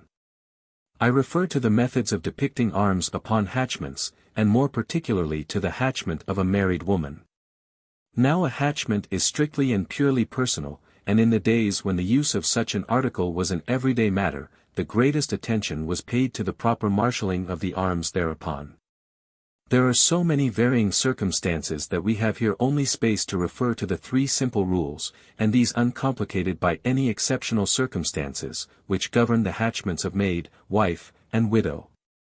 In the first case, the hatchment of an unmarried lady showed the whole of the background black, the paternal arms on a lozenge, and this suspended by a knot of blue ribbon. In the hatchment of a widow the background again was all black, the arms were upon a lozenge, but without the knot of ribbon, and the lozenge showed the arms of husband and wife impaled, or with the wife's in pretence, as circumstances might dictate. The hatchment of a wife was entirely different. Like the foregoing, it was devoid, of course, of helmet, mantling, crest, or motto. But the background was white on the dexter side, to show that the husband was still alive, and black on the sinister, to show the wife was dead. But the impaled arms were not depicted upon a lozenge, but upon a shield, and the shield was surmounted by the true lover's knot of blue ribbon. I have already stated that when the rules of arms were in the making the possibility of a married woman bearing arms in her own right was quite ignored, and theoretically even now the husband bears his wife's arms for her upon his shield. But the arms of a man are never depicted suspended from a true lover's knot. Such a display is distinctly feminine, and I verily believe that the correct way for a married woman to use arms, if she desires the display thereof to be personal to herself rather than to her husband, is to place her husband's arms impaled with her own upon a shield suspended from a true lover's knot, and without helmet, mantling, crest, or motto. At any rate such a method of display is a correct one, it is in no way open to criticism on the score of inaccuracy, it has precedent in its favor, and it affords a very desirable means of distinction. My only hesitation is that one cannot say it is the only way, or that it would be incorrect for the husband. At any rate it is the only way of drawing a distinction between the married achievements of the husband and the wife. The limitations attached to a lady's heraldic display being what they are, it has long been felt, and keenly felt, by every one attempting heraldic design, that artistic treatment of a lady's arms savored almost of the impossible. What delicacy of treatment can possibly be added to the hard outline of the lozenge? The substitution of curvilinear for straight lines in the outline, and even the foliation of the outline, goes but a little way as an equivalent to the extensive artistic opportunities which the mantling affords to a designer when depicting the arms of a man.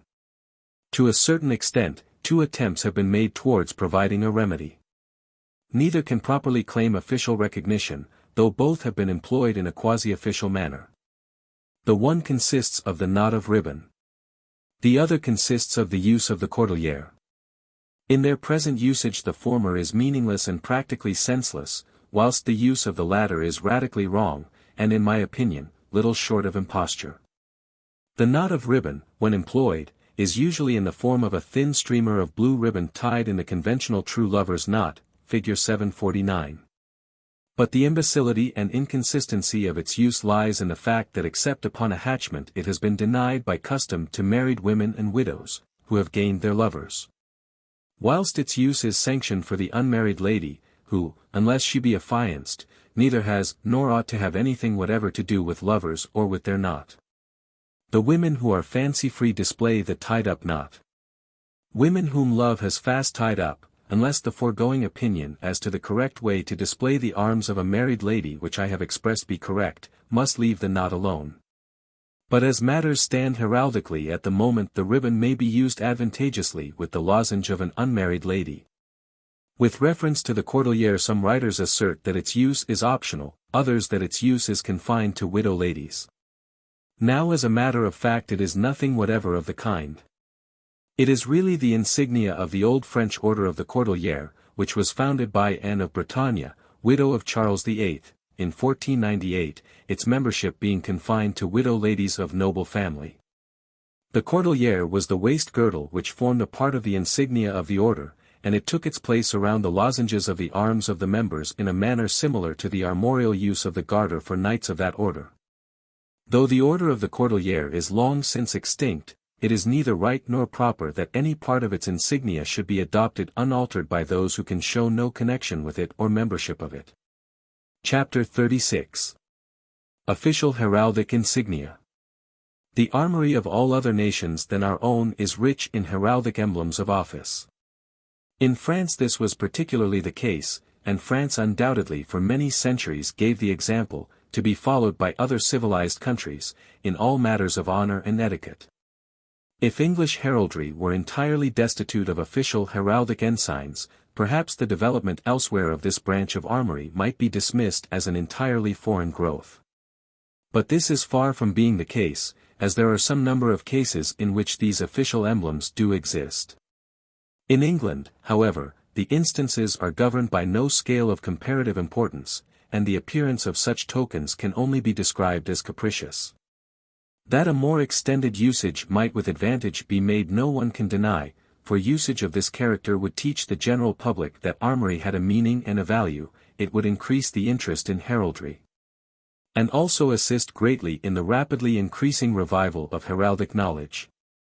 The existence of these heraldic emblems would manifestly tend towards a revival of the old and interestingly excellent custom of regularly setting up in appropriate public places the arms of those who have successively held various offices. The Inns of Court, St. George's Chapel, the public office at the College of Arms, and the halls of some of the livery companies are amongst the few places of importance where the custom still obtains. And yet what an interesting memorial such a series always becomes.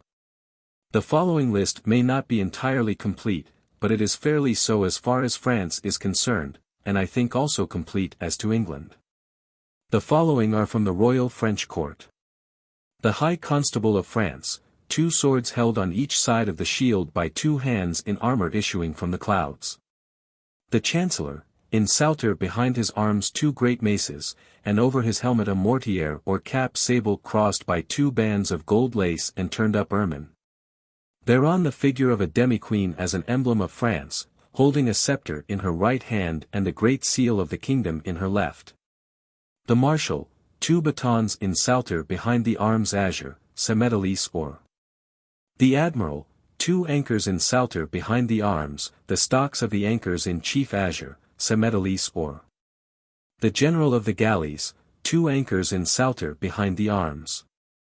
Vice-Admiral, 1 anchor in pale behind the arms. Colonel General of the Infantry, under his arms in salter 6 flags, 3 on each side, white, crimson, and blue. Colonel of the Cavalry, over the arms 4 banners of the arms of France, fringed, and 2 to the dexter and 2 to the sinister. Grand Master of the Artillery, 2 field pieces of ordnance under the arms, 1 pointing to the dexter and 1 to the sinister.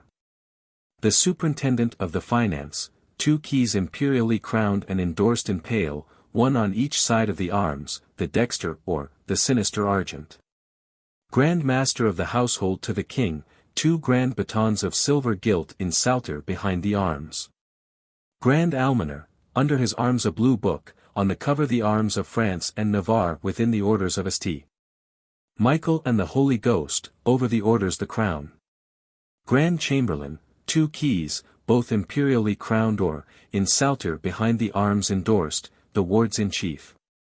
Grand Esquire, on each side of the shield a royal sword erect, the scabbard azure, semedalis, hilt and pommel or, the belts folded round the scabbard azure, semedalis or. Grand Panadier, who by virtue of his office had all the bakers of Paris under his jurisdiction, and had to lay the king's cover at his table, bore under his arms a rich cover and a knife and fork in salter. Grand Butler or Cupbearer, on each side of the base of the shield, a grand silver flagon gilt, with the arms of the king thereon. Gamekeeper to the king, 2 bugle horns appending from the ends of the mantling. Grand Falconer, 2 lures appending from the ends of the mantling. Grand Wolf Hunter, on each side of the shield a wolf's head cabochette. Captain of the King's Guards, 2 small batons sable, headed gold, like a walking cane. Captain of the 100 Swiss Guards, 2 batons in salter sable, headed argent, and under the arms 2 black velvet caps with feathers. First Master of the Household, under his arms 2 batons in saltire. Grand Carver to His Majesty, under his arms a knife and fork in saltire proper, the handles azure, semetallise or. Grand Provost of the Household, under his arms 2 Roman fasces or, corded azure. Grand Quartermaster, a mace and battle-axe in saltire. Captain of the Guards of the Gate, 2 keys in pale, crowned argent, 1 on each side the arms. The President of the Parliament, on his helmet a black cap with 2 bands of gold lace. Under the Empire of France, the Vice-Connétable used arms holding swords, as had been the case with the Constable of the Kingdom, but the swords were sheathed and semé of golden bees. The Grand Chamberlain had 2 golden keys in saltire, the bows thereof enclosing the imperial eagle, and the batons of the Maréchaux de French were semé of bees instead of fleurs de lis. The Pope bears a cross with 3 arms, an archbishop 1 with 2 arms, a bishop 1 with a single arm. Besides this, 2 crossed keys appertain to the Pope, the golden key to bind, in bend dexter, the silver key to loose, in sinister bend. British archbishops and bishops will be presently referred to. Ecclesiastical princes, who were at the same time sovereign territorial princes, bore behind their shield a pedum or pastorale, crosier, crossed with the sword of penal judicature. A bishop bears the crosier with an outward bend, an abbot with an inward bend, thus symbolizing the range of their activity or dominion. The arch and hereditary offices of the old German Empire had also their own attributes. Thus the Erztruxus, Lord High Steward, Palatinate Bavaria, bore a golden imperial globe, which arose from a misinterpretation of the double dish, the original attribute of this dignity. The Lord High Marshal of the Empire, Saxony, expressed his office by a shield divided per fess argent and sable, bearing 2 crossed swords gules. The hereditary standard-bearer, Württemberg, bore, azure, a banner or, charged with an eagle sable. The Lord High Chamberlain, Brandenburg, azure, a scepter or, while the hereditary chamberlain, Hohenzollern, used, gules, 2 crossed scepters or. In Italy the Duca de Savelli, as Marshal of the Conclave, hangs on either side of his shield a key, the cords of which are knotted beneath his coronet.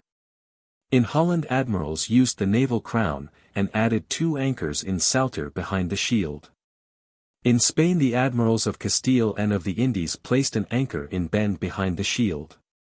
The instances I am aware of which have official sanction already in this country are as stated in the list which follows. I have purposely, to make the list absolutely complete, included insignia which may possibly be more properly considered ensigns of rank. Because it is not particularly easy always to distinguish offices from honors and from rank. The kings of England, George I, to William IV, as arch-treasurers of the Holy Roman Empire, bore, upon an inescutcheon gules, in the center of the arms of Hanover, a representation of the crown of Charlemagne.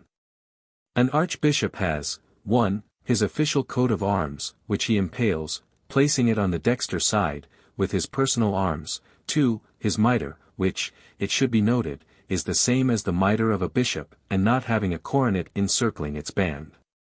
3, his archiepiscopal staff, of gold, and with 2 transverse arms, which is placed in pale behind his escutcheon, 4, 2 crosiers in saltire behind the escutcheon. It is curious to note that the pallium which occurs in all archiepiscopal coats of arms, save that of York, is now very generally conceded to have been more in the nature of an emblem of the rank of archbishop, it being a part of his ecclesiastical costume, than a charge in a concrete impersonal coat of arms for a defined area of archiepiscopal jurisdiction. In this connection it is interesting to observe that the archbishops of York anciently used the pallium in lieu of the official arms now regularly employed. A bishop has, 1, his official coat of arms, 2, his mitre, 3, 2 crosiers in saltire behind his escutcheon. The Bishop of Durham has, 1, his official coat of arms, 2, his coronet mitre, which is peculiar to himself, and, which is another privilege also peculiar to himself alone, he places a sword and a crosier in saltire behind his arms. Reference should also be made to the chapter upon ecclesiastical heraldry. A peer has, 1. His coronet, 2. His helmet of rank, 3. His supporters, 4. His robe of estate. A Scottish peer has, in addition, the ermine lining to his mantling. A baronet of England, of Ireland, of Great Britain, or of the United Kingdom has, 1. His helmet of rank, 2. His badge of Ulster upon an inescutcheon or canton, argent, a sinister hand erect, couped at the wrist gules. A baronet of Nova Scotia has, 1. His helmet of rank, 2. His badge, an orange tawny ribbon, whereon shall hang pendant in an escutcheon argent, a salter azure, thereon an inescutcheon of the arms of Scotland. With an imperial crown over the escutcheon, and encircled with this motto, Fax mentis honesti gloria, pendant below the escutcheon. A knight of the garter has, 1. His garter to encircle the shield, 2. His collar and badge, 3. Supporters. The prelate of the Order of the Garter, an office held by the bishops of Winchester, is entitled to encircle his arms with the garter. The Chancellor of the Order of the Garter encircles his arms with the garter. Formerly the bishops of Salisbury always held this office, but in 1836 when the county of Berks, which of course includes Windsor, and therefore the chapel of the order, was removed from the diocese of Salisbury to the diocese of Oxford, the office of Chancellor passed to the bishops of Oxford. The Dean of Windsor, as registrar of the order, displays below his shield the ribbon and badge of his office. A Knight of the Thistle has, 1. The ribbon or circlet of the order, 2. His collar and badge, 3. Supporters. The Dean of the Chapels Royal in Scotland, as Dean of the Order, used the badge and ribbon of his office. A Knight of St. Patrick has, 1. The ribbon or circlet of the order, 2. His collar and badge, 3. Supporters. The Prelate of the Order of St. Patrick was as such entitled to encircle his escutcheon with the ribbon or circlet of that order, from which his official badge depends. The office, of course, came to an end with the disestablishment of the Irish Church. It was held by the Archbishops of Armagh. The Chancellor of the Order of St. Patrick is as such entitled to encircle his escutcheon with the ribbon or circlet of that order, from which his official badge depends. This office, formerly held by the Archbishops of Dublin, has since the disestablishment been enjoyed by the Chief Secretaries for Ireland. The Deans of St. Patrick's were similarly registrars of the order, and as such used the badge and ribbon of their office.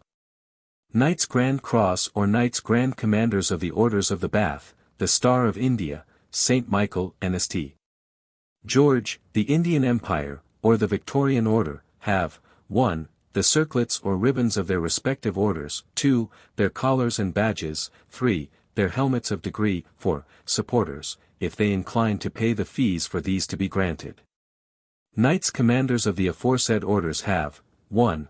The circlets or ribbons of their respective orders, 2. Their badges pendant below the shield, 3. Their helmets of degree. Commanders of the Victorian Order have, 1. The circlet of the order, 2. The badge pendant below the shield. Companions of the aforesaid orders, and members of the Victorian Order, as also members of the Distinguished Service Order, the Imperial Service Order, the Order of Merit, the Order of Victoria and Albert, the Order of the Crown of India. And those entitled to the Victoria Cross, the Albert Medal, the Edward Medal, the Conspicuous Service Cross, the Kaiser-Hind Medal, the Royal Red Cross, the Volunteer Officer's Decoration, the Territorial Decoration, and the Decoration of the League of Mercy, are entitled to suspend their respective decorations below their escutcheons. The officers of these orders of knighthood are of course entitled to display their badges of office. The Dean of Westminster is always Dean of the Order of the Bath. Knights Grand Cross and Knights Commanders of the Bath, if of the military division, are also entitled to place a wreath of laurel round their escutcheons. Knights of Justice of the Order of the Hospital of St. John of Jerusalem in England are entitled to place upon their escutcheons a chief of the arms of the order, gules, a cross throughout argent, embellished in the angles with a lion guardant and a unicorn, both passant or. Knights of Grace and other members of the order suspend whatever badge they are entitled to wear below their shield from a black watered silk ribbon. Some members of the order display their arms upon the cross of the order, as was done by knights of the original order, from which the present order is copied, but how far the practice is sanctioned by the royal charter, or in what manner it is controlled by the rules of the order, I am not aware. The Lord High Constable of England is entitled to place behind his escutcheon 2 batons in salter similar to the one which is delivered to him for use at the coronation, which is now the only occasion when the office is enjoyed. As the office is only held temporarily, the existing privilege does not amount to much. The Lord High Constable of Scotland is entitled to place behind his escutcheon, in salter, 2 silver batons tipped with gold at either end. The arms of the Earl of Errol, hereditary Lord High Constable of Scotland, have only once, at an early period, been matriculated in Lion Register, and then without any official insignia, but there can be no doubt of the right to the crossed batons. The Lord High Chamberlain of Scotland, I am not sure this office still exists, 2 golden keys in salter behind the escutcheon. The Earl Marshal and Hereditary Marshal of England places 2 batons of gold tipped with sable in salter behind his arms. A Deputy Earl Marshal places 1 similar baton in bend behind his shield. The Earl Marischal of Scotland, until the office was extinguished by attainder, placed salterwise behind his shield 2 batons gules, of thistles, each ensigned on the top with an imperial crown or. The Hereditary Marshal of Ireland, an office for long past in abeyance, used 2 batons in salter behind his arms. According to M.S. Harl. 6589, f. 39, les armes de office du Maréchal d'Ireland sont de gaules et 5 fusils bens d'argent. These certainly do not appear to be the personal arms of those who held the office, but there is other record that some such coat was used. The hereditary Lord Great Seneschal of Ireland, the Earl of Shrewsbury, places a white wand in pale behind his escutcheon. The Duke of Argyll places in salter behind his arms, 1, in bend dexter, a baton gules, of thistles or, ensigned with an imperial crown proper, thereon the crest of Scotland, as hereditary Great Master of the household in Scotland. 2, in bend sinister, a sword proper, hilt and pommel or, as hereditary Justice General of Scotland, vide Plate 3. The Master General of the Ordnance, by warrant of King Charles II, bears on each side of his arms a field piece. The Lord Justice Clerk of Scotland places 2 swords in salter behind his shield. The Lord Chief Justice of England encircles his arms with his collar of SS. The Walker Trustees place behind their shield 2 batons in salter, each ensigned with a unicorn salient supporting a shield argent, the unicorn horned or, and gorged with an antique crown, to which is affixed a chain passing between the forelegs and reflexed over the back of the last, for the office of heritable Usher of the White Rod of Scotland, now vested in the said trustees. Before the recent Court of Claims the claim was made to exercise the office by deputy, and such claim was allowed. The Master of the Revels in Scotland has an official coat of arms, argent, a lady rising out of a cloud in the nombral point, richly apparelled, on her head a garland of ivy, holding in her right hand a poignard crowned. In her left a vizard all proper, standing under a veil or canopy azure garnished or, in base a thistle vert. Sergeants at arms encircle their arms with their collars of SS. Garter King of Arms has, 1, his official coat of arms, argent, a gules, on a chief azure, a ducal coronet encircled with a garter, between a lion passant gardant on the dexter, and a fleur-de-lis on the sinister, all or, 2, his crown. 3, his collar of SS. The collar of a king of arms differs from that of a herald, inasmuch as it is of silver gilt, and on each shoulder a portcullis is inserted, for his badge as garter pendant below his shield. His sceptre of silver gilt has been sometimes placed in bend behind his escutcheon, but this has not been regularly done. The practice has, however, been reverted to by the present garter. Lion King of Arms has, 1, his official coat of arms, argent, a lion seigent, erect and a front gules, holding in his dexter paw a thistle slipped vert, and in the sinister a shield of the second, on a chief azure a St. Andrew's cross, i.e. a salter, of the field, 2, his crown, 3, 2 batons, representing that of his office in salter behind his shield, these being azure of thistles and fleurs-de-lis or, tipped at either end with gold, for his collar of SS. 5, his triple chain of gold, from which depends his badge as Lion King of Arms. Ulster King of Arms has, 1. His official coat of arms, or, a cross gules, on a chief of the last a lion of England between a harp and a portcullis, all of the first. 2. His crown, 3. His collar of SS, 4. His 2 staves in salter behind the shield, 5. His chain and badge as Ulster King of Arms, 6. His badge as Registrar of the Order of St. Patrick. Clarenceau's King of Arms has, 1. His official coat of arms, argent, a cross gules, on a chief of the second a lion passant gardant or, crown of the last, 2. His crown, 3. His collar of SS. Norroy King of Arms has, 1. His official coat of arms, argent, a cross gules, on a chief of the second a lion of England passant gardant or, crown with an open crown, between a fleur-de-lis on the dexter and a key on the sinister of the last. 2. His crown, 3. His collar of SS. Bath King of Arms has, 1. His crown, his collar of SS. I am not aware that any official arms have been assigned to Bath up to the present time. But if none exist, there would not be the slightest difficulty in obtaining these. An English herald encircles his shield with his collar of SS. A Scottish herald is entitled to do the same, and has also his badge, which he places below the escutcheon pendant from a ribbon of blue and white. An Irish herald has his collar of SS, and his badge suspended from a sky-blue ribbon. An Irish pursuivant has a similar badge.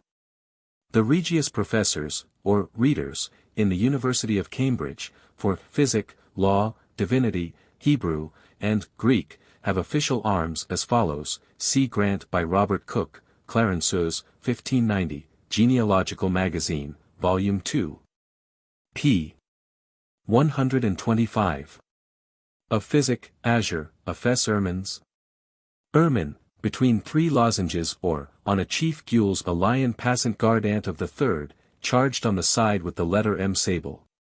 Crest, on a wreath or an azure, a quinquangle silver, called cymbalum sanitatis. Mantling gules and argent. Of law, purpur, a cross maline or, on a chief gules, a lion passant gardant of the second, charged on the side with the letter L sable. Crest, on a wreath, purple and gold, a bivolant or. Mantling gules and argent. Of divinity, gules, on a cross ermine, between 4 doves argent, a book of the first, the leaves or, charged in the midst with the Greek letter theta, theta, sable. Crest, on a wreath, silver and gules, a dove volant argent, with an olive branch vert in his beak. Mantling gules, double argent. Of Hebrew, argent, the Hebrew letter, ta, sable, on a chief gules, a lion passant gardant or, charged on the side with the letter H sable. Crest, on a wreath, silver and sables, a turtle-dove azure. Mantling gules, double argent. Of Greek, per chevron argent and sable, in chief the 2 Greek letters alpha, alpha, and omega, omega, of the second, and in basa, cicado, or grasshopper of the first, on a chief gules, a lion passant gardant or. Charged on the side with the letter G sable. Crest, on a wreath, silver and sables, an owl argent, legs, beak, and ears or. Mantling gules and argent. The following insignia of office I quote subject to the reservation that I am doubtful how far they enjoy official sanction. The Lord Chancellor of England, 2 maces in salter, or 1 in pale, behind the shield and the purse containing the great seal below it. The Lord Great Chamberlain of England, 2 golden keys in salter, and the Lord Chamberlain of the Household, a golden key in pale behind the shield. At Exeter the Dean, Precentor, Chancellor, and Treasurer have used official arms impaled with their own insignia. These were: the Dean, azure, a stag's head cabochette and between the horns a cross petit fichi argent. The Precentor, argent, on a salter azure a fleur-de-lis or. The Chancellor, gules, a salter argent between 4 crosslets or. The Treasurer, gules, a salter between 4 leopards' heads or. The Dean of the Chapel Royal, Savoy, may perhaps employ the complicated code of the chapel to impale his personal arms, placing the escutcheon on the breast of an eagle sable, crowned or. Many English deaneries claim to possess arms which presumably the occupant may use to impale his own coat with, after the example of the Dean of Exeter. Such are London, Winchester, Lincoln, Salisbury, Lichfield, Durham, which all difference the arms of the sea with a letter D of gold or sable. St. David's reverses the tinctures of the arms of the sea. Norwich and Carlisle carry, argent, a cross sable. Canterbury, azure, on a cross argent the monogram sable. York differences the arms of the sea by changing the crown into a mitre, and adding 3 plates in flanks and base. Chapter 37. Augmentations of Honor. Of all heraldic distinctions the possession of an augmentation of honor is the one most prized. The sovereign is of course the fountain of honor, and though ordinary grants of arms are made by letters patent under the hands and seals of the kings of arms, by virtue of the powers expressly and specifically conferred upon them in the letters patent respectively appointing them to their offices, a grant of arms is theoretically a grant from the crown. The privilege of the possession of arms in the ordinary event is left in the discretion of the Earl Marshal, whose warrant is a condition precedent to the issue of a grant. Providing a person is palpably living in that style and condition of life in which the use of arms is usual, subject always to the Earl Marshal's pleasure and discretion, a grant of arms can ordinarily be obtained upon payment of the usual fees. The social status of present-day grantees of arms is considerably in advance of the status of grantees in the Tudor period. An augmentation of arms, however, is on a totally and entirely different footing. It is an especial mark of favour from the sovereign, and the effective grant is a royal warrant under the hand and privy seal of the sovereign.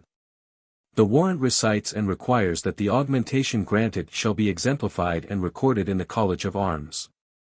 Augmentations have been less frequently conferred in recent years than was formerly the case.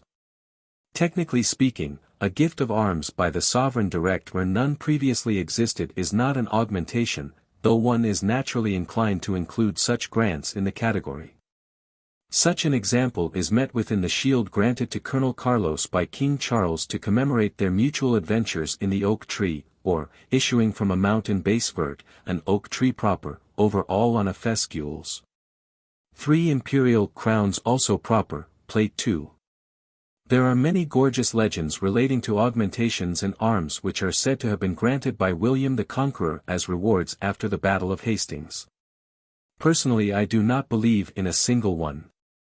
There was a certain augmentation borne by the Dodge family, which, if it be correct, dates from the 34th year of Edward I, but whether this be authentic it is impossible to say. Most people consider the alleged deed of grant a forgery, and if this be so, the arms only exist by right of subsequent record and the question of augmentation rests upon tradition.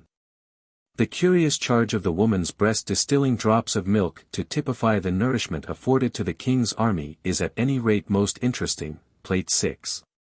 The earliest undoubted one in this country that I am aware of dates from the reign of Edward III. Sir John de Pelham shared in the glory of the Battle of Poictiers, and in the capture of the French King John. To commemorate this he was granted 2 round buckles with thongs. The Pelham family arms were azure, 3 pelicans argent, and, as will be seen, these family arms were quartered with the buckles and thongs on a field gules as an augmentation. The quarterly coat forms a part of the arms both of Lord Chichester and of Lord Yarborough at the present day, and the Pelham buckle has been the badge of the Pelham family for centuries. Piers Legge fought with the Black Prince and took the Count de Tankerville prisoner at the Battle of Crecy, and did valiantly rear and advance the said prince's banner att the Bataille of Crecy to the no little encouragement of the English army. But it was not until the reign of Queen Elizabeth that the augmentation to commemorate this was granted. The Battle of Flodden was won by the Earl of Surrey, afterwards the Duke of Norfolk. And amongst the many rewards which the king showered upon his successful marshal was the augmentation to his arms of a demi-lion pierced in the mouth with an arrow, depicted on the colours for the arms of the Kingdom of Scotland, which the said James, late King of Scots, bore. According to the Act of Parliament under which it was granted, this augmentation would seem now to belong exclusively to Lord Mowbray and Stourton and Hon. Mary Petre, but it is borne apparently with official sanction, or more likely perhaps by official inadvertence, by the Duke of Norfolk and the rest of the Howard family. The Battle of Agincourt is referred to by Shakespeare, who puts these words into King Henry's mouth on the eve of that great battle, Act 4. SC 3. We few, we happy few, we band of brothers. For he today that sheds his blood with me shall be my brother, be he ne'er so vile. This day shall gentle his condition. There is actual foundation in fact for these lines. For in a writ couched in very stringent and severe terms issued by the same king in after years decreeing penalties for the improper assumption and use of false arms, specific exception is made in favor of those who bore arms with us at the Battle of Agincourt. Evidently this formed a very extensive kind of augmentation. The reign of Queen Elizabeth furnishes an interesting example of the gift of a complete coat in the case of Sir Francis Drake, who had been using the arms of another family of the same name.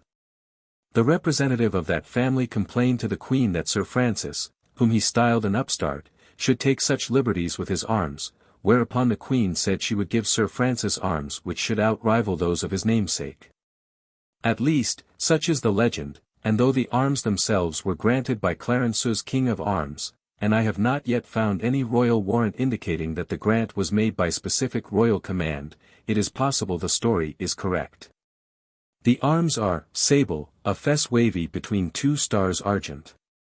Crest, a ship under reef, drawn round a terrestrial globe with a cable by a hand issuing from clouds all proper, plate 6. The stars upon the shield are the two pole stars, and the wavy band between them typifies Drake's voyage round the world, as does also the peculiar crest in which the divine hand is shown guiding his ship around the globe. At the Battle of Naseby Dr. Edward Lake fought bravely for the king, and in the service of his majesty received no less than 16 wounds. At the end of the battle, when his left arm was useless, he put the bridle of his horse between his teeth and still fought on. The quartering of augmentation given to him was, gules, a dexter arm embowed in armor holding in the hand a sword erect all proper, thereto affixed a banner argent charged with a cross between 16 escutcheons of the field. On the cross a lion of England. The 16 shields upon the banner typify his 16 wounds. After the Commonwealth was established in England, Charles II made a desperate effort to regain his crown, an effort which culminated in his disastrous defeat at the Battle of Worcester. The king escaped through the gate of the city solely through the heroic efforts of Colonel Newman, and this is kept in remembrance by the inescutcheon of augmentation, viz., gules, a portcullis imperially crowned door. Every one has heard how the king was accompanied in his wanderings by Colonel Carlos, who hid with him in the oak tree at Boscobel. Afterwards the king accompanied Mistress Jane Lane on horseback as her servant to the coast, whence he fled to the continent. The reward of Colonel Carlos was the gift of the entire coat of arms already referred to. The Lanes, though not until after some years had passed and the king had come back to his own again, were granted two remarkable additions to their family arms. First of all, the canton of England, that is, the arms of England upon a canton, was added to their shield.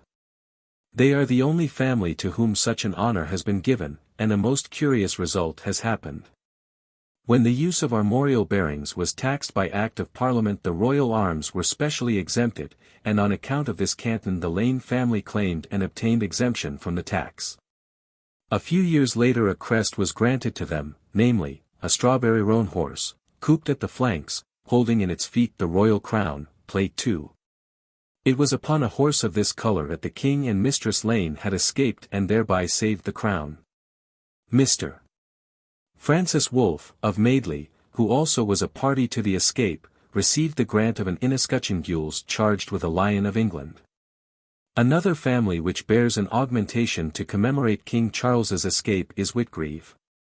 The reign of Queen Anne produced in the Duke of Marlborough one of the finest generals the world has ever seen, and in the Battle of Blenheim one of its greatest victories. The augmentation which commemorates this is a shield bearing the cross of St. George and in the center a smaller shield with the golden lilies of France. In the year 1797 the Battle of Camperdown was fought, when Admiral Duncan defeated the Dutch fleet and was created Lord Camperdown. To his family arms were added a naval crown and a representation of the gold medal given by George III to Lord Camperdown to commemorate his victory. The arms of Nelson are most interesting, inasmuch as one version of the arms carries two separate and distinct augmentations. It is not, however, the coat as it was granted to and borne by the great admiral himself. After the Battle of the Nile he received the augmentation on the chief, a landscape showing the palm tree, the disabled ship, and the battery in ruins. The one crest was the plume of triumph given to the admiral by the Sultan Selim III, and his second crest, which, however, is not a crest of augmentation, was the stern of the Spanish ship San Joseph. After his death at the Battle of Trafalgar his brother was created Earl Nelson, and a second augmentation, namely, a fess wavy sable with the word Trafalgar upon it in gold letters, was added to the arms. This, however, has since been discontinued, except by Lord Bridport, who quarters it, whilst the Nelson family has reverted to the arms as they were borne by the great admiral. After the death of Nelson at the Battle of Trafalgar, Lord Collingwood took command, and though naval experts think that the action of Collingwood greatly minimized the number of prizes which would have resulted from the victory. Lord Collingwood received for an augmentation a chief wavy gules, thereon the Lion of England, navally crowned, with the word Trafalgar above the lion. He also received an additional crest, namely, the stern of his ship, the Royal Sovereign, between a wreath of oak on the one side and a wreath of laurel on the other. The heroic story of the famous fight between the Shannon and the Chesapeake has been often told. Captain Broke sent in a challenge to the Chesapeake to come out and fight him, and, though a banquet was prepared by the mayor of Boston for that evening, to meet the English officers, Captain Broke defeated the Chesapeake in an engagement which only lasted a very short time. He was granted an additional crest, namely, an arm holding a trident and issuing from a naval crown, together with the motto, Savunc Tridentum Servamus. General Ross fought and won the Battle of Bladensburg, and took the city of Washington, dying a few days afterwards. The story is that the family were offered their choice of a baronetcy or an augmentation, and they chose the latter. The augmentation, Plate 2, which was specially granted with permission for it to be placed upon the monument to the memory of General Ross, consists of the arm holding the flag of the United States with a broken flagstaff which will be seen both on the shield itself and as an additional crest. The shield also shows the gold cross for previous services at Corunna and in the peninsula. The family were also given the surname of Ross of Bladensburg. The capture of Curaçao by Admiral Sir Charles Brisbane, KCB, is commemorated by the representation of his ship passing between the two Dutch forts, and by the additional crest of an arm in a naval officer's uniform grasping a cutlass. Admiral Sir Robert Otway, for his distinguished services, was granted, on a chief azure an anchor between two branches of oak or, and on the dexter side a demi-Neptune and on the sinister a mermaid proper, to add to his shield. Admiral Sir George Pocock, who captured Havana, was given for an augmentation, on a chief wavy azure a seahorse, to typify his naval career, between two eastern crowns, to typify his services in the East Indies, with the word Havana, the scene of his greatest victory. Sir Edward Pellew, who was created Viscount Exmouth for bombarding and destroying the fort and arsenal of Algiers, was given upon a chief a representation of that fort, with an English man-of-war in front of it, to add to his arms.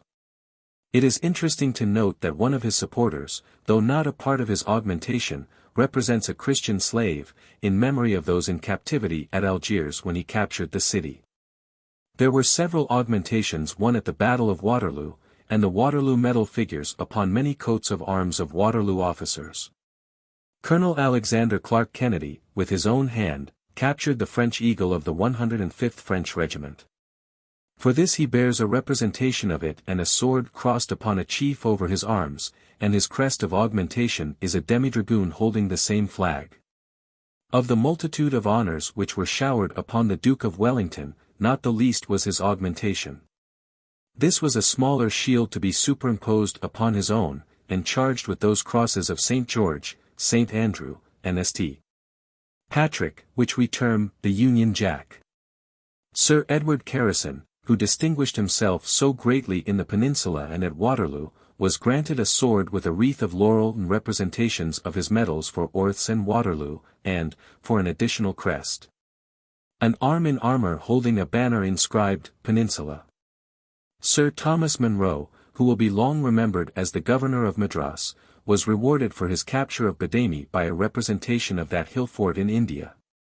The augmentation of Lord Keane is very similar, being a representation of the fortress of Ghazni in Afghanistan, which he captured. Other instances of a similar character are to be found in the arms of Cockburn Campbell and Hamilton Grace. The arms of Lord Gough are most remarkable, inasmuch as they show no less than two distinct and different augmentations both earned by the same man. In 1816, for his services in the peninsula, he received a representation of the Spanish Order of Charles III.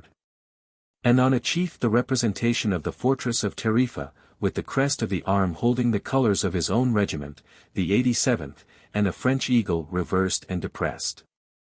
After his victories in the east, particularly at Gujarat, and for the subjugation and annexation of the Punjab, he was granted, in 1843, an additional quartering to add to his shield.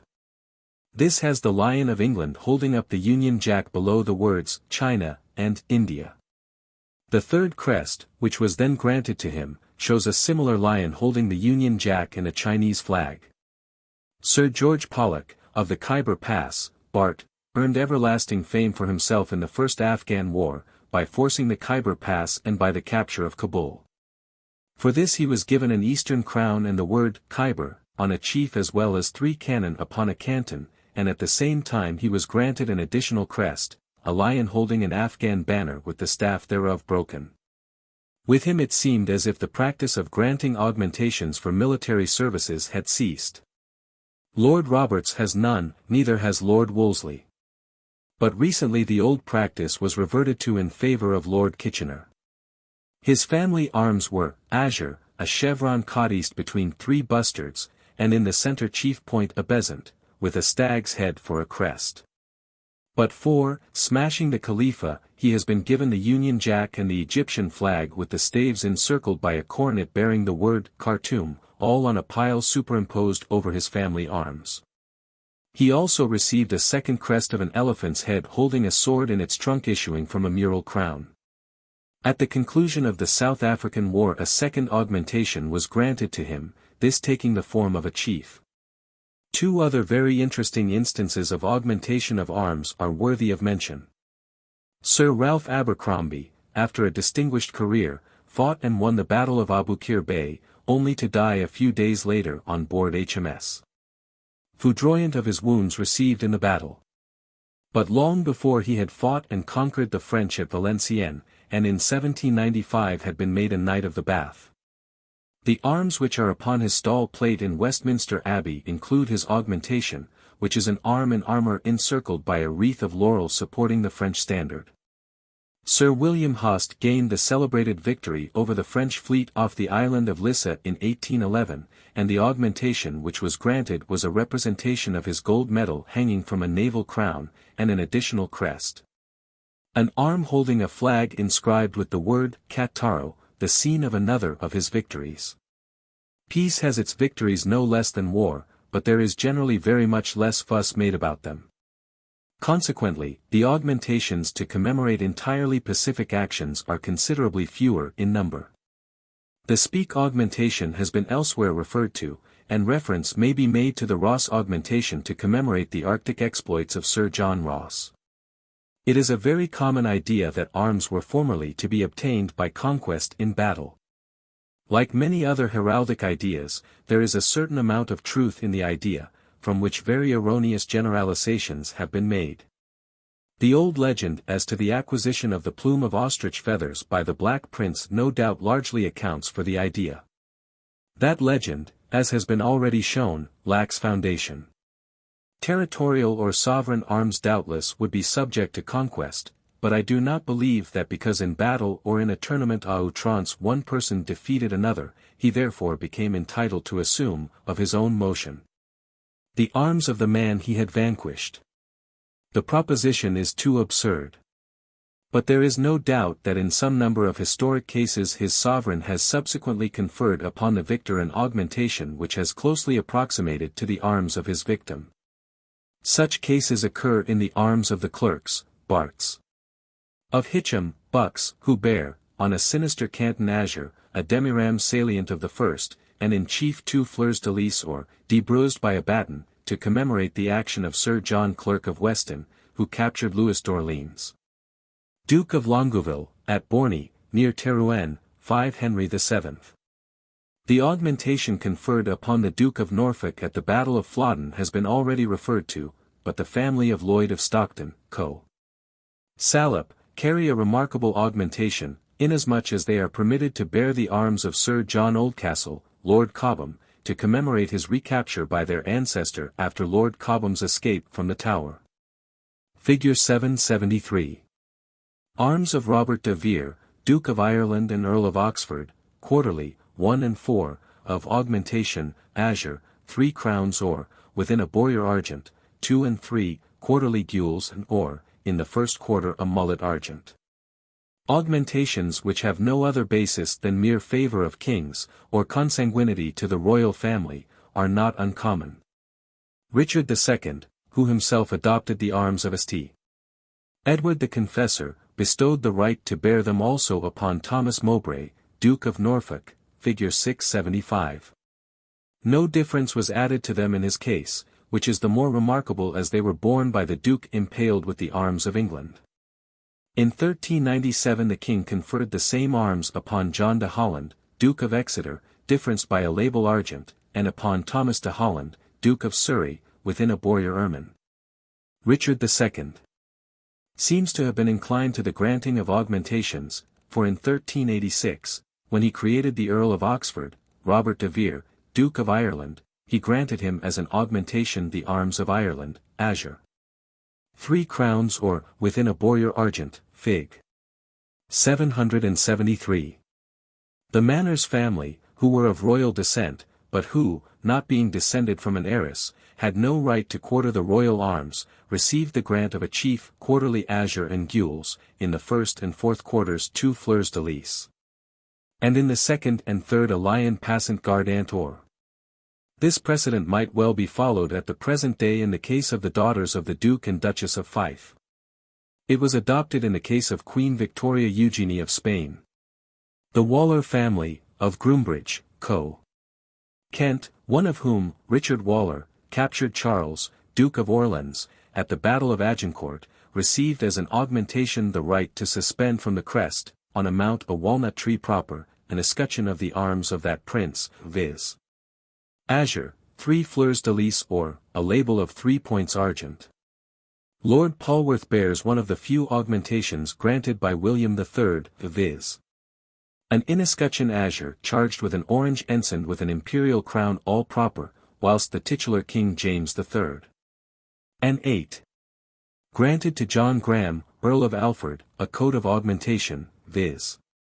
The Royal Arms of Scotland on the Field and Cross of St. Andrew counterchanged, the date of the grant being January 20, 1734.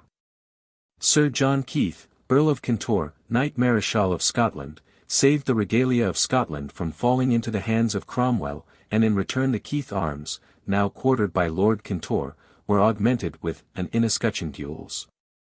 A sword in bend sinister surmounted by a sceptre in bend dexter, in chief an imperial crown, the whole within an orle of 8 thistles. The well-known augmentation of the Seymour family, or, on a pile gules, between 6 fleurs de lis azure, is borne to commemorate the marriage of Jane Seymour to Henry VIII. Who granted augmentations to all his wives except Catherine of Aragon and Anne of Cleves. The Seymour family is, however, the only one in which the use of the augmentation has been continued. The same practice was followed by granting the arms of England to the consort of the Princess Caroline and to the late Prince Consort. See page. Figure 774. Device from the chief of the Prussian sword nobility. The frequent grant of the royal trachure in Scotland, probably usually as an augmentation, has been already referred to. King Charles I. Granted to the Earl of Kinnoul as a quartering of augmentation, azure, a unicorn salient argent, armed, maned, and ungulled or, within a bowyer of the last charged with thistles of Scotland and roses gules of England demitiated. The well-known augmentation of the Medicis family, viz., a roundel azure, charged with 3 fleurs de lis or, was granted by Louis XII. To Pietro de Medicis. The Prussian officers, ennobled on the 18th of January, 1896, the 25th anniversary of the foundation of the new German Empire, bear as a device a chief purpur. And thereupon the Prussian sceptre and a sword in salter interlaced by 2 oak branches vert, fig. 774, the late Right Honourable Sir Thomas Thornton, G.C.B., received a royal license to accept the Portuguese title of Conde de Casillas and an augmentation. This was an inescutcheon, ensigned by his coronet as a conde, or, thereon an arm embowed vested azure, the cuff gold, the hand supporting a flagstaff therefrom flowing the royal standard of Portugal. The same device issuing from his coronet was also granted to him as a crest of augmentation. Sir Woodbine Parish, K.C.H. By legislative act of the Argentine Republic received in 1839 a grant of the arms of that country, which was subsequently incorporated in the arms granted to him and registered in the Herald's College in this country. He had been Consul General and chargé d'affaires at Buenos Aires, 1823 to 1832, he was appointed in 1824 plenipotentiary, and concluded the first treaty by which the Argentine Republic was formally recognized. Reference has been already made, page, to the frequent grant of supporters as augmentations, and perhaps mention should also be made of the inescutcheons for the Dukedom of Aubigny, borne by the Duke of Richmond and Gordon. And for the Duchy of Châtelherault, borne by the Duke of Abercorn. Possibly these should more properly be ranked as territorial arms and not as augmentations. A similar coat is the inescutcheon borne by the Earl of Mar and Kelly for his earldom of Kelly. This, however, is stated by Woodward to be an augmentation granted by James VI. To Sir Thomas Erskine, one of several granted by that king to commemorate the frustration of the Gowrie plot in 1600. The Marquess of Westminster, for some utterly inexplicable reason, was granted as an augmentation the right to bear the arms of the city of Westminster in the first quarter of his arms. Those who have rendered very great personal service to the crown have been sometimes so favoured. The Halford and Gull, see page, augmentations commemorate medical services to the royal family. And augmentations have been conferred upon Sir Frederick Treves and Sir Francis Laking in connection with His Majesty's illness at the time of the coronation. The badges of Ulster and Nova Scotia borne as such upon their shields by baronets are, of course, augmentations. 2 cases are known of augmentations to the arms of towns. The arms of Derry were augmented by the arms of the City of London in chief, when, after its fearful siege, the name of Derry was changed to Londonderry to commemorate the help given by the City of London. The arms of the City of Hereford had an azure bowyer semé of salters couped argent added to its arms after it had successfully withstood its Scottish siege, and this, by the way, is a striking example of colour upon colour. The field of the coat being gules. There are many grants in the later part of the 18th and the beginning of the 19th centuries recorded in Lion Register which at first sight appear to be augmentations. Perhaps they are rightly so termed, but as the additions usually appear to be granted by the Lion without specific royal warrants, they are hardly equivalent to the English ones issued during the same period. Many ordinary grants made in England which have borne direct reference to particular achievements of the grantee have been, by the grantees and their descendants, wrongly termed augmentations.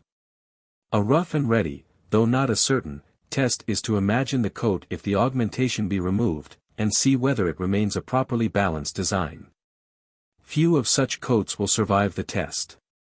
The additions made to a coat to make it a different design, when a new grant is founded upon arms improperly used theretofore, are not augmentations, although spoken departures from the truth on this detail are by no means rare.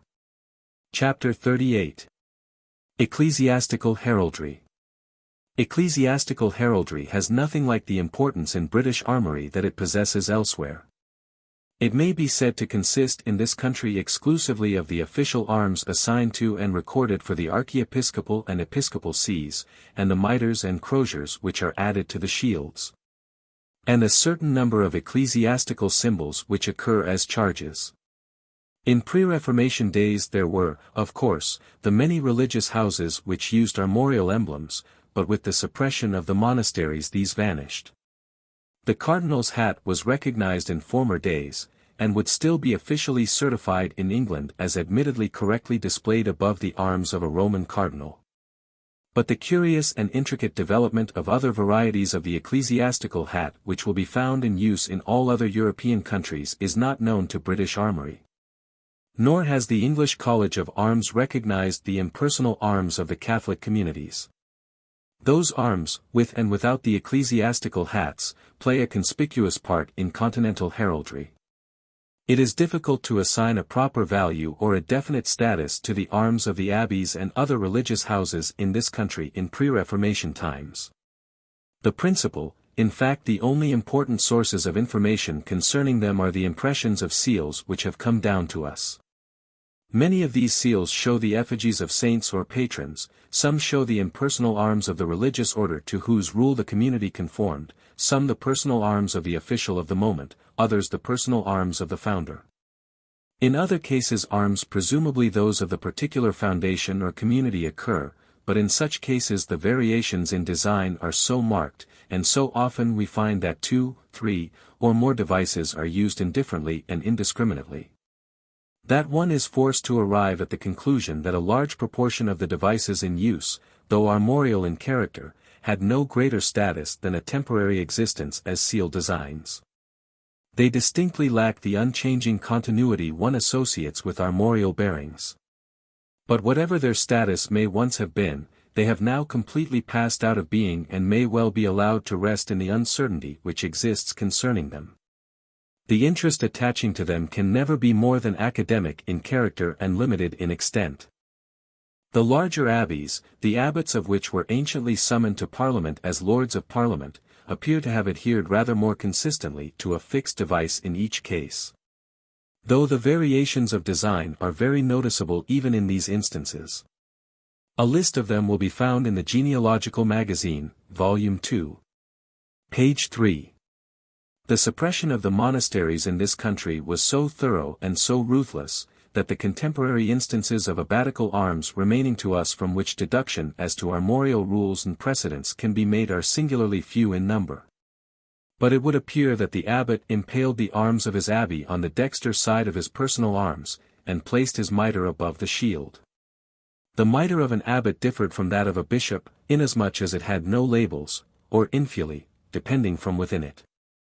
The abbot used a crozier, which doubtless was correctly added to his armorial bearings, but it is found in pale behind the shield, in bend, and also too in salter, and it is difficult to assert which was the most correct form. The crozier of an abbot was also represented with the crook at its head curved inwards, the terminal point of the crook being entirely contained within the hook.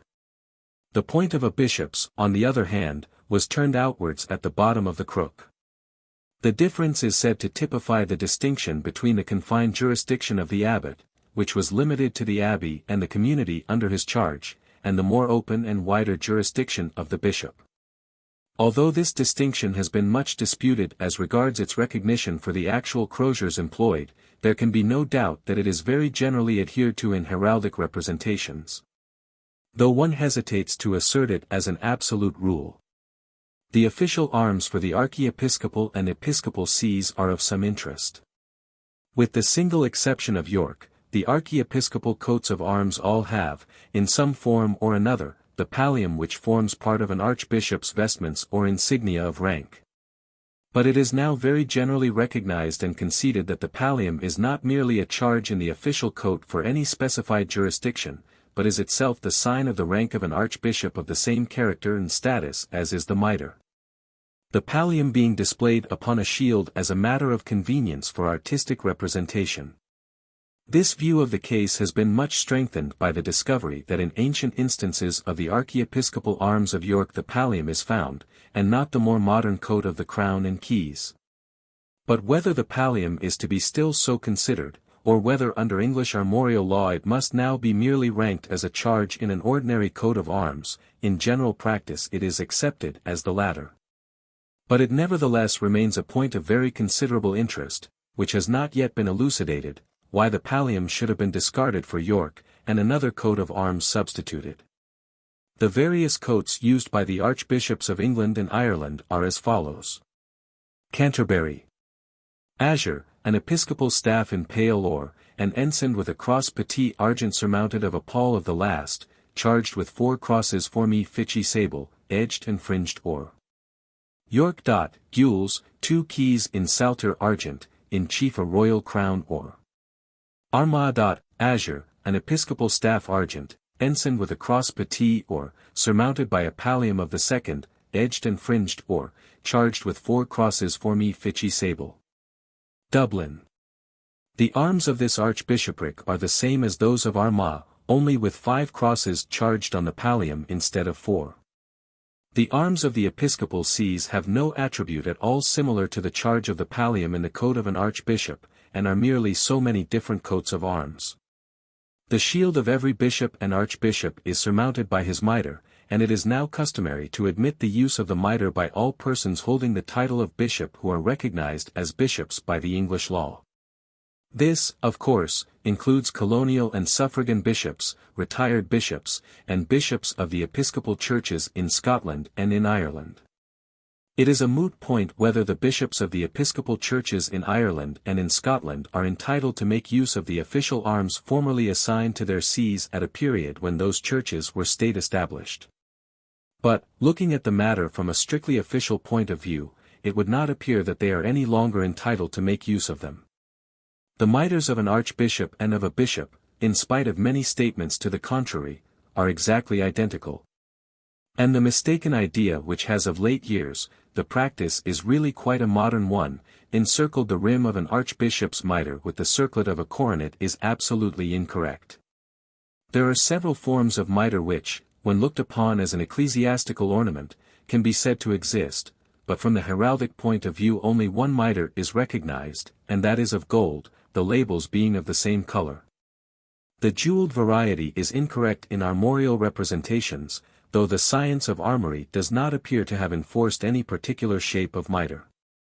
The several forms of the mitre, to which allusion has just been made, refer to the use in actual practice which prevailed in pre-Reformation England, and still holds amongst Roman Catholic bishops at the present day. These are 3 in number, i.e. the precious, preciosa, the gold, auriferata, and the simple, simplex. The 2 former are both employed at a pontifical mass, being alternately assumed at different parts of the service. The second only is worn at such rites as confirmation, and, while the third, which is purely of white linen, is confined to services for the dead, and on Good Friday. As its name implies, the first of these is of cloth of gold, ornamented to a greater or less degree with jewels, while the second, though likewise of cloth of gold, is without any design or ornament. The short Gothic mitre of Norman days has now given place to the modern Roman one, an alteration which, with its great height and arched sides, can hardly perhaps be considered an artistic improvement. Some individual Roman Catholic bishops at the present day, however, in England at any rate, wear mitres more allied to the Norman and Gothic shape. The past 15 or so years have seen a revival, though in a purely eclectic and unofficial manner, of the wearing of the mitre by Church of England bishops. Where this has been, and is being, done, the older form of mitre has been adhered to, though from the informal and unofficial nature of the revival no rules as to its use have been followed, but only individual choice. At the recent coronation, mitres were not worn, which they undoubtedly would have been had this revival now alluded to been made authoritatively. All bishops and archbishops are entitled to place 2 croziers in salter behind their shields. Archbishops of the Roman Catholic Church have continuously placed in pale behind their shields what is known as the Archbishop's Cross. In actual practice, the cross carried before an archbishop is an ordinary one with 1 transverse piece, but the heraldic archiepiscopal cross is always represented as a double cross, i.e. having 2 transverse pieces one above the other. In the established Church of England the archiepiscopal cross, as in the Roman Catholic Church, is the plain 2-armed variety. And though the cross is never officially recognized as an armorial attribute and is not very frequently met with in heraldic representations, there can be no doubt that if this cross is used to typify archiepiscopal rank, it should be heraldically represented with the double arms. The actual cross borne before archbishops is termed the provincial cross, and it may be of interest to here state that the bishops of Rochester are the official cross-bearers to the archbishops of Canterbury.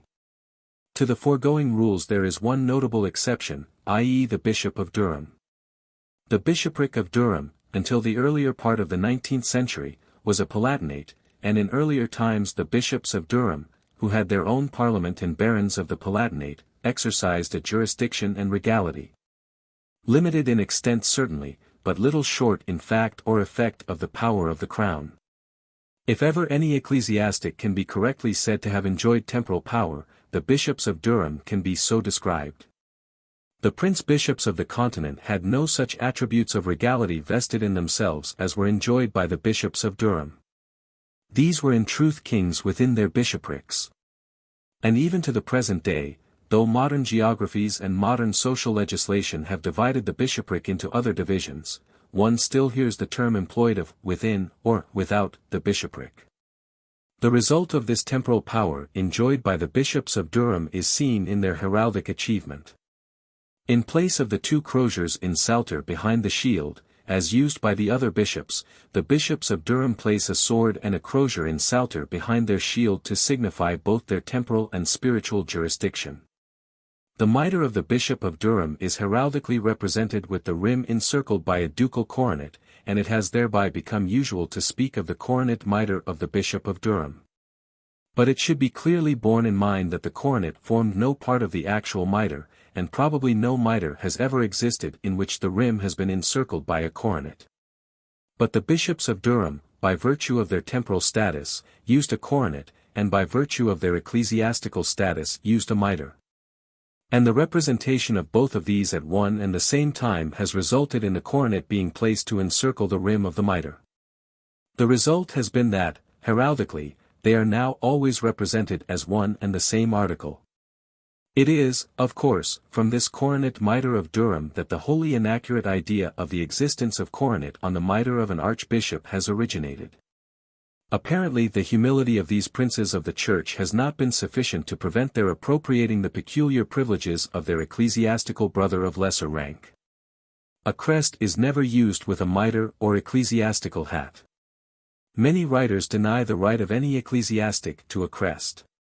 Some deny the right also to use a motto, but this restriction has no general acceptance. Therefore ecclesiastical heraldry in Britain is summed up in, 1. Its recognition of the cardinal's hat, 2. The official coat of arms for ecclesiastical purposes, 3. The ensigns of ecclesiastical rank above alluded to, viz. mitre, cross, and crozier. Ecclesiastical heraldry, notably in connection with the Roman Church, in other countries has, on the contrary, a very important place in armorial matters. In addition to the emblems officially recognized for English heraldry, the ecclesiastical hat is in constant use. The use of the ecclesiastical hat is very general outside Great Britain, and affords one of the few instances where the rules governing heraldic usages are identical throughout the continent.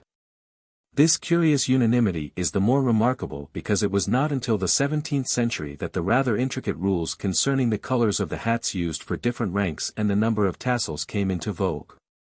Other than the occasional recognition of the cardinal's hat in former days, the only British official instance of the use of the ecclesiastical hat is met with in the case of the very recent matriculation of arms in Lion Register to Right Rev. Aeneas Chisholm, the present Roman Catholic Bishop of Aberdeen. I frankly admit I am unaware why the ecclesiastical hat assigned to the bishop in the official matriculation of his arms has 10 tassels on either side. The continental usage would assign him but 6, and the English armory has no rules of its own which can be quoted in opposition thereto. Save as an acceptance of Roman regulations, Roman holy orders, it should not be forgotten, are recognized by the English common law to the extent that a Roman Catholic priest is not reordained if he becomes an Anglican clergyman. The heraldic ecclesiastical hat of a bishop has no existence with us, and the Roman regulations would give him but 6 tassels. The mitre is to be met with as a charge and as a crest, for instance, in the case of Berkeley and Berkeley, a mitre gules, labelled and garnished or, charged with a chevron between 10 crosses petit, 6 and 4 argent. Motto, Dieu avec nous. And also in the case of Sir Edmund Hardinge, Bart., whose crests are curious, 1. Of honourable augmentation, a hand fesswise couped above the wrist habited in naval uniform, holding a sword erect surmounting a Dutch and a French flag in salter, on the former inscribed Atlanta, on the latter Piedmontese. The blade of the sword passing through a wreath of laurel near the point and a little below through another of cypress, with the motto, Postera laudi recens. 2. A mitre gules charged with a chevron argent, fimbriated or, thereon 3 escallops sable. The cross can hardly be termed exclusively ecclesiastical, but a curious figure of this nature is to be met with in the arms recently granted to the borough of Southwark. It was undoubtedly taken from the device used in Southwark before its incorporation, though as there were many bodies who adopted it in that neighbourhood, it is difficult to assign it to a specific origin. Pastoral staves and passion nails are elsewhere referred to, and the figures of saints and ecclesiastics are mentioned in the chapter on the human figure. The emblems of the saints, which appear to have received a certain amount of official recognition, both ecclesiastical and heraldic, supply the origin of many other charges not in themselves heraldic. An instance of this kind will be found in the sword of St. Paul, which figures on the shield of London. The cross of St. Cuthbert, which has been adopted in the unauthorized coat for the see of Newcastle-on-Tyne, and the keys of St. Peter, which figure in many ecclesiastical coats, are other examples. The lilies of the Virgin are, of course, constantly to be met with in the form of fleurs de lis and natural flowers. The wheel of St. Catherine is familiar, and the list might be extended indefinitely. Chapter 39. Arms of Dominion and Sovereignty. Royal arms in many respects differ from ordinary armorial bearings, and it should be carefully borne in mind that they stand, not for any particular area of land, but for the intangible sovereignty vested in the rulers thereof. They are not necessarily, nor are they in fact, hereditary. They pass by conquest. A dynastic change which introduces new sovereignties introduces new quarterings, as when the Hanoverian dynasty came to the throne of this country the quartering of Hanover was introduced. But purely personal arms in British heraldry are never introduced. The personal arms of Tudor and Stuart were never added to the royal arms of this country. The origin of the English royal arms was dealt with on page. Gules, 3 lions passant gardant in pale or, as the arms of England, were used by Kings John, Henry III, Edward I, and Edward II. The quartering for France was introduced by Edward III. As explained on page, and the royal shield, quarterly 1 and 4, France, ancient, azure, Semetalis or, 2 and 3, England, gules, 3 lions passant gardant in pale or, was in use in the reigns of Edward III, Richard II. Who, however, impaled his arms with those of Saint Edward the Confessor, and Henry IV.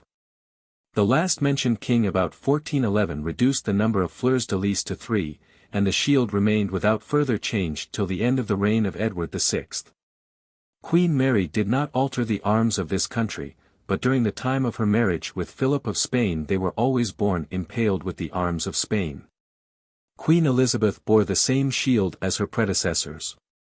But when James I came to the throne the arms were, quarterly 1 and 4, quarterly I and III. France, 2. And 3. England, 2. Scotland, or, a lion rampant within a double trace surflory in counterflory gules, 3. Ireland, azure, a harp or, stringed argent. The shield was so borne by James I, Charles I, Charles II, and James II. When William III and Mary came to the throne an inescutcheon of the arms of Nassau, azure, Belletti in a lion rampant or, was superimposed upon the royal arms as previously borne, for William III. And he impaled the same coat without the inescutcheon for his wife. At her death the impalement was dropped. After the union with Scotland in 1707 the arms of England, gules, 3 lions, and were impaled with those of Scotland, the tracesure not being continued down the paler line, and the impaled coat of England and Scotland was placed in the first and fourth quarters, France in the second, Ireland in the third. At the accession of George I, the arms of Hanover were introduced in the fourth quarter. These were, tierced and peril reversed, 1, Brunswick, gules, 2 lions passant gardant in pale or, 2. Lundberg, or, Sema of Hearts gules, a lion rampant azure, 3. In point, Westphalia, gules, a horse courant argent, and on an inescutcheon, over the fourth quarter, gules, the crown of Charlemagne, as arch-treasurer of the Holy Roman Empire. At the union with Ireland in 1801 the opportunity was taken to revise the royal arms, and those of France were then discontinued. The escutcheon decided upon at that date was, quarterly, 1 and 4, England, 2, Scotland, 3. Ireland and the arms of Hanover were placed upon an inescutcheon. This inescutcheon was surmounted by the electoral cap, for which a crown was substituted later when Hanover became a kingdom. At the death of William IV. By the operation of the Salic law, the crowns of England and Hanover were separated, and the inescutcheon of Hanover disappeared from the royal arms of this country. And by royal warrant issued at the beginning of the reign of Queen Victoria the royal arms and badges were declared to be, 1 and 4, England. 2, Scotland, 3. Ireland. The necessary alteration of the ciphers are the only alterations made by His present Majesty. The supporters date from the accession of James I. Before that date there had been much variety. Some of the royal badges have been already alluded to in the chapter on that subject. The differences used by various junior members of the royal family will be found in the chapter on marks of cadency. Chapter 40. Hatchments. A custom formerly prevailed in England, which at one time was of very considerable importance. This was the setting up of a hatchment after a death. No instances of hatchments of a very early date, as far as I am aware, are to be met with, and it is probably a correct conclusion that the custom, originating rather earlier, came into vogue in England during the 17th century and reached its height in the 18th. It doubtless originated in the carrying of ceremonial shields and helmets, afterwards left in the church, at funerals in the 16th century, and in the earlier practice of setting up in the church the actual shield of a deceased person. The cessation of the ceremonial funeral, no doubt, led to the cult of the hatchment. Hatchments cannot be said even yet to have come entirely to an end, but instances of their use are nowadays extremely rare, and since the early part of the 19th century the practice has been steadily declining. And at the present time it is seldom indeed that one sees a hatchment in use.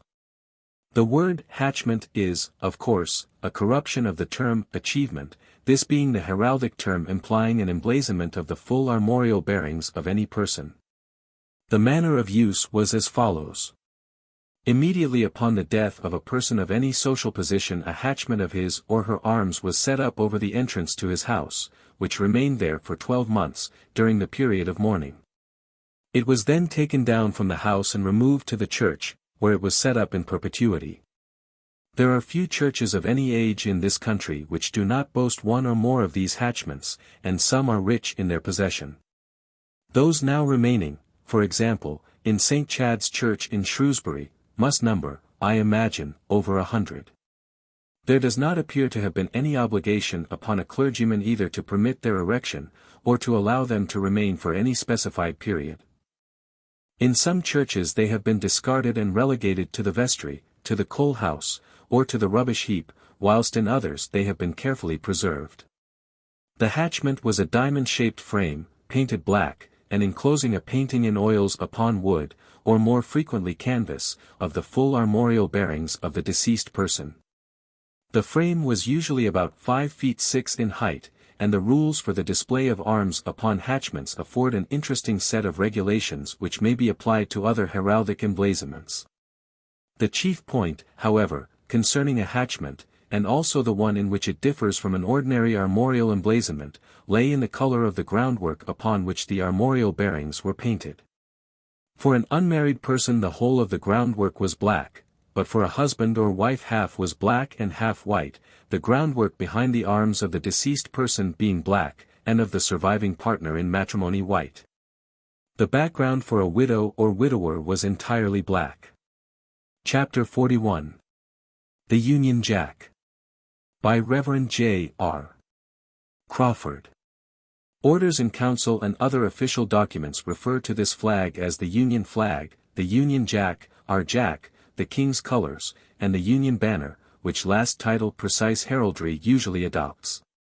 In patriotic songs it is toasted as the red, white, and blue, whilst in the services men affectionately allude to it as the dear old duster.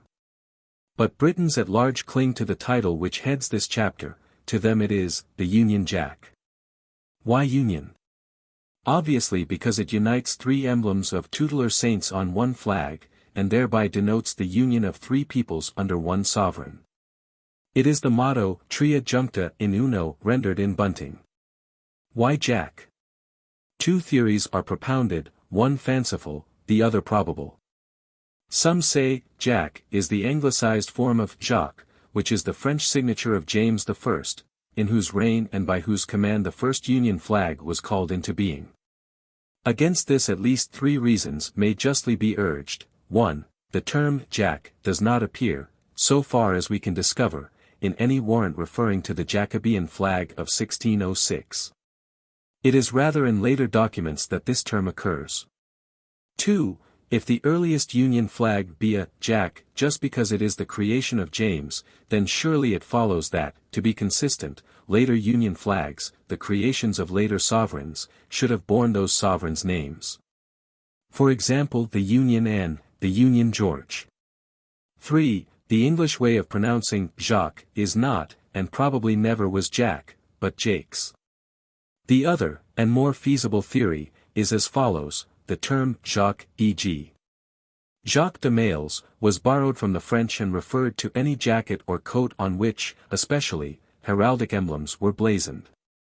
In days long prior to those of the first Stuart king, mention is made of white coats with red crosses worn by shipsmen and men of the set of London.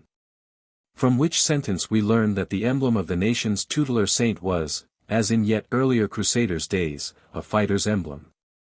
When such emblem or emblems were transferred to a flag, the term Jacques may well, in course of time, have been also applied to that flag, as previously to the jacket. Glance now at the story of those orders in council which created the various Union flags. The very union of the two kingdoms of England and Scotland seems to have accentuated the pettier national jealousies, so that sovereigns annoyed northerners by hoisting the St. George above the St. Andrew, and the Scotchmen retaliated by a species of tu quoque. The king sought to allay these quarrels by creating a British, as other than a purely English or Scottish, flag. But let the proclamation speak for itself. By the king.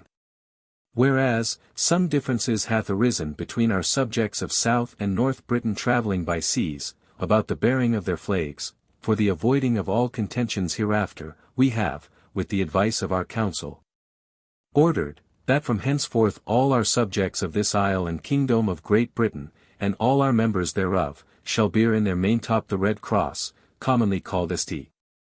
George's cross, and the white cross, commonly called St. Andrew's cross, joined together according to the firmi made by our heralds, and sent by us to our admiral to be published to our subjects, and in their foretop our subjects of South Britain shall wear the red cross onely as they were wont. And our subjects of North Britain in their foretop the white cross only as they were accustomed. 1606. This attempt at conciliating differences deserved but did not win success. The king's own ships deemed themselves slighted, since all vessels were treated alike in this matter, and so persistent was the agitation that at last, in Charles I's reign, 1634, another proclamation was issued for the honor of our ships in our Navy Royal, whereby those ships alone had the right of hoisting the Union flag. The days of the Commonwealth brought another change, for with the king's flag disappeared. The Protector caused two new flags to be made, viz. The Great Union, a flag little used, however, although it figured at his funeral obsequies, and which may be thus blazoned, quarterly 1 and 4, the St. George, 2, the St. Andrew, 3. Azure, a harp or, for Ireland. Over all on an inescutcheon of pretence, sable, a lion rampant or, for the Protector's personal arms, and the Commonwealth ensign, which latter Parliament treated as the paramount flag. The most interesting features of this flag are that it was of three kinds, one red, one white, one blue, and that Ireland but not Scotland had a place on its folds. When the king came to his own again, yet another change was witnessed. By this proclamation ships in the navy were to carry the Union, and all merchantmen the St. George, whilst these latter vessels were also to wear the red ensign with the St. George on a canton. Passing on, we reach the days of Queen Anne, who as soon as the union of the two parliaments was accomplished, issued a famous proclamation often quoted. Suffice it here to outline its effect. Plate 9. Figure 775. The two crosses of St. George and St. Andrew were, as the Treaty of Union had agreed should be, conjoined in such a manner as we should think fit, and what that manner was is described on the margent, in the shape of a sketch. But further, in place of the St. George being placed on the canton of the red ensign of Charles II. Itself the Commonwealth ensign, minus the harp, the proclamation ordered the Union as a canton, and finally this new red ensign was confined to the merchant ships, whilst our jack was reserved for the use of the navy. Unless by particular warrant. Thus things continued until the union of Ireland with England and Scotland. The proclamation referring to this act of union closes with the herald's verbal blazon of the full Union flag. The Union flag shall be azure, the crosses saltire of St. Andrew and St. Patrick, quarterly per saltire, countercharged argent and gules, the latter fimbriated of the second, surmounted by the cross of St. George of the third, fimbriated as the saltire. Thus the Union, as displayed in bunting, was perfected. Our Union flag is very remarkable, even amongst the flags of Christendom, both as a blending of crosses, and crosses only, and also as an emblem of the union of two or more countries. Yet it is not unique, for the flags of Denmark, Sweden, and Norway have a somewhat similar story to tell. The last two countries separated at different dates from Denmark, and then together formed a united Scandinavian kingdom. In separating, they each took to themselves a separate flag, and again, in uniting, they called into being a union banner. How they treated these changes figure 775 will illustrate. Notwithstanding these acts of union both Scandinavians and Britons have had, and we still have, differences over these union flags.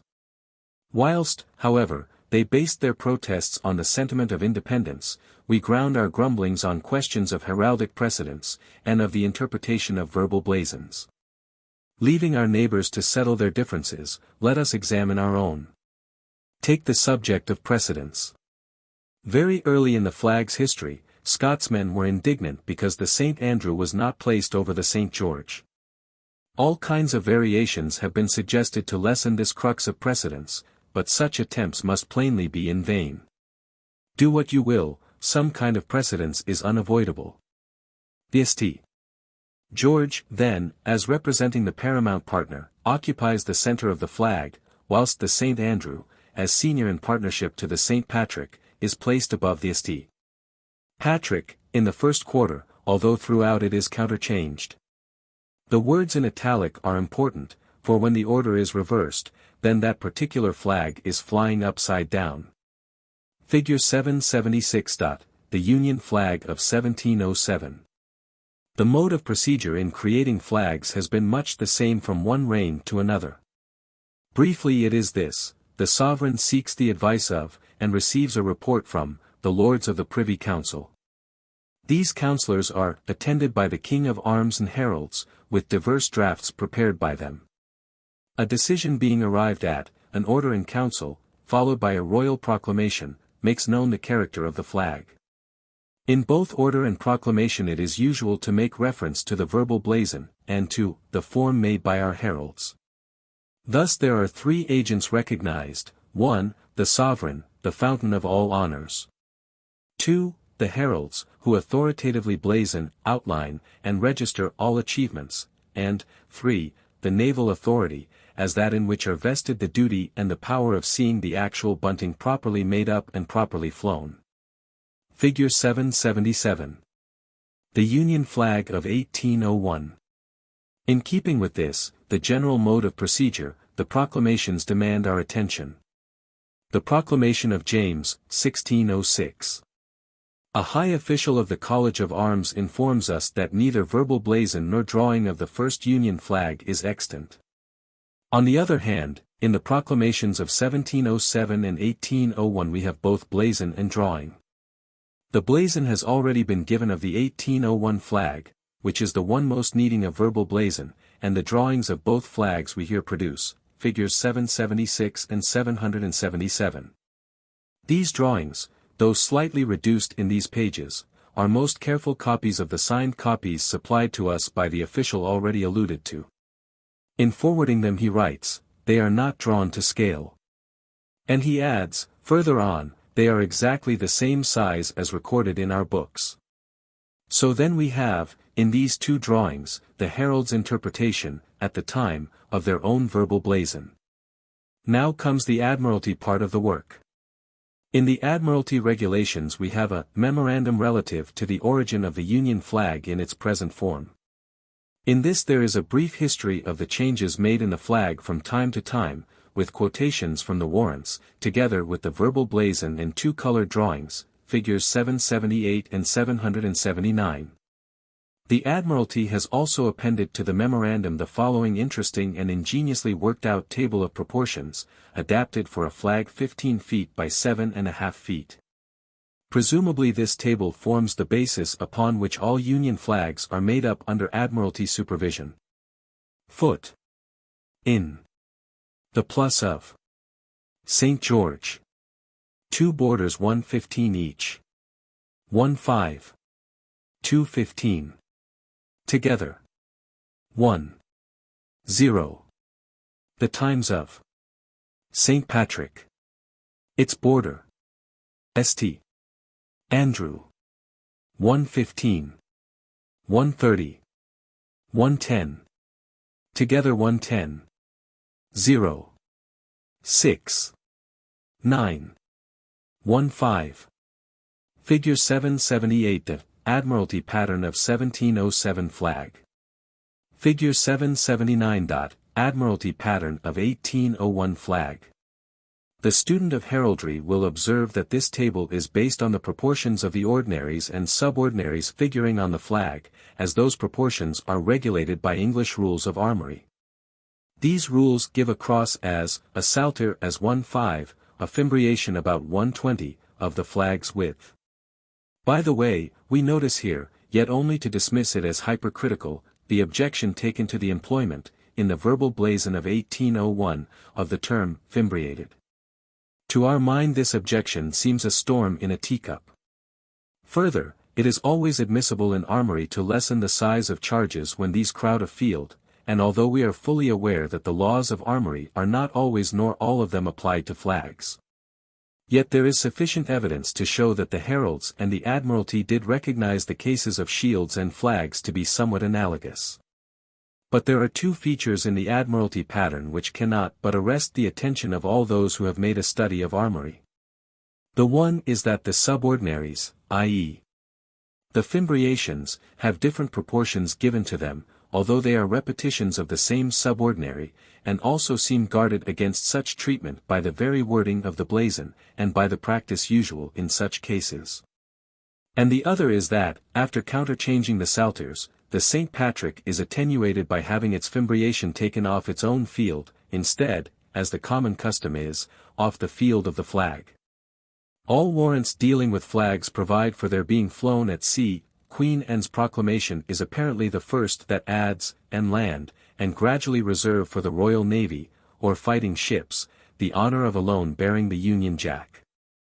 The accompanying diagram shows at a glance the changes made by the several proclamations. The latest word on this subject is the Merchant Shipping, Colours, Act of Queen Victoria, 1894.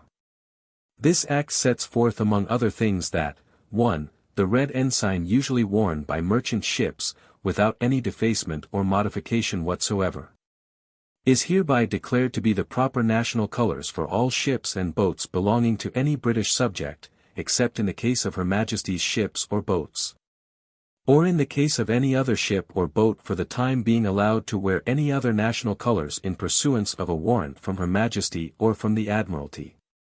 2. If any distinctive national colours except such red ensign, or except the Union Jack with a white border, or if any colours usually worn by Her Majesty's ships, and are or is hoisted on board any ship, without warrant. For each offence, a fine not exceeding £500. Chapter 42.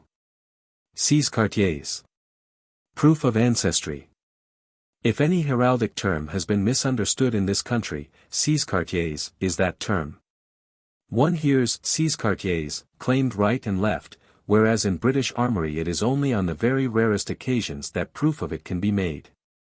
In England there is not, and never has been, for any purpose a real test of blood. By the statutes of various orders of knighthood, esquires of knights of those orders are required to show that their grandparents were of gentle birth and entitled to bear arms. And a popular belief exists that Knights of Justice of the Order of the Hospital of St. John of Jerusalem in England need to establish some test of birth. The wording of the statute, however, is very loose and vague, and in fact, judging from the names and arms of some of the knights, must be pretty generally ignored. But Peer, K.G. or C.B., alike need pass no test of birth. The present state of affairs in this country is the natural outcome of the custom of society, which always recognizes the wife as of the husband's status, whatever may have been her antecedents, unless the discrepancy is too glaring to be overlooked. In England few indeed care or question whether this person or that person has even a coat of arms. And in the decision of society upon a given question as to whether this person or the other has married beneath himself, the judgment results solely from the circle in which the wife and her people move. By many this curious result is claimed as an example of, and as a telling instance to demonstrate, the broad-minded superiority of the English race, as evidenced by the equality which this country concedes between titled and untitled classes, between official and unofficial personages, between the landowning and the mercantile communities. But such a conclusion is most superficial. We draw no distinction, and rightly so, between titled and untitled amongst the few remaining families who have held and owned their lands for many generations. But outside this class the confusion is great, and to a close observer it is plainly enough apparent that great distinctions are drawn. But they are often mistaken ones. That the rigid and definite dividing line between patrician and plebeian, which still exists so much more markedly upon the continent, can only be traced most sketchily in this country is due to two causes. 1. The fact that in early days, when society was slowly evolving itself, many younger sons of gentle families embarked upon commercial careers, natural family affection, because of such action, preventing a rigid exclusion from the ranks of society of every one tainted by commerce. 2. The absence in this country of any equivalent of the patent distinguishing marks de, van, or von, which exist among our neighbours in Europe. The result has been that in England there is no possible way, short of specific genealogical investigation, in which it can be ascertained whether any given person is of gentle birth. And the corollary of this last mentioned fact is that any real test is ignored. There are few families in this country, outside the Roman Catholic aristocracy, whose marriages are not quite so haphazard as are those of other people, who can show that all their 16 great-great-grandparents were in their own right entitled to bear arms. That is the true definition of the proof of seize-quartiers. In other words, to prove seize-quartiers you must show this right to have existed for self, parents, grand parents, gt grand parents, GT, grand. Parents. 1. Your. Fathers. Fathers. Fathers. Father. 2. Your. Fathers. Fathers. Fathers. Mother. 3. Your.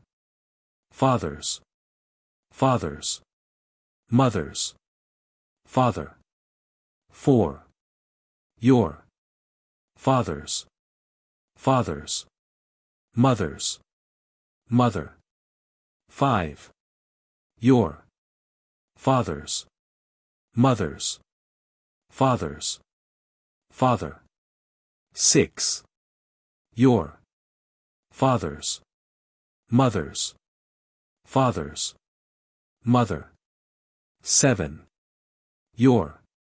Fathers. Mothers. Mothers.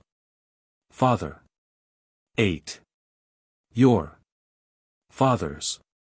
Mothers. Mothers. Mother. 9. Your. Mothers. Fathers. Fathers. Father. 10.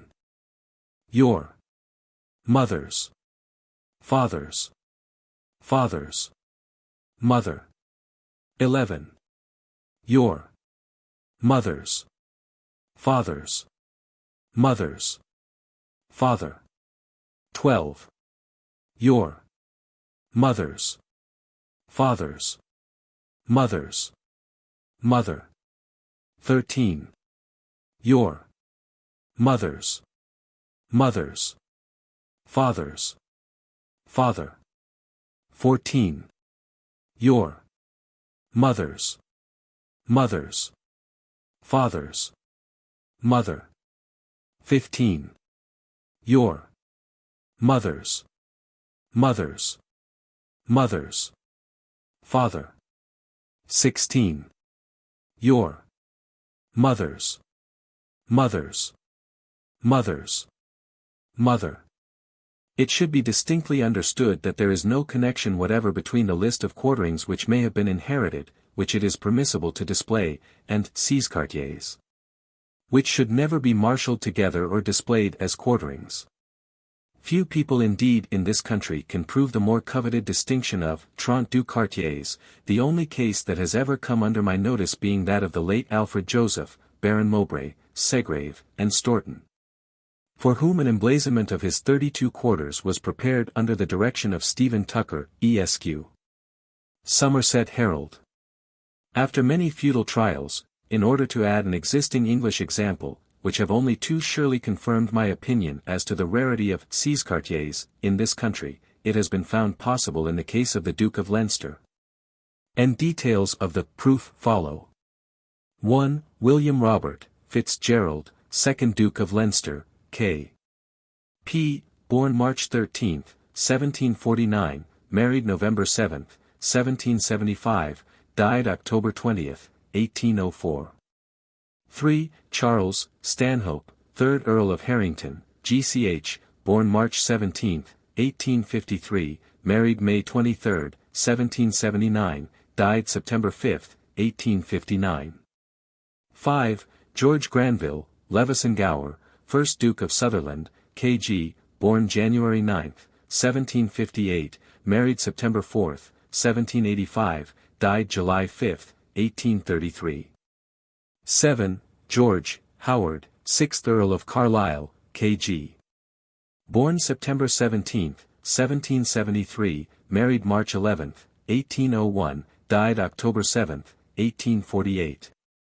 9. Charles Duncombe, 1st Baron Feversham, born December 5, 1764, married September 24, 1795, died July 16, 1841. 11. George Stewart, 8th Earl of Galloway, K.T., born March 24, 1768, married April 18, 1797, died March 27, 1834. 13. Sir James Graham, 1st Bart, of Netherby, born April 1761, married September 28, 1782, died April 13, 1824. 15. Colonel James Callender of Craigforth, born 1774, died, married, as his third wife, 1776. Equals. Equals. Equals. Equals. Equals. Equals. Equals. Equals. 2. Honorable Amelia Olivia St. George, Dow. Of Usher, St. George, Baron St. George of Hatley St. George. 4. Jane, Dow. And co-heir of Sir John Fleming, Bart., of Brompton Park. 6. Elizabeth, Soa-Jure Countess of Sutherland, born May 24, 1765, died January 29, 1839. 8. Lady Georgiana Cavendish, eldest Dow. And co-heir of William, 5th Duke of Devonshire, K.G. 10. Lady Charlotte Legge, only Dow. Of William, 2nd Earl of Dartmouth, died November 5, 1848. 12. Lady Jane Paget, Dow. Of Henry, 1st Earl of Uxbridge, died June 30, 1842. 14. Lady Catherine Stewart, Dow. Of John, 7th Earl of Galloway, died September 20, 1836. 16. Lady Elizabeth Macdonell, Dow. Of Alexander, 5th Earl of Antrim, died 1796. Augustus Frederick, Fitzgerald, 3rd Duke of Leinster, born August 21, 1791, married June 16, 1818, died 10th October 1874 equals. Lady Charlotte Augusta, Stanhope, born February 15, 1793, died February 15, 1859. George Granville, Sutherland Leveson Gower, formerly Leveson Gower, 2nd Duke of Sutherland, K.G. Born August 8, 1786, married May 28, 1823, died 28th February 1861 equals. Lady Harriet Elizabeth Georgiana Howard, born May 21, 1806, died October 27, 1868. William, Duncombe, 2nd Baron Feversham, born January 14, 1798, married December 18, 1823, died 11th February 1867 equals. Lady Louisa Stuart, died March 5, 1889. Right Honourable Sir James Robert George Graham, 2nd Bart., P.C., G.C.B. Born June 1, 1792, died 25th October 1861 equals. Fanny Callender, married July 8, 1819, died October 25, 1857. Charles William, Fitzgerald, 4th Duke of Leinster, born March 30, 1819, married October 30, 1847, died 10th February 1887 equals.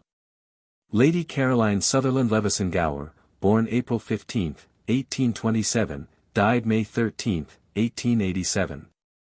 William Ernest, Duncombe, 1st Earl of Feversham, created 1868, born January 28, 1829, married 7th August 1851 equals. Mabel Violet Graham. Gerald, Fitzgerald, 5th Duke of Leinster, born August 16, 1851, married January 17, 1884, died 1st December 1893 equals. Lady Hermione Wilhelmina Duncombe, born March 30, 1864, died March 19, 1895. The Most Noble Maurice, Fitzgerald, Duke of Leinster, Marquess and Earl of Kildare, Company Kildare, Earl and Baron of Offaly, all in the Peerage of Ireland, Viscount Leinster of Taplow, Company Bucks, in the Peerage of Great Britain. And Baron Kildare of Kildare in the Peerage of the United Kingdom, Premier Duke, Marquess, and Earl of Ireland, born March 1, 1887. The following are the heraldic particulars of the shields which would occur were this proof of six quartiers emblazoned in the ordinary form adopted for such a display. The arms are numbered across from left to right in rows of 16, 8, 4, 2, and 1. 1. Duke's coronet, ribbon of St. Patrick argent, a salter gules, Fitzgerald. 2. Lozenge, argent, a chief azure, over all a lion rampant gules, ducally crowned or, St. George. 3. Earl's coronet, ribbon of Hanoverian Guelphic order quarterly ermine and gules, in the center a crescent on a crescent for cadency, Stanhope. 4. Lozenge, argent, a chevron gules, a double trace surfleury and counterfleury of the last, Fleming. 5. Duke's coronet, garter quarterly, 1 and 4, berry of 8 or and gules, over all across fleury sable. 2 and 3, azure, 3 laurel leaves or, Levison Gower. 6. Lozenge, surmounted by Earl's coronet gules, 3 mullets or, on a bowyer of the second a trace surfleury counterfleury of the first, Sutherland. 7. Earl's coronet, garter quarterly of 6, 1.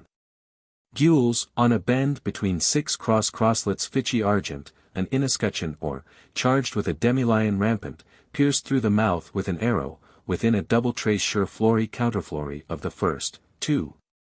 Gules, 3 lions passant gardant in pale or, in chief a label of 3 points argent, 3. Chequy or and azure, 4. Gules, a lion rampant argent, 5. Gules, 3 escallops argent, 6. Berry of 6 argent and azure, 3 chaplets gules, in the center of the quarters a mullet for difference, Howard. 8. Lozenge, sable, 3 bucks heads cabochette argent, Cavendish. 9. Baron's coronet, per chevron enrailed gules and argent, 3 Talbot's heads erased counterchanged, Duncombe. 10. Lozenge, azure, a buck's head cabochette argent, Leg. 11. Earl's coronet, ribbon of thistle or, a fess chequy argent and azure, surmounted of a bending railed gules, within a trace surfleury counterfleury of the last, Stuart. 12. Lozenge, sable, on a crossing railed between 4 eagles displayed argent, 5 lions passant gardant of the field, Paget. 13. Baronet's badge, or, on a chief sable, 3 escallops of the field, Graham. 14. Lozenge, arms as on number 11, Stuart. 15. Shield, quarterly, 1 and 4, sable, a bend chequy or and gules between 6 billets of the second, 2, azure, a stag's head cabochette or, 3. Gules, 3 legs armed proper, conjoined in a fess point and flexed in triangle, garnished and spurred or, calendar. 16. Lozenge, quarterly, 1, or, a lion rampant gules, 2. Or, a dexter arm issuant from the sinister fess point out of a cloud proper, the hand holding a crosslet fichy erect azure, 3. Argent, a ship with sails furled sable, 4. Per fess azure and vert, a dolphin naiant in fess proper, MacDonald. 17. As 1. But no ribbon of K.P.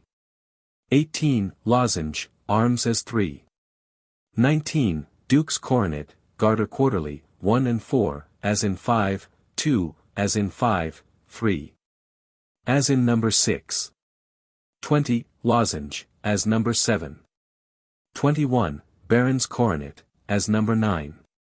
22. Lozenge, as number 14. 23. As no. 13, but with ribbon of a GCB. 24. Lozenge, as number 15. 25, as 17. 26. Lozenge, as number 19. 27, as 21, but Earl's coronet. 28. Lozenge, as number 13, but no baronet's badge. 29, as 17. 30. Lozenge, as number 9. 31. Arms, argent, a salter gules. Crest, a monkey statnant proper, environed about the middle with a plain collar, and chained or. Supporters, 2 monkeys, as the crest. Mantling gules and argent. Coronet of a duke. Motto, Cramabu. Index. A bank, arms of. Abbey. Abbot, mitre of an. Crozier of an. Abbot Sowulp. Abel, arms. Abercorn, Duke of. Abercrombie, arms. Sir Ralph, augmentation. Aberdeen, arms of. Earls of. Earl of, supporters.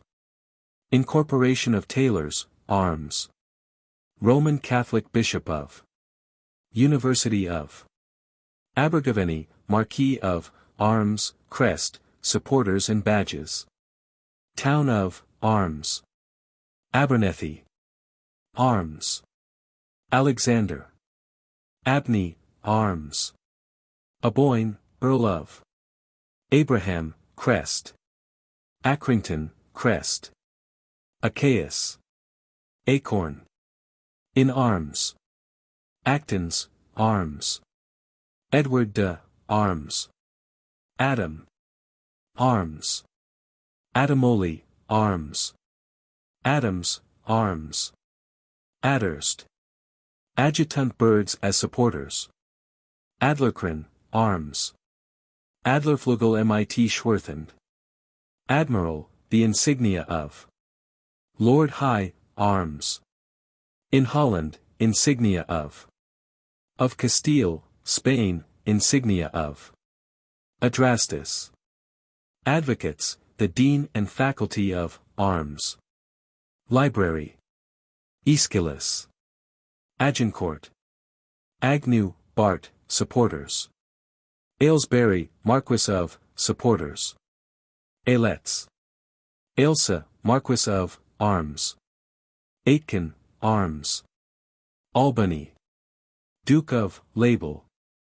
Duke of, John. Duke of, Robert Stewart, seals. Albergi. Alberici, arms. Albert Medal. Alberti, marquises. Aldborough Church. Aldborough, Sir William de. Alderbury, arms. Alderson. Alissa, Count of, supporter. Illyrian. Alexander II. Alexander III. Alexandra, H.M. Queen. Crown. Coronation. Alfred, crest. Earl of, augmentation. Alfred, king. Allington, arms. Alici or Alisci, pursuivant. Alcroft, arms. Alhusen, crest. Alo, burg of. Alacamelus. Almond, arms. Almoner, grand, insignia of. Alpaca. Alphabet, letters of the. Alston, arms. Altyre. Aluminium in use. Amadeus VI. Seal. Amaranth. Amelia, princess, label. Amherst, lord. Arms. Supporters. Ammon, jost. Amphiarose. Amphiptera. Amphispina. Anthill, lord. Ancaster, duke of. Lord, supporters. Anchor. Anderson, crest. Anderton, arms. Angels. Anglesey, Marquis of, supporters. Angora, goats. Angus. Earl of. Seal. Anhalt. Duke of. Crests. Animals, imaginary. Mythical. Supporters. Anjou. Count of, Geoffrey. Crest. Badge. Dukes of. Arms. Duke of, Earl of. King of, arms. Anne, Queen. Annesley. Annulet. Anrepelmt, Count. Anselm, pair. Anstis, garter. Anstrutherduncan, arms. Antelope. Anthony. Antique crowns. Coronets. Antiquities of Greece. Antrobus, supporters. Ants. Antwerp. Anvils. Apalm. Ape. Apollo. Apothecaries Company. Appenzell, supporters. Apperley, John, arms. Appleby, town of, supporters. Applegarth, Robert, arms. Apples. Apple tree. Apres. Aquitaine. Arabic figures. Aragon, Catherine of, badge. Arbroath, supporters. Arbuthnot, Bart. Sir Robert, supporters. Viscount, supporters. Arbut. Arc, Joan of, arms. Archbishop. Insignia of. Mitre of. Arched. Archer-Hublin, arms. Arches. William, arms. Ardalon, Lord, supporters. Argent. Argyle, crest. Argyle, Duke of. Insignia. Duchess of, label. Arena. Arc. Arkwright, arms. Armadillo. Armagh. Archbishops of. Armed. And longed. Armorial bearings mean and include. Armorial de Gelra. Armory. Laws of. Origin of. Armor. Arms. Commanded to correct. Defacing. Definition of. Displayed on. Forfeited. Having no charges. Illegal, began. Like a title. Marshalling, of, dash. Necessary to use. Older coats of. Of one tincture. Painted reversed. Purposes of memorial. Principal methods of alterations in. Recording. Arquinvilliers. Arrowheads. Arrows. Arscott, crest. Arthur, Bart, arms. Arthur's book, prince. Artillery, Grand Master of the, insignia of. Arundel, Edmund de. Sir Richard. Earl of, Richard. Sir Thomas. Earl of, John Fitz-Alan, seal. K.G., Sir William, arms. Earl of, Thomas Fitz-Alan, coronet of. Countess of, Beatrice, coronet of. Arundel, arms. Ash color. Ashen gray. Ashikaya, Minamoto. Ashley Cooper. Ashmolean collection. Ash tree. Ashua. Ashwell. Ashworth. Asiatic. Aspologia. Aspinall, arms. Ass. Assurgent. Astley. Crest. Astronomical signs. At gaze. Athenians. Athole, Earl of, Reginald. Walter Stewart seal. Attainder. Atwater, arms. Attired. Atwater, arms. Aubigny, Dukedom of. Aubrey. Augmentations. Crests as. Of honor. Inescutcheons of. Quarterings of. Supporters. Augusta, princess, label. Australia, wattle or mimosa of. Austria, Archduke of, Rudolph IV, seals. Austria, crest. Supporters. Austrian ducal herald. Avoir, Pierre. Avondale. Awoimon. Air. Azure. Derivation of. Babington. Arms. Baccaria. Backhouse, crest. Baccaire, arms. Baden, Duke of. Badge. National. Royal. And standards. Badger. Bagnall, crest. Bagot, Lord, supporters.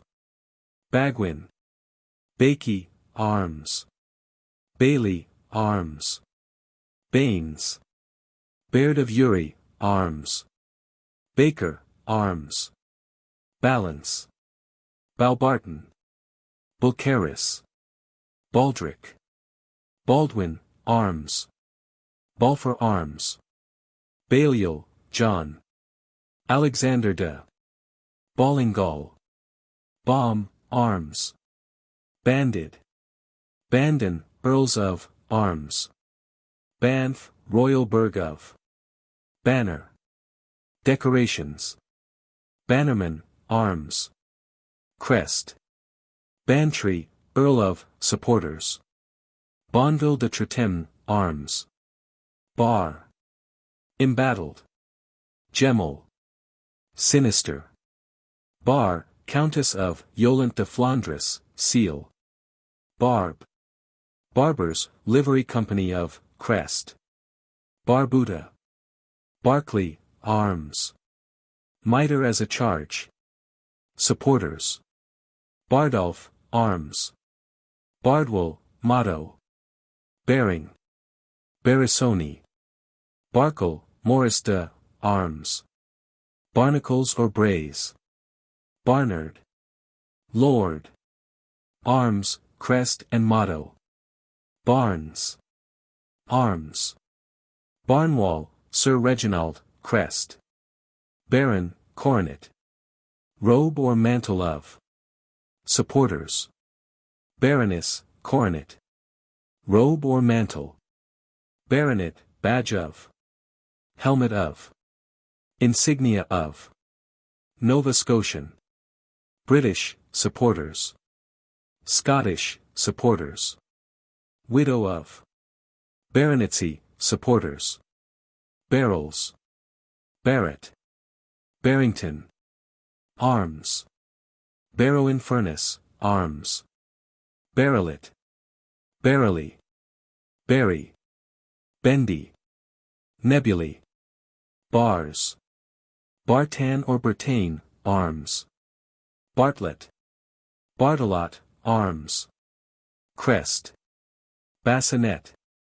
Basilisk. Ball, arms. Supporters. Bassano, arms. Bassett, Ralph, garter plate. Bastard, arms. Bastardy. Bat. Bates, crest. Bath, city of, arms. Bath, king of arms. Robes of the. Insignia of. Bath, military order of the. Knights commanders of the. Knights grand commanders of the, insignia of. Military division.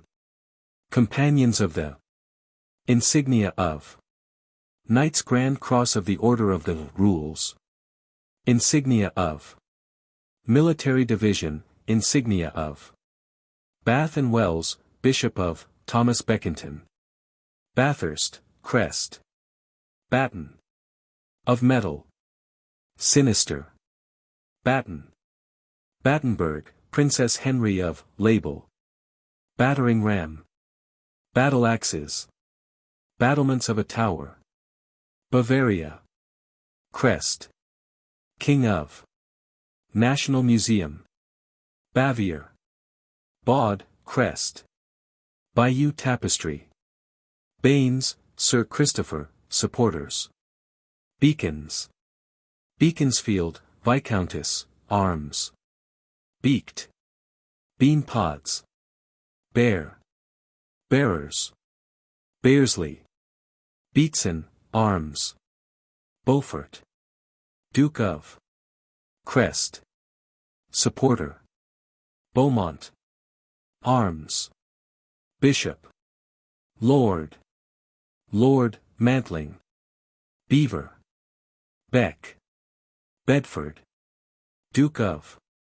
Duke of, crest. Earl of. Motto. Bee. Beehive. Beefeaters. Beetles. Beffroy. Beguinage, Lady Superior of the. Bayzechen. Belfast, City of, arms. Belgium. Bell. Bellicis, crest. Beld. Bellegarce, consta. Bellerophon. Bellamont, de, or de Beaumont, arms. Belches. John Hepburn, compartment. Bend. Berry. Checky. Compony. Codiste. Denset. Flory and counterflory. Lozenge. Reguli. Sinister. Wavy. Bendlet. Sinister. Wavy sinister. Bendy. Bengal tiger. Ben, arms. Benoit, arms. Benson, arms. Benwell, crest. Bendwise. Bentink, crest. Benzoni. Berendon, arms. Barrington. Berkeley, house of arms. Maurice de, seal.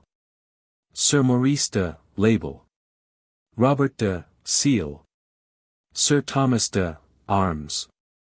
Berlin, Royal Library Inn. Birmingham, arms. Bermondsey. Burn, supporters. Berners, lord. Arms of. Sir John Borchia, stall plate. Mantling. Torse, arms. Barry, Duc de, seal. Arms. Supporters. Barry. Bersich, arms. Bertie. Arms. Besançon. Besant, arms. Bessborough, Earls of, arms. Betty, arms. Booze, crest of. Bewley, arms. Crest. Besant. Byzanti. Biblesburg, Vaughan, arms. Biberac, town of. Bicchieri, Veronese, arms. Bicknell, crest. Bigland, arms. Billet. Bourdy. Billetti or billet. Billiot, arms. Crest. Billiers, crest. Binney, crest. Birch trees. Birches, arms. Birds of paradise. Birkin, arms. Birmingham, Mason's College. Birmingham, University of, arms. Birmingham, town of, supporters. Burt, arms. Biscoe, crest. Bishop. Croziers of. Grant to A. Insignia of A. Mitre of. Bison. Black. Black at Ord. Blackpool, town of, arms. Blazon. Rules of. Block. Blood, colonel. Blood descent, mark of. Blood red. Blunt, crest. Blue. Blue bottle. Blue celeste or blue dew seal. Blue ensign. Blue mantle, pursuivant. Blut fawn. Blythe. Boar. Bowden, arms. Body, arms. Beas, Hector. Bohm. Sir Edgar. Arms. Bohemia, arms of. Bohemian knight, grant to. Bone, crest. Bohun. Arms. Humphrey de, seal. Boileau, Bart, crest. Boiler flue, corrugated. Boisho, arms. Bold, Charles the. Bolding, arms. Bolslas 3. Seal. Boiler, arms. Bolord or Baller, arms. Bologna. Bolton, arms. Bolton, Baron of, Sir Richard Le Scrope. Bombay, supporters. Bombs. Bonner, Thomas. Bonefeld, arms. Bones. Bonnet. Books. Book of arms. Of costumes. Of standards. Boot. Boothby, arms. Bootle, arms. Borgers. Checky. Compony. Counter-company. Of England. Of Spain. Inescutcheon within A. Rule of. Wavy. Boroughbridge. Bosham. Bossuel. Boston. Arms, crest, supporters, and compartment. Bothwell. Botros. Lord, seal. Bouchage. Bortia, arms. Crest. Knots. Sir Henry, mantling. Sir John Torse, arms. Lord, Sir Louis Robsart, Torse, arms. Mantling. Boutel. Bow. Bowden, arms. Bower. Bows, arms. Bowls. Boyce. Boycott, arms. Boyd, arms. Boyle, arms of. Boys. Brabant. Chancellor of, supporters. Braced. Bradbury, arms. Bradway, arms. Brady, Major Richardson. Branch. Branches. Brandenburg. Bailiwick of. Prussian province of. Brassarts. Brasses. Bray, Lord, badge. Supporters. Brecknock, Baron of, arms. Breslau, town library at. Bretagne, Count of. And of. Breteste. Breton. Brickbeck, Bertrand de, arms. Bridge. Bridger, arms, crest. Bridle bits. Bridled. Burlington Priory. Bridport, Lord. Brimacum, crest. Brisbane, arms. Crest. Supporters. Brisbane, KCB. Admiral Sir Charles. Bristol, City of, supporters.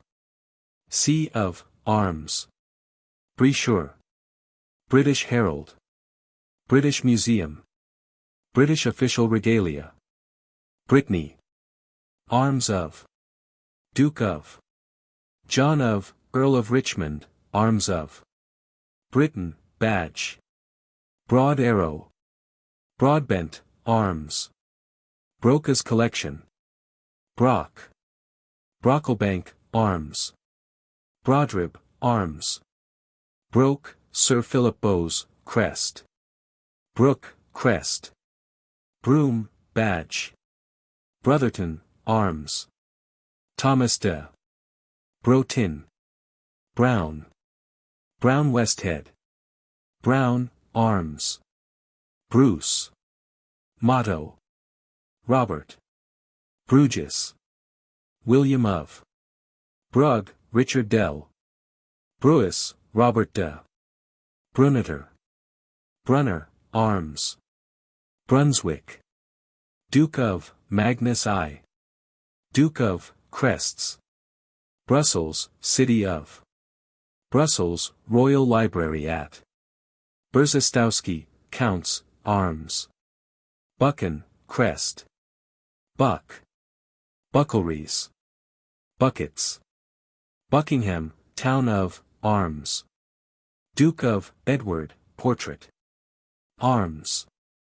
Badges. Livery colors. Duke of, Sir Humphrey, garter plate. Buckingham and Chandos, Duke of, crests. Buckle. Buckworth. Buckworth Hernsome, Bart. Crest. Buffalo. Buff. Buglehorn. Bull. Bulrushes. Bume, arms. Buntfe. Buonarotti, arms. Berg, de, arms. Berg, Lord, Sir Thomas Berg, Torse, arms. Bergcler, Lord, supporters. Bergmare, Hans. Burgonet. Burgundy, arms. Duke of, arms. Burke. Sir Bernard. Peerage. Bolton. Burnaby, supporters. Burne-Jones. Arms. Burnet, bishop. Burnet. Burslem, town of. Burton. Crest. Lord, supporters. Burton, de. Burton, Hill Dash. Barry, town of, arms. Bussy, Sir John, seals. Butcher's Livery Company, supporters. Butte. Marquis of, crest. Butkins. Butler, arms. Butterflies. Buxton. Byron. Byzantine silk. Coins. Cabasset. Cabochet. Cadency. Boyer. Differencing to indicate. Different marks. Mark of. Marks of, rules. Asemeth field. Cadaphore ap dithmol. Cadman, arms. Cadmus. Cadwallader. Banners. Curlaveric, roll of. Caoli, de. Caithness, Earl of, arms. Calabria, Duke of, arms. Calais rolls. Calcutta, city of, supporters. Caledonia. Calf. Caligula. Cali. Calopus. Calthorpe, lord, supporters. Caltraps. Camale. Camberwell. Arms. Camby. Cambridge, Earl of, Richard of Conisburg. Duke of, Label. Dukes of, Label. Cambridge, University of. Regius Professors, arms. Camden. Marquis of, crest. Camel. Camelford, arms. Camelopard. Camerino, Dukes de. Cameron, arms. Cameron Highlanders, tartan. Camel, arms. Campbell. Arms. Baron. Crest. Lord, arms. Supporters. Margaret, seal.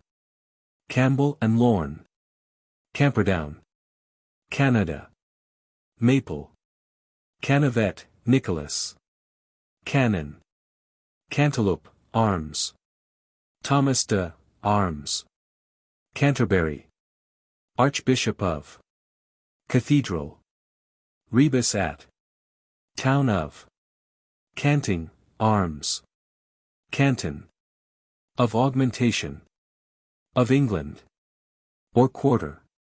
Cantoned. Cap of maintenance. N.C. Chapeau. Capanus. Cape Colony, supporters. Cape Town, supporters. Capel, Sir Giles, helm of. Capelin.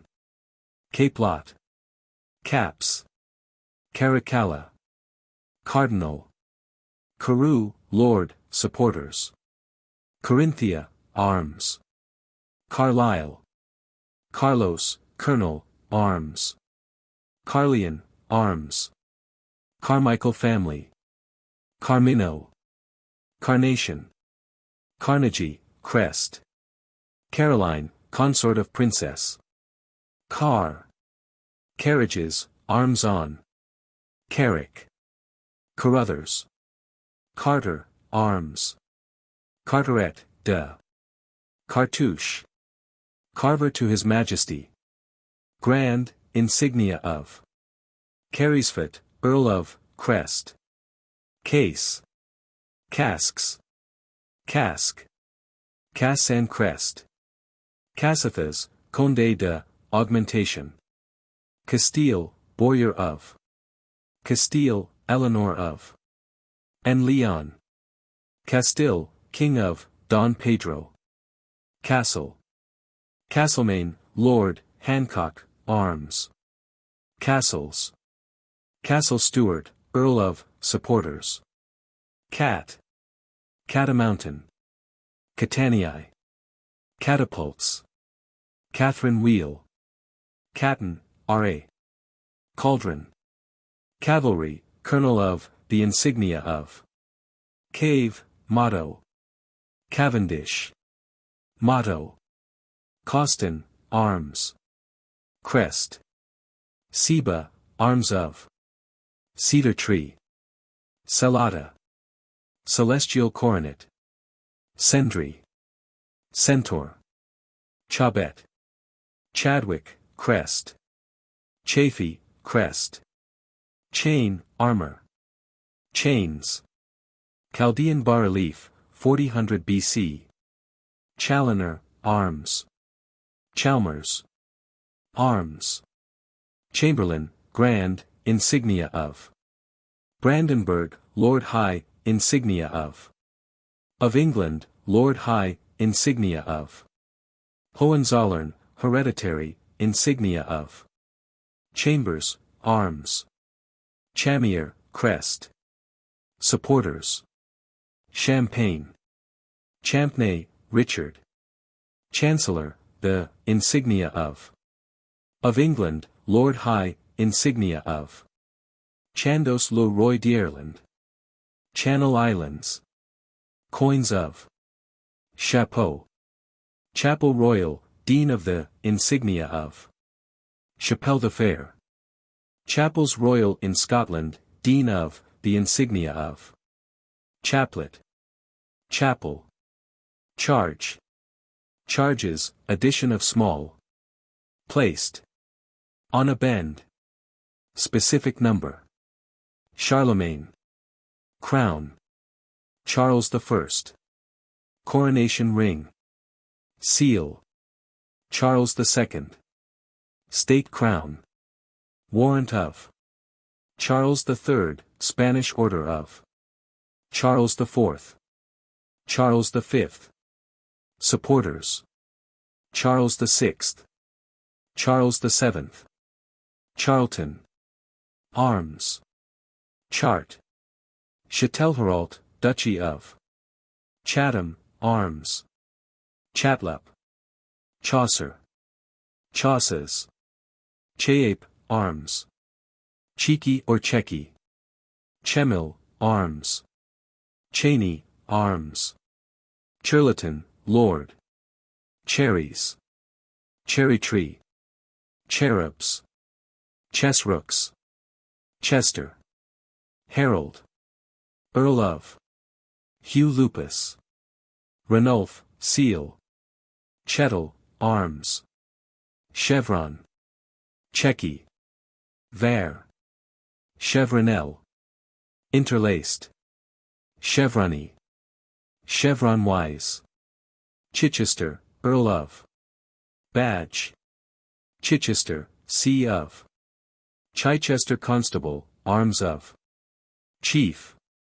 Arched. Double-arched. Embattled. Chief Justice, Lord. Chiefs, supporters of. Chieftainship, mark of. Child, arms.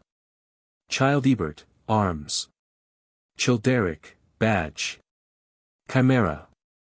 Chimrad, Pelifex. China coker tree. Chinese dragon. Chinese white. Chisholm, supporters. RT Reverend Innius. Batten, arms. Chivalry, court of. Chocolate color. Chumley, arms. Marquis of. Marchioness of, arms. Korinsky, mantling. Chorley, arms. Christie, arms. Christopher, arms. Chrysanthemum. Church. Of England, laws of. Flag. Vestments. Church bell. Cinque ports. Cinquefoil. Circles. Cirencesta, abbot of, Thomas Coniston. Cinti, now Cheney. Cities, supporters. Civic crown. Clays Hainan. Clare. Arms. Earls of. Clare, Margaret de, arms. Clarence, Duke of, label. Duke of, Lionel. Arms. Duke of, Thomas. Clarence's King of Arms. Arms of. Arms and insignia of.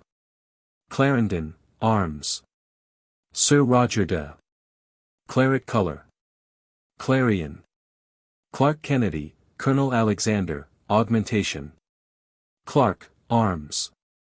Clayhills, arms of. Cleland. Clenched. Clergyman. Grant to. Clerk of Penicuik, crest. Clerk, Bart, arms. Sir John. Cleves, and of. Lilies. Clifford, arms. Clifton. Clinton, de, arms. Clippingdale, crest. Clisson, Oliver de, supporter. Clogher, C of, arms. Clothes. Clothes, embroidery upon. Clouds. As compartment. Clucks, Sir Hertong Vaughan, K.G. Arms, crest, mantling. Coat of arms, origin. What it must consist of. Cobby, Bart, ext, arms. Cobham, arms. Lord, arms, crest, mantling. Lord, Sir John Oldcastle. Cochrane, arms. Cochrane, Admiral Sir Alex, K.B. Augmentation. Cock. Cockatrice. As supporters. Cockburn Campbell. Cockfish. Coconut tree. Codfish. Coffee plant. Coffee tree. Cogan, arms. Cognizance. Coer. Or coeris. Cocaine, arms. Coke. Coldingham, prior and monks of. Cole, arms. Coles, crest. Colfox. Collared and chained. Collars. College of arms. Arms of. Collingwood, Lord, augmentation. Coleman, arms. Cologne. Arms. Colossus. Colors. Of nature. Simple names of. For mantlings. Rules about. Colston, arms. Columbine. Flowers. Column. Colville of Corros, Viscount, supporters. Comb. Combed. Comer, crest. Combination, rule against. Commoner, arms of. Impaling. Companion of any order, helmet of. Comparisoned. Compartments. Blazon of. Mottos on. Composite charge. Compton, arms. Coman, arms. Conan. Condor. Coney. Conjoined arms, rules as to. Conjoined in lure. Connaught, Duke of, label. Connaught, Prince Arthur of. Conrad, the furrier. Conran, crest. Consort, prince. Descendants of, bear. Consort, queen, crown. Constable, Lord High. Constabulary, Royal Irish, badge. Constance, queen, seal. Continent, quarterings on the. Grant on the. Continental, arms. Continental heraldry. Contorn. Contraherman. Contraneant. Contravere. Conyers. Arms. Cook, crest. Cooper, arms. Cope, William, arms. Corbett, arms. Crest. Motto. Corby. Cordelier, order of the. Cork, arms. Cornfield, crest. Cornflower. Cornish chuff. Cornwall, crest. Duchy of. Earl of, Edmund Plantagenet, seal. Earl of, Piers Gaveston. Earl of, Richard. Seal. Coronation. Invitation cards. Coronets. Foreign. Of rank. Order concerning. Corporate seal. Cost. Costume of an officer of arms. Cotter, arms. Cotties. Cotteast. Cotton, Sir Robert. Cotton plant, or tree. Counterchanged. Counterembowed. Counterflory. Counterpassant. Counterpotent. Countervair. Countess, robe or mantle. Coronet. Couped. Courant. Corcellus, Margarita. Courcy, arms. Courtney. Arms. Coots. Cow. Coward. Cowbridge. Cowl, arms. Cooper, arms. Burrell. Supporters. Cooper Essex, crest. Crab. Crackenthorpe, crest. Craigmore. Crane. Cranstown, arms. Crest. Motto. Cranworth, Lord, supporters. Crawford, crest. Lord, Sir David Lindsay. Reginald. Reverend J. R. Earl of. Crawhall, arms. Crawshay. Arms. Crenell. Crescent. Crespine. Crests. Angle of. Badge as a. Bastardising. Coronets. Differencing on. Label upon. Made of. Position of. Crake, arms. Crind. Cridegar. Crisp, crest. Molyneux Montgomery, crest. Crocodile. Croker, crest. Cromwell. Seals. Crooks, Sir William, arms. Crest. Motto. Crozier. Cross, arms. Cross. Botoni. Calvary. Cleche voided and pomet. Crosslet. Crosslet, differencing by. Crosslets. Dancet. Floret. Flory. Malene. Of St. Andrew. Parted and Freddy. Petit or for me. Petit quadrant. Pat once. Pieces. Potent. Quarter pierced. Tau or St. Anthony's. Of St. George. Crow. Crown. Civic.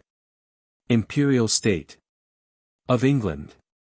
Palisado. Valory. Crusades. Crucilli. Cubit arm. Cuff. Cuffed. Cuirass. Quizzes. Cullen. Cumberland, Dukes of. Label. Cumbry, College of the Holy Spirit of. Cumin, Alexander.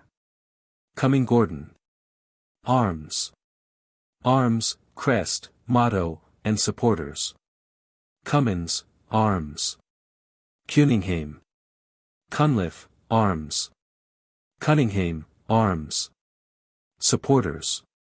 Montgomery, supporters. Cupbearer, grand butler or insignia of. Cups.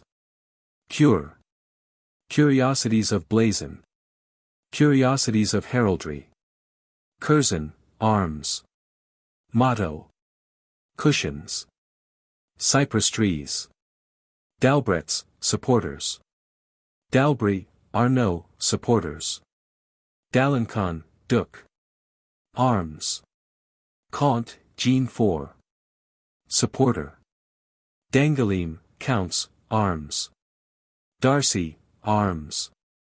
D'Artois, Counts, arms. Daubernoun, Sir John. Dauvergne, Dauphins. D'Abrichecourt, Sir Sanchet, mantling. Dacre, Lord, arms. Sir Edmund, arms. Dakins, crest. Motto. Dalrymple, J. D. G. FSA. Daily, crest. Dalzels.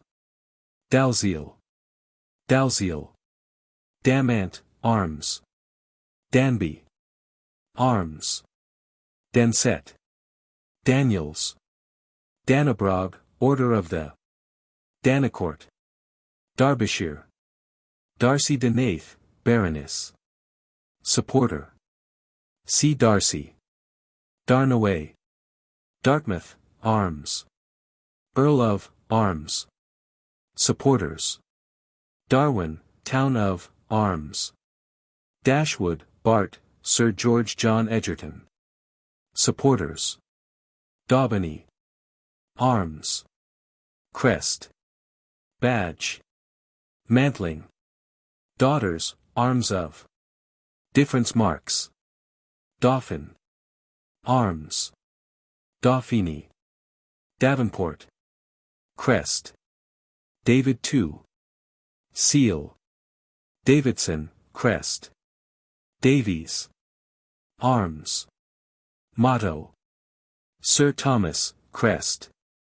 Davis, Cecil T. Davis, Colonel John, FSA. Crest. De Acton, C. Acton. De Aldborough, C. Aldborough. De Arundel, C. Arundel. De Bailey, C. Bailey. De Bellomont, or de Beaumont, C. Bellomont. De Berkeley, C. Berkeley. De Berry, C. Berry. De Bohun, C. Bohun. De Bruges, C. Bruges. De Bruis. C. Bruis. De Berg, C. Berg. De Burton, C. Burton. De Carteret, C. Carteret. De Casillas, C. Casillas. De Clare, C. Clare. De Clarendon, C. Clarendon. De Clinton, C. Clinton. De Courcy, C. Courcy. De Davenport, C. Davenport. De Flandre. C. Flandre. De Gevres, C. Gevres. De Gyersum, C. Gyersum. De Grey, C. Grey. De Genonville, C. Getterville. De Hasting, C. Hasting. De Havrington, C. Havrington. De Houghton, C. Houghton. De Nath, C. Darcy de Nath. De Lacy, C. Lacy. De Lowther. C. Lowther. De Luttrell, C. Luttrell. De Mailly, C. Mailly. De Mandeville, C. Mandeville. De Monbodger, C. Monbodger. De Montfort, C. Montfort. De Montravel, C. Montravel. De Mornay, C. Mornay. De Mundygumbry, C. Mundygumbry. De Nerford. C. Nerford. De Nevers, C. Nevers. De Pelham, C. Pelham. De Quincy, C. Quincy. De Ramsey, C. Ramsey. De Rook, C. Rook. De Salas, C. Salas. De Saumarez, C. Saumarez. De Savelli, C. Savelli. De Segrave, C. Segrave. De Trafford. C. Trafford. De Tretemne, C. Tretemne. De Valence, C. Valence. De Vera, C. Vera. De Vere, C. Vere. De Vesey, C. Vesey. De Warren, C. Warren. De Woodstock, C. Woodstock. De Worms, C. Worms. De La Ferté. De La Rue, crest. De la Vache, crest. De la Warre. De la Zouche, Sir W. Arms. Dean, crest. Debruised. Dechaussee. Decollated. Decorative heraldry. Decrescent. Deer. Defamed. Delves. Demember. Demi-bird. Demi-falcons. Demi-griffin. Demi-horse. Demi-lamb. Demi-leopard. Demi-lions. Demi-otter. Demi-ram. Demi-savage. Demi-vol. Denby, Earl of. Denham, arms. Denmark, royal arms. Royal shield of. Flag of. Depicting. Derby, Earl of. William de, seal. Earls of, Stanleys, crests. Deresby, Willoughby, barony of, supporters.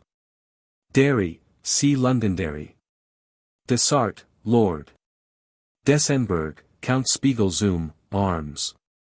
Deutscher, herald. Device. Devil. Devonport, arms. Dewsbury. Darchies, Gerard, supporters. Diadem. Diamond. Diapering. Dick, arms. Dick Cunningham. Dixon, Dr. Dixon Pointer. Dictionary of Heraldic Terms. Diff-famed. Difference marks.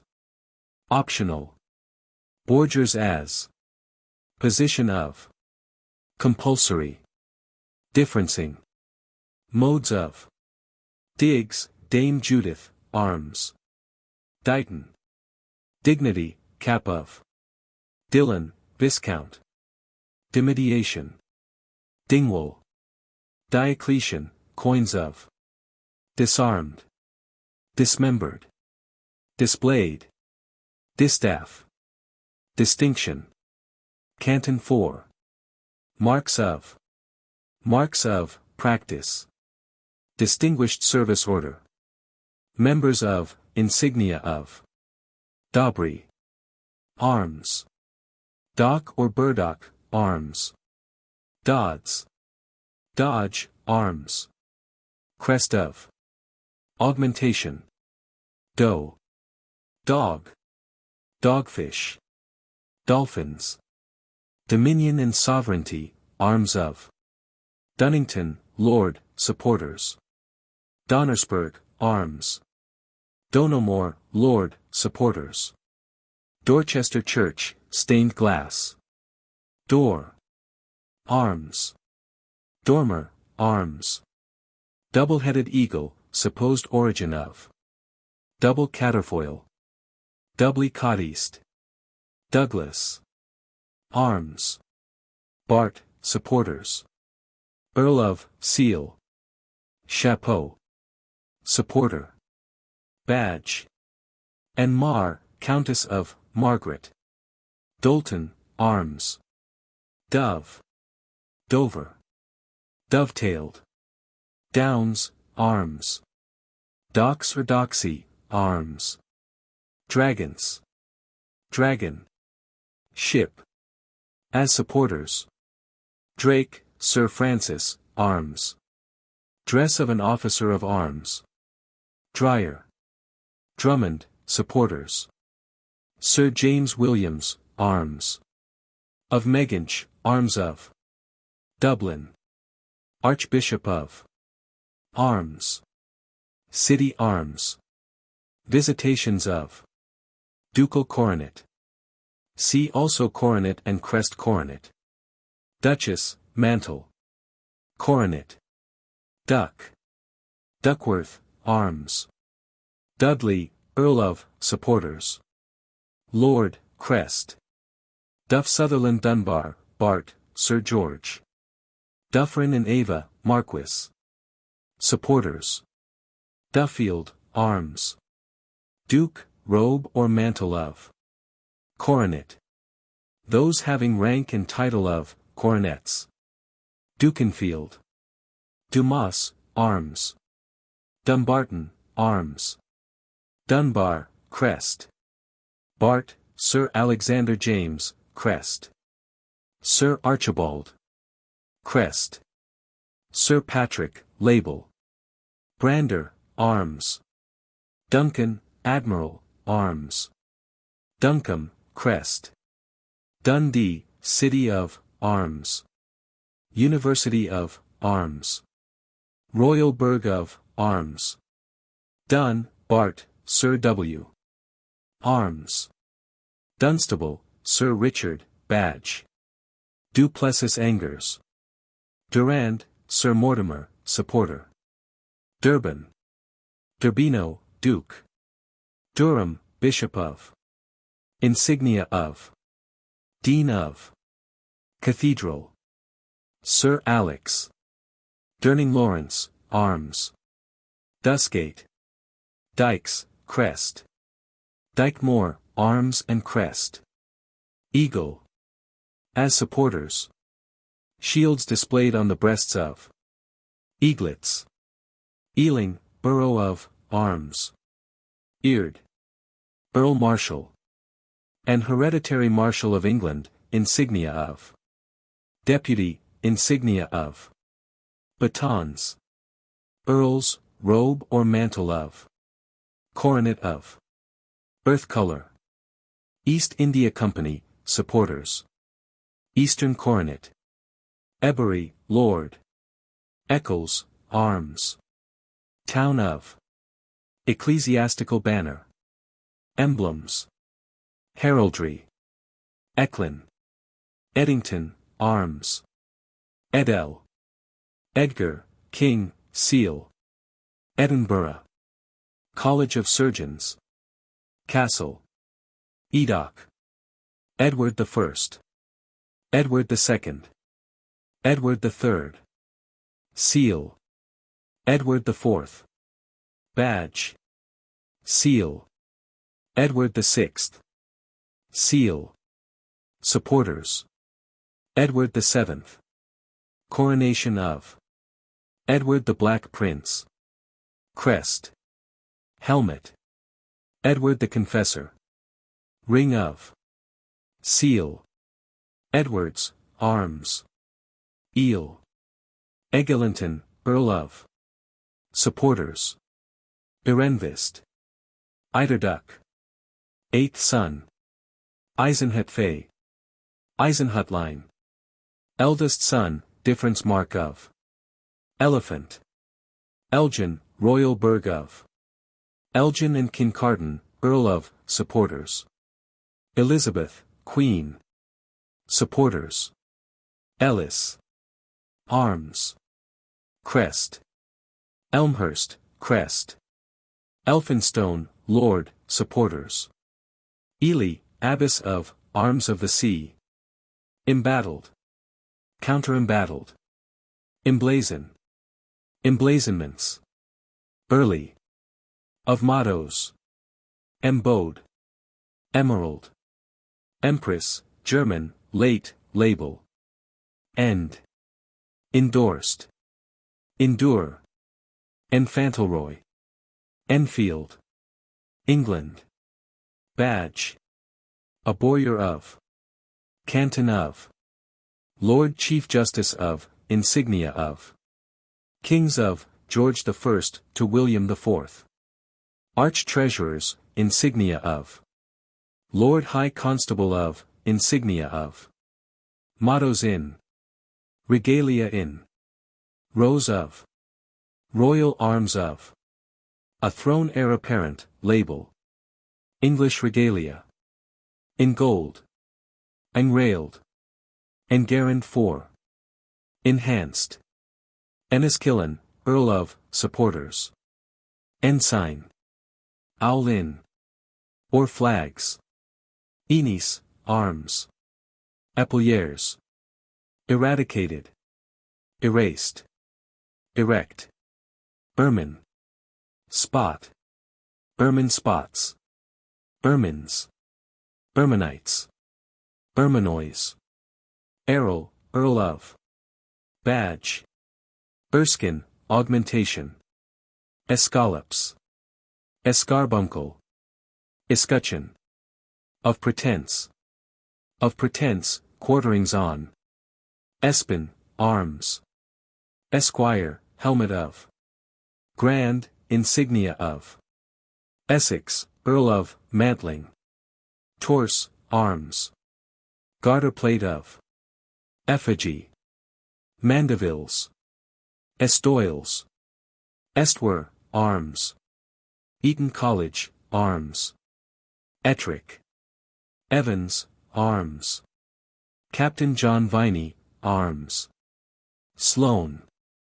Eve, G. W. Every Halstead, crest. Evire. Exemplification. Exeter, Dean of, insignia of. Duke of, John de Holland, label. Marquesses of, crest. Exmouth, Viscount, augmentation. Exterior ornaments. Crest. Town of, crest. Heir. Simon, arms. Fairy Queen. Faggot. Falcon. As a badge. King of arms. Falconer, arms. Falconer, grand, insignia of. Falkland. Falmouth, Viscount, supporters. Arms. Family tokens, Japanese. Fin de solace, crest. Counts, arms. Fan Hope, Lord, crest. Fan Makers Company, crest. Fans. Farmer, arms. Farquhar, crest. Farquharson. Farmer. Farrier. Fasces. Falkenberg, Lord, torse, arms. Garter plate. Falkenberg and Conyers, Baroness. Fauntleroy. Favors. Supporters as marks of. Fawside, Allen. Feathers. Fees. Felbrigg, K.G., Sir Simon, arms, crest, mantling. Fellows, arms. Fenton, arms. Fentown, Jane, label. Ferdinand III. Fergus I, king. Ferguson, arms. Fermoy, lord, crest. Motto. Fernbrake. Farrer. Farrer, arms. Farrers. Earl, arms. Lord, garter plate. Torse, arms. Fess. Dancet.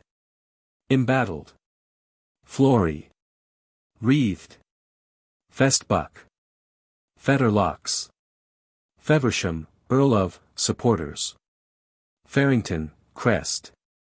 Findon. Field. Composed of. Freddie. Gyrony. Masculi. Per chevron. Quarterly. Fife, Duke of, crest. Supporters. Duchess of, label. Princesses of. Fifth son. File. Fillet. Finance, superintendent of the, insignia of. Finch. Finley, arms. Fir cone. Fir trees. Fire. Firth. Fish. Fisher. Lady. Fishmongers Livery Company, arms. Fitched. Fitzallen. Fitzer called. Fitzgerald. Arms. Motto. Maurice. Fitzhardinge, Lord. Fitzherbert. Arms. Fitzpurnell, Robert. Fitzsimon, arms. Fitzwalter, arms. Fitzwilliam, Earl, supporters. Flags. Flanders, arms. Count of, Philippe Dowsus, helmet. Count of, Louis van Mael, signet of. Flandre, Jean de, seal of. Flanks. Flasks. Flaunch. Flavel. Flayed. Fleam. Fleas. Fleece. Flemings. Flesh color. Fleshed. Fletcher. Arms. Crest. Fleur-de-lis. Fleurons. Flies. Florence. Arms. Florency. Florent, seal. Florio, arms. Flory. Counterflory. Flounders. Flukes. Foljambe, badge. Forbes, crest. Foreseen. Ford, James. Foreign heraldry. Forest, arms. Fortescue, motto. Fortification. Fortune. Foulis, arms. Folds, arms. Fountain. Fourth son. Fox. Arms. Crest. Davies, crest. Head. Hound. Phrases. France. Arms. Chancellor, mantling. Crests. Ensigns of. Heralds in. High Constable of, insignia of. Label. Margaret of, arms. Presidents of, mantling. Royal arms of. France Hayhurst, crest. Francis I, King of France. Franco. Franconis, arms. Francourt. Franks, King of the. Fraser, arms. Fraser Macintosh, crest. Frederick III, Emperor, motto. Frederick IV. Emperor. Free Warren, license of. Freiburg, supporters. French blazon. Coat. Royal arms. Term. Fresnay. Fret. Freddy. Fruit. Frog. Froissart. Fructed. Full chase. Fuller, Thomas. Fulton, arms. Fur. Separately.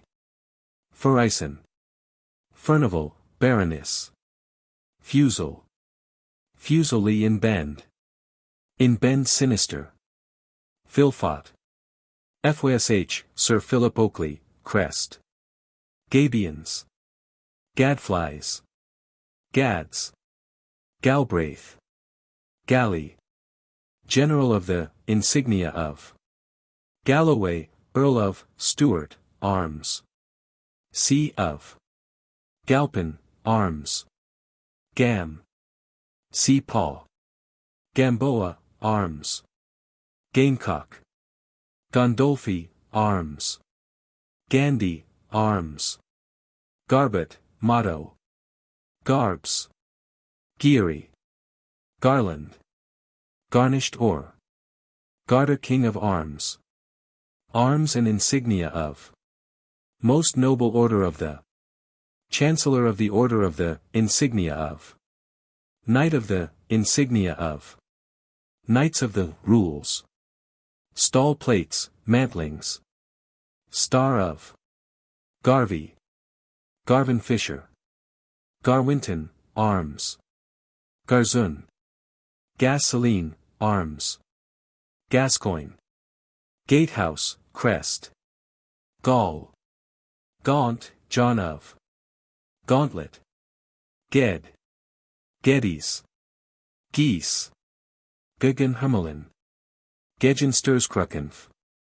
Jellic, arms. Gelra. Armorial de. Herald. Gemrings. Gemel. Genealogical magazine. Genealogie de Comtes de Flandre. General Armory. Geneva. Genewillers. Gentleman, meaning of. Helmet of. George I. George III. Seal. German. Electors, mantlings. Heraldry. Heralds. Inescutcheon in. Officers. Terms for. Vaughan. German bookplates. German Emperor, arms. Supporters. Germany. Arms in. Borgers. Cadency. Crests. Differences in. Label. Method of conjunction. Mottos in.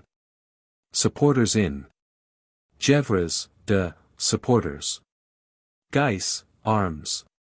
Gibson, supporters. Gilman. Crest. Gillyflowers. Gilmore. Gilstrap. Giraffe. Gyersm, Nicole de, supporters. Gladstone. Right Honorable W.E. Glassford, crest. Glasgow, arms. City of, arms. Crest of. Glass. Glazier's Livery Company, supporters. Glevenrad.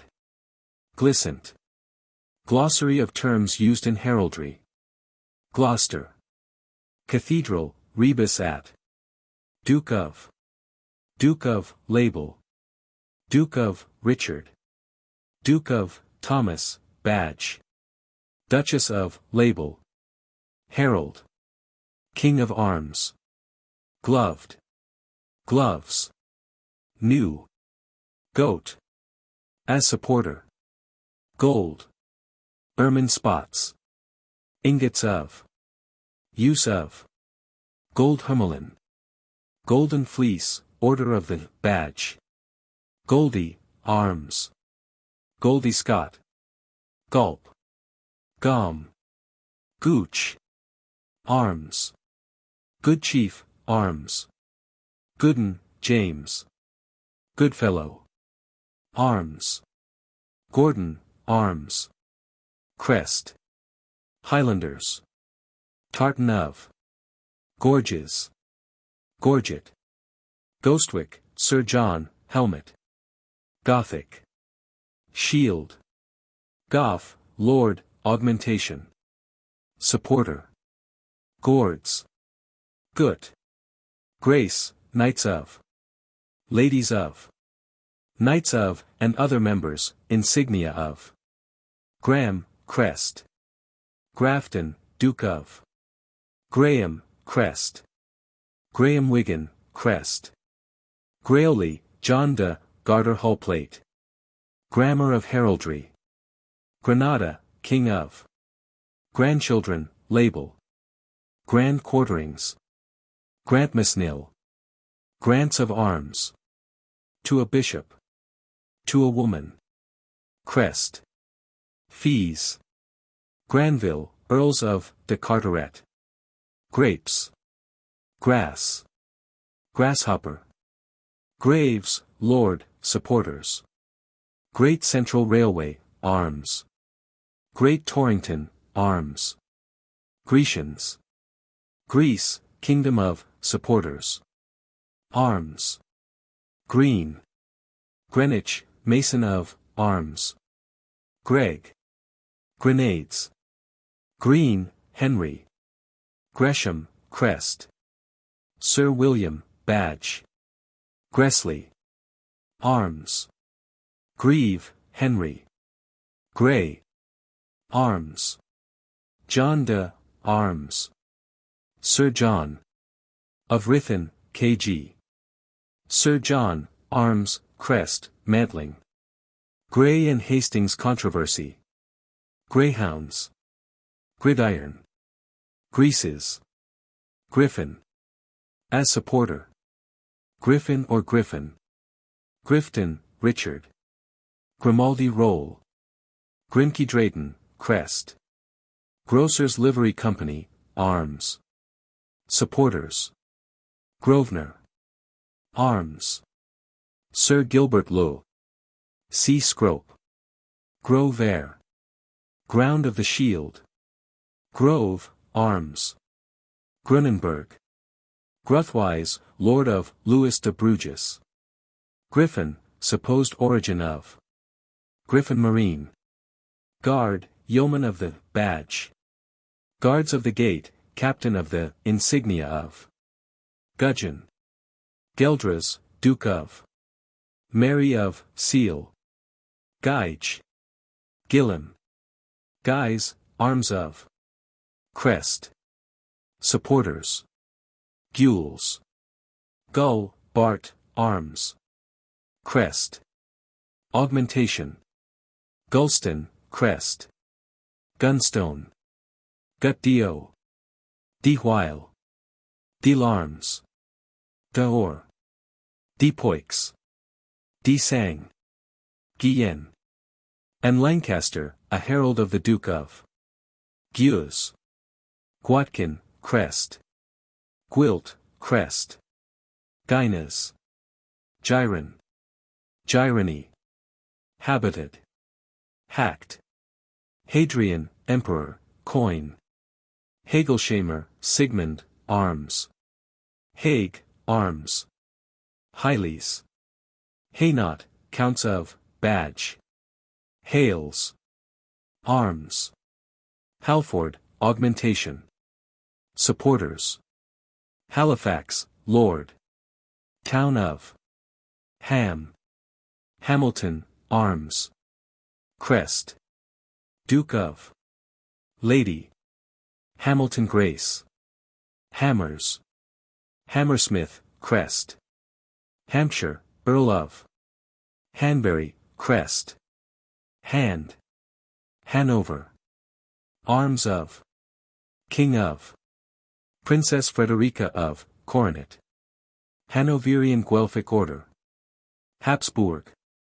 Counts of. Harbin, Arms. Harcourt, Crest. Hardinge, Bart, Arms. Hare.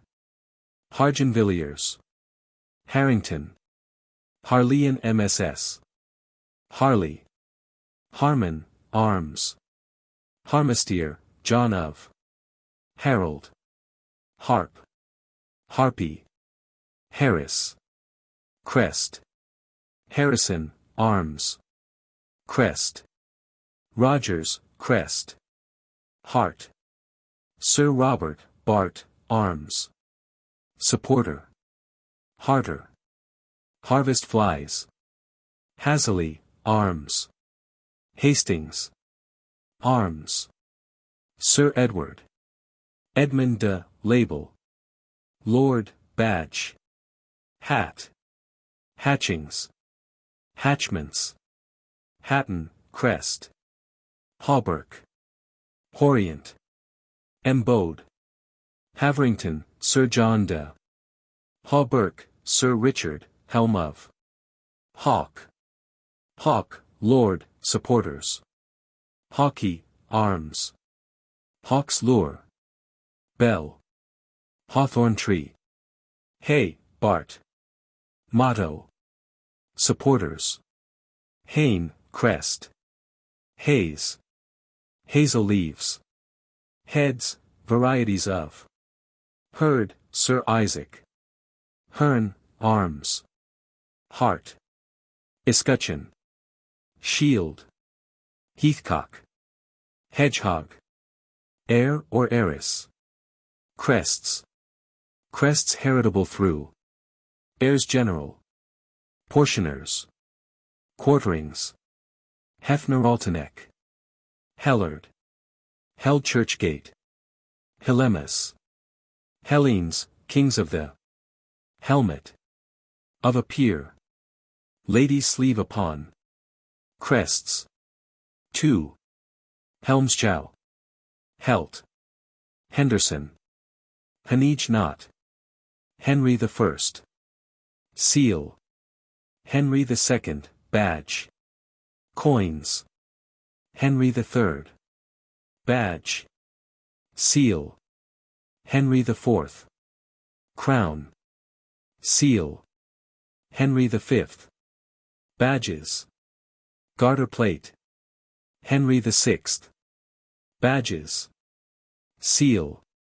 Henry VII. Badges. Chapel. Coins, seal. Supporters. Henry VIII. Crown and seal. Privy seal. Supporters. Hepburn Arms. Sir Patrick. Herald. Costume of. King of Arms. Tabard of. English, insignia of. Irish, insignia of. Scottish, insignia of. Incorporated. Where. And pursuance. Heraldic Atlas. Heraldic Courtesy. Heraldry, Age of. Antiquity of.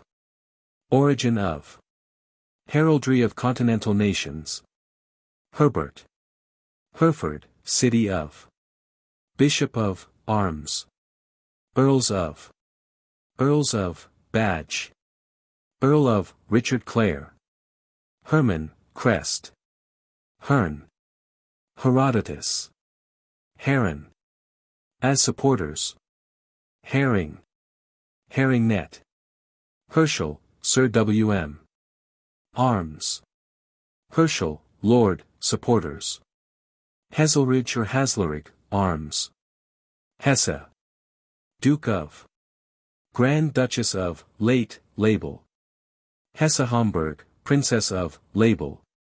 Hayworth, Arms. Hieroglyphics. Hill, Arms. Hilton, supporters. Hinckley. Hind. Hindlip, Lord, supporters. Hippogriff. Hippomedon. Hippopotamus. Hobart, Arms. Hobson, arms. Hodsole, arms. Houghton, de. Supporters. Hohenzollern, flag of. Holderness, earls of, supporters. Holdych Hungerford, crest. Holland, Countess of, Margaret of Bavaria, seal. Hollis. Hollist, arms, crest. Holly. Branches. Leaves. Holthaus, Roger, arms of. Holy Roman Empire. Arch-treasurers of. Holy Trinity, emblem of. Holyrood. Hone. Honor, augmentations of. Marks of. Hood, Lord, supporters. Hooded. Hook, Theodore, motto. Hope, crest. Hope, St. John. Horse. As supporter. In arms. Horsley, William. Horseshoes. Hose, arms. Host, Sir William, augmentation. Hoodsworth, arms. Household, first master of the, insignia of. Lord Chamberlain of the, insignia of. Hove, town of, arms. Howard. Lord, badge. Howth, Earl of, supporters. Huddersfield, town of. Hully, arms. Human figures. Head. Humbert I. 2. Seal. 100 Swiss Guards, captain of the, insignia of. Hungary, crown. Hungerford, crest. Lord, garterplate. Heightsbury, K.G., Lord, Sir Walter Hungerford, arms, crest, mantling. Hunter. Hunter Weston, arms. Huntingdon, Lord, supporters. Earl of. Hurst, arms. Hurt. Hussey, arms. Crest. Hutchinson, arms. Huth, arms. Hutton, arms. Hybrids. Hydra. Hyena. Ibex. Iceland, arms. Ilchester, Earl of, arms. Town of. Illegitimacy. Mark of. Royal license. Difference marks. Sign of. Impalement. Imperial crown. Service order. Members of, insignia of. Impersonal arms. In armor. In base. In bend. In chevron. In chief. In fess. In full chase. In full course. In his pride. In its piety. In oral. In pale. Inchiquin and Yoel, feudal lord. Indented. India. Order of the Crown of, members of, insignia of. Emblem of. Lotus flower. Indian Empire, most eminent order of the. Inescutcheon. Addition of an. Within an. Infantry, Colonel General of the, insignia of. Ingelram de Gisnes, arms. Inheritance. Inner temple, arms. Innis, crest. Innis, Cosmo. Invect or invected. Inverary. Burg of. Inverarity, crest. Inverness, arms. Royal Burg of, arms, supporters. Town of, supporters. Inverted. Ireland. Badge. Crest. Crests. Crest of. Duke of, augmentation. Heralds in. Helmet. King of arms. Mottos in. National badge. Pursuivants in. Shamrock. Supporters in. Ireland, badge. Chief secretaries for, insignia of. Hereditary Lord Great Seneschal of, insignia of. Hereditary Marshal of, insignia of. Irene, Empress. Iron Hat Ver. Iron Grey. Irvine. Irvine or Irwin. Isham, arms. Islay. Isle of Man. Islip, rebus. Italian differences. Italy. Italy, state of. Ive, Lord, supporters. Jack. Jackson, arms. Jamaica, supporters. Jams. James I. Seal. James II. State crown. James III. Arms. James IV. James V. James VI. Jansen, Bart, arms. Japanese tokens. Javelin. Jean, Dauphin, seal. Jedburgh, arms of. Jefferson, Miss. Geoffrey, Lord. Jejiboe, Bart. Sir Jamset G, crest. Jellipt. Jenkinson, crest. Jennings, arms. Jerningham, crest. Badge. Jerusalem, arms of. Jervis, arms. Jervois, arms. Jessentalise.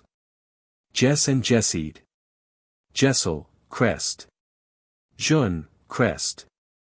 Yezierski, counts, arms. Jos, arms. Jocelyn, arms. Jurg, von Pauli. John, king. Seal. Johnson, Yar. Johnston. Graham. Crest. Johnstone, arms. Joycey, Lord, supporters. Joiners Livery Company, supporters. Johnson, crest. Jorge. Jocelyn, crest. Joseph III, emperor. Jocelyn, arms. Jousting shield. Helm. Jude, Dame Mary, grant to. Jungingen, arms. Jupiter. Jupon. Justice. Knights of. Ladies of. Justinian. Kaisari hind medal. Insignia of those entitled to. K. Arms of. K. Reverend Walter J. Keene, Lord, augmentation. Keats. Kecketmore, arms. Kelly, arms. Kemsley, crest. Kenneth III. Kenny, crest. Kent. Duke of, label. Earl of, Thomas Holland, seal. Badge. Fair maid of, Joan, badge. Kerrison, Sir Edward, augmentation. Kersey, crest. Caviliac, arms. Keys. Keithongs.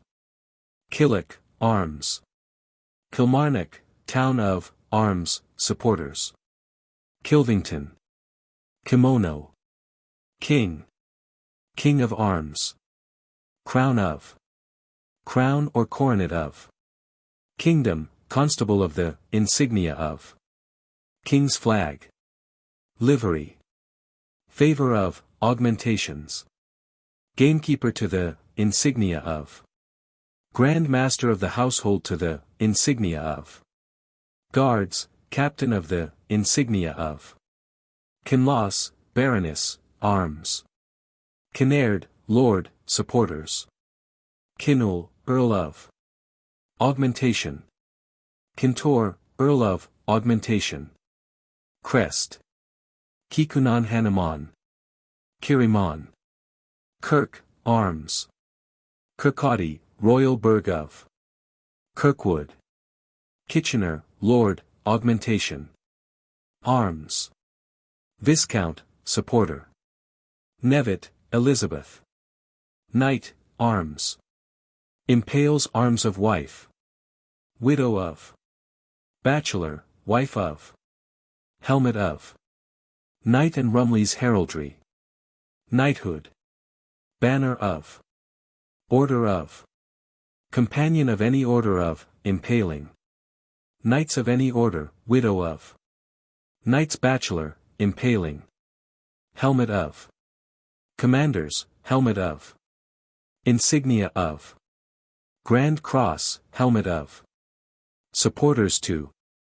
Nil, arms. Knots. Koinur. Kirsch.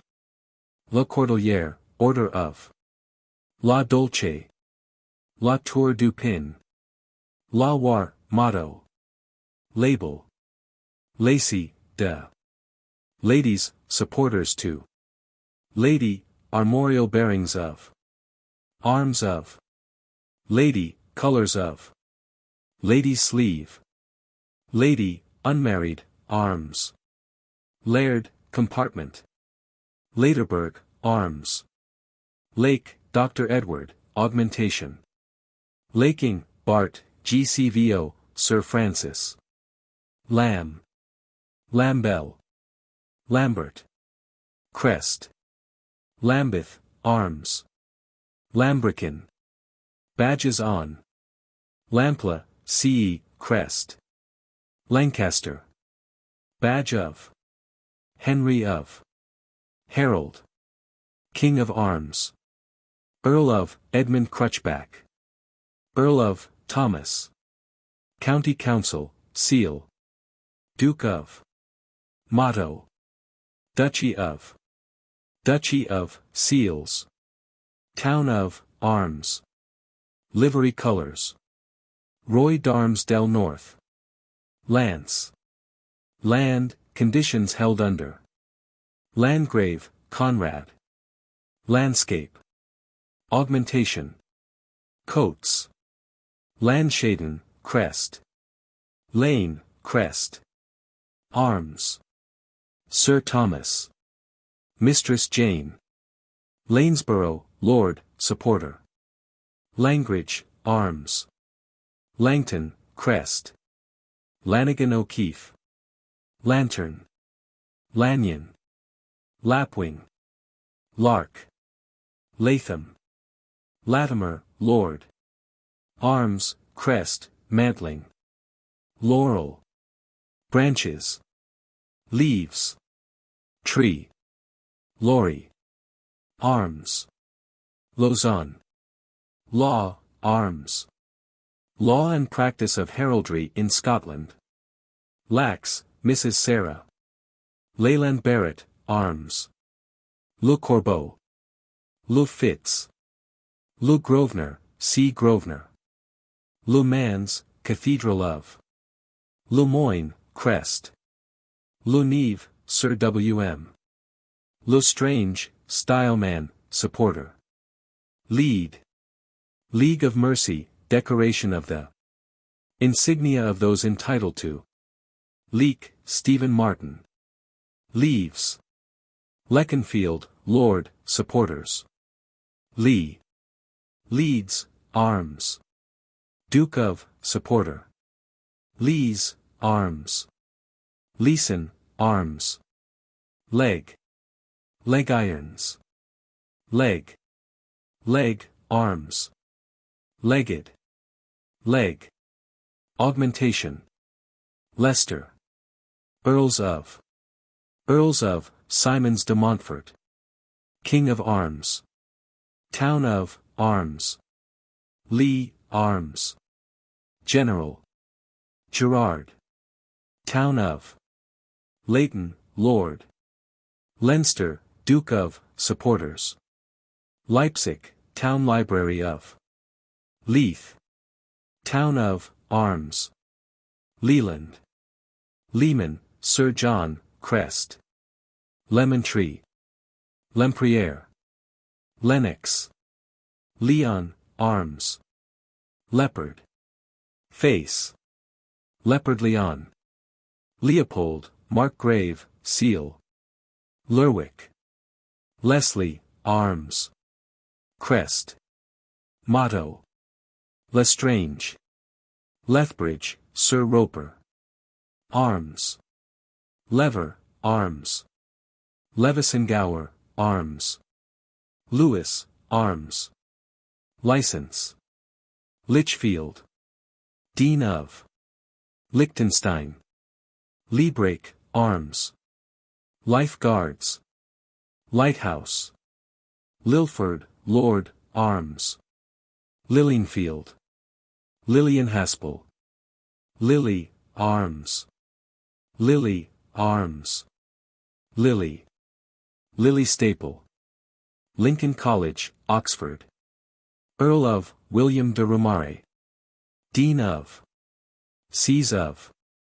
Lincoln's Inn, Hall of. Linden Leaves. Lindsay. Crest. Sir David. Lindworm. Lines. Lingen, crest. Arms. Linlithgow. Burg of. Lins. Lion Herod. Lion, William the. Lion Leopard. Lion said. Lioncells. Lioness. Leon. Lions, dash. As supporter. Lip, Prince of, crests. Lipton, Bart, crest. Liscard. Seals. Lisle, Baroness. Lismore, Lord, arms. Liverpool, Earl of, crest. Town of, supporters. Livery. Colors. Crests. Livingstone, arms. Lizards. Lloyd. Arms. Augmentation. Quarterings. Lobkowitz. Lobster. Locke, Lord, arms. Lockhart, arms. Locomotives. Loader Simons, arms. Lodged. Lofredo. Loggerheads. Lombardy, Iron Crown of. London, City of, Seal. Arms. Crest. Supporters. Dean of. Lord Mayor of. Gazette. Londonderry, arms. Town of, augmentation. Long, arms. Long Cross. Longueville, Duke of, Louis d'Orleans. Longueville, Count de, arms, crest, torse, mantling. Lopez, Bart. Lopus, Doctor, arms. Lorraine. Arms. Lothian, Earl of. Lotus Flower. Loudon, Earl of, badge. Louis VII, seal. Signet. Louis VIII, seal and counterseal. Louis XI, seals. Louis XII. Louis XVI. Lovell, Viscount, garter plate. Torse, arms. Mantling. Lovett. Low, arms. Lodell. Lower. Lower Austria. Loans. Lother, arms. Lozenge. Arms on. Lubden Frummen. Lucas. Lucerne, supporter. Lucy. Ludlow, Lord. Arms. Lumley, arms. Lumsden, arms. London, John. Lundberg. Lupus. Legan, Lord, crest. Luttrell, Sir Geoffrey de, effigy. Supporters. Elwijich, Roger. Limpago. Limphod. Lynch, crest. Lynx. Lion King of arms. Arms of. Crown of. Lion office. Grants of, supporters by. Livedon, Lord, supporter. Mcammond. McCarthy, crest. Mdowell, Dougal. Mlarty, arms. Macara, arms. MacLeod, crest. McDermott. MacDonald. McFarlane, compartment. Macfie. Arms. McGregor. Mackenzie. Mackerel. Mackesy, arms. McLaughlin, supporters. McLaurin, arms. McMahon, arms. McMurrow Murphy, arms. McConaughey, arms. Wellwood, supporters. Macpherson, Cluny, supporters. Madden, arms. Maddock. Maddox, arms. Madras, University of. Governor of. Magnol, arms. Magpie. Mahone, arms. Mahoney, crest. Maley, Gillista, arms. Maintenance, cap of. Mainwaring, crest. Eller-Caronslow, crest. Maitland, arms. Major, James. Major, arms. Malcolm, Bart, crest. Mallet, Sir Edward, G. C.B., supporters. Mallerby, arms. Mallory. Malta, cross of. German, Protestant order of. Star. Maltravers, arms. Man in armor. At arms. Head. Lion. Tiger. And wife, arms. Grant to. Manchester. Mandeville. Manners, grant. Mansard, arms. Crest. Mantiger. Manticora. Mantle. Of estate. Mantling. Badges on. Colors of. Royal. Rules for the color of. Maoris. Maple leaf. Tree. Mar, Earl of. Mar and Kelly, Earl of. Arms. Supporters. Marburg. March. White Lion of. Herald. King of Arms. Marches. Marchioness, robe or mantle. Coronet. Marchmont. Mare. Margans, arms. Marigold. Marindin, arms of. Mariners. Market Cross, Edinburgh. Markham, arms. Marlborough, Duke of. Augmentation. Supporters. Duchess of, Henrietta.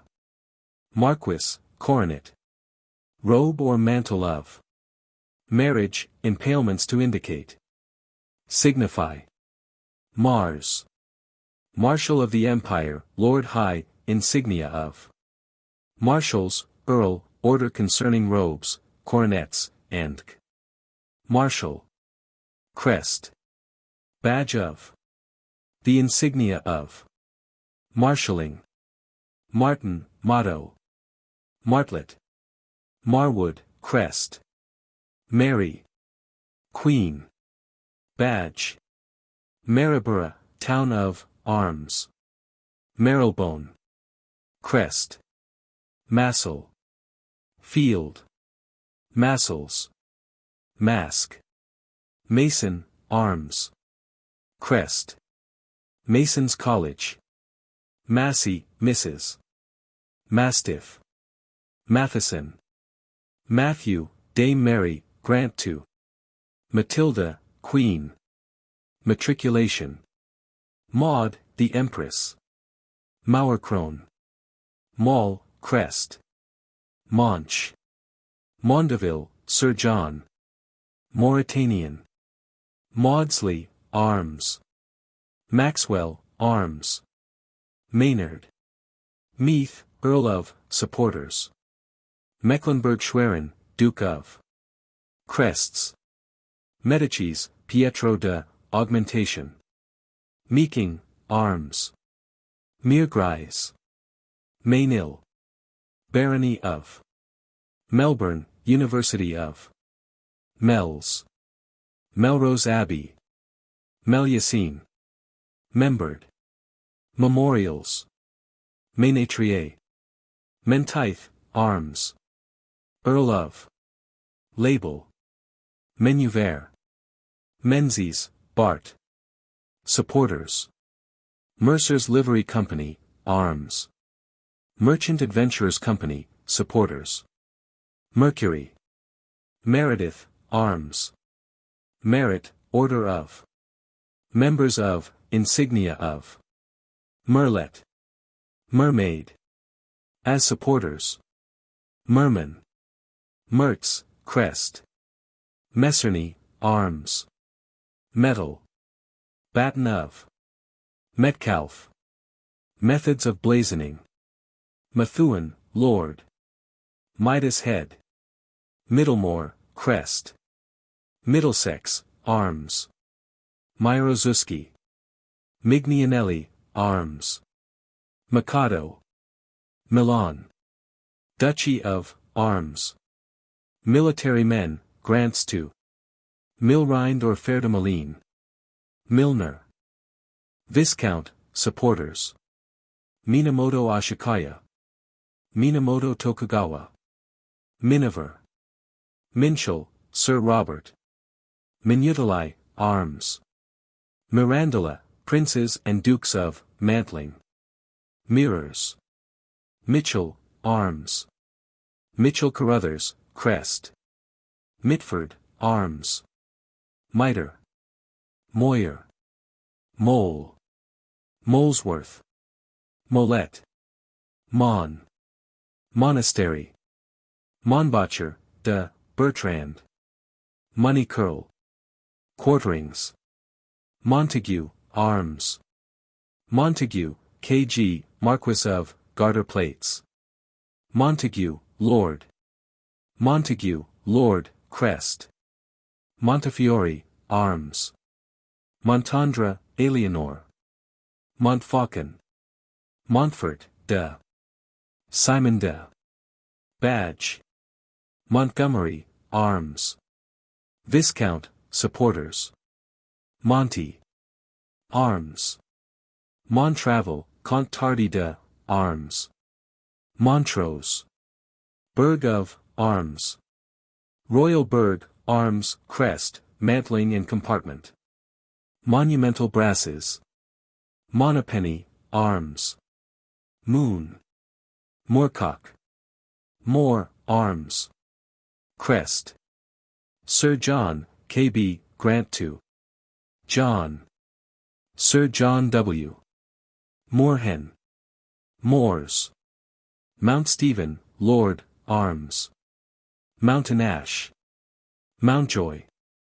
Lord, Sir Walter Blunt, arms, crest, mantling. Moray, Earls of, arms. Moreau, Philip. Moresby, crest. Morphin. Morgan, Sylvanus. Morian. Mornay, de, arms.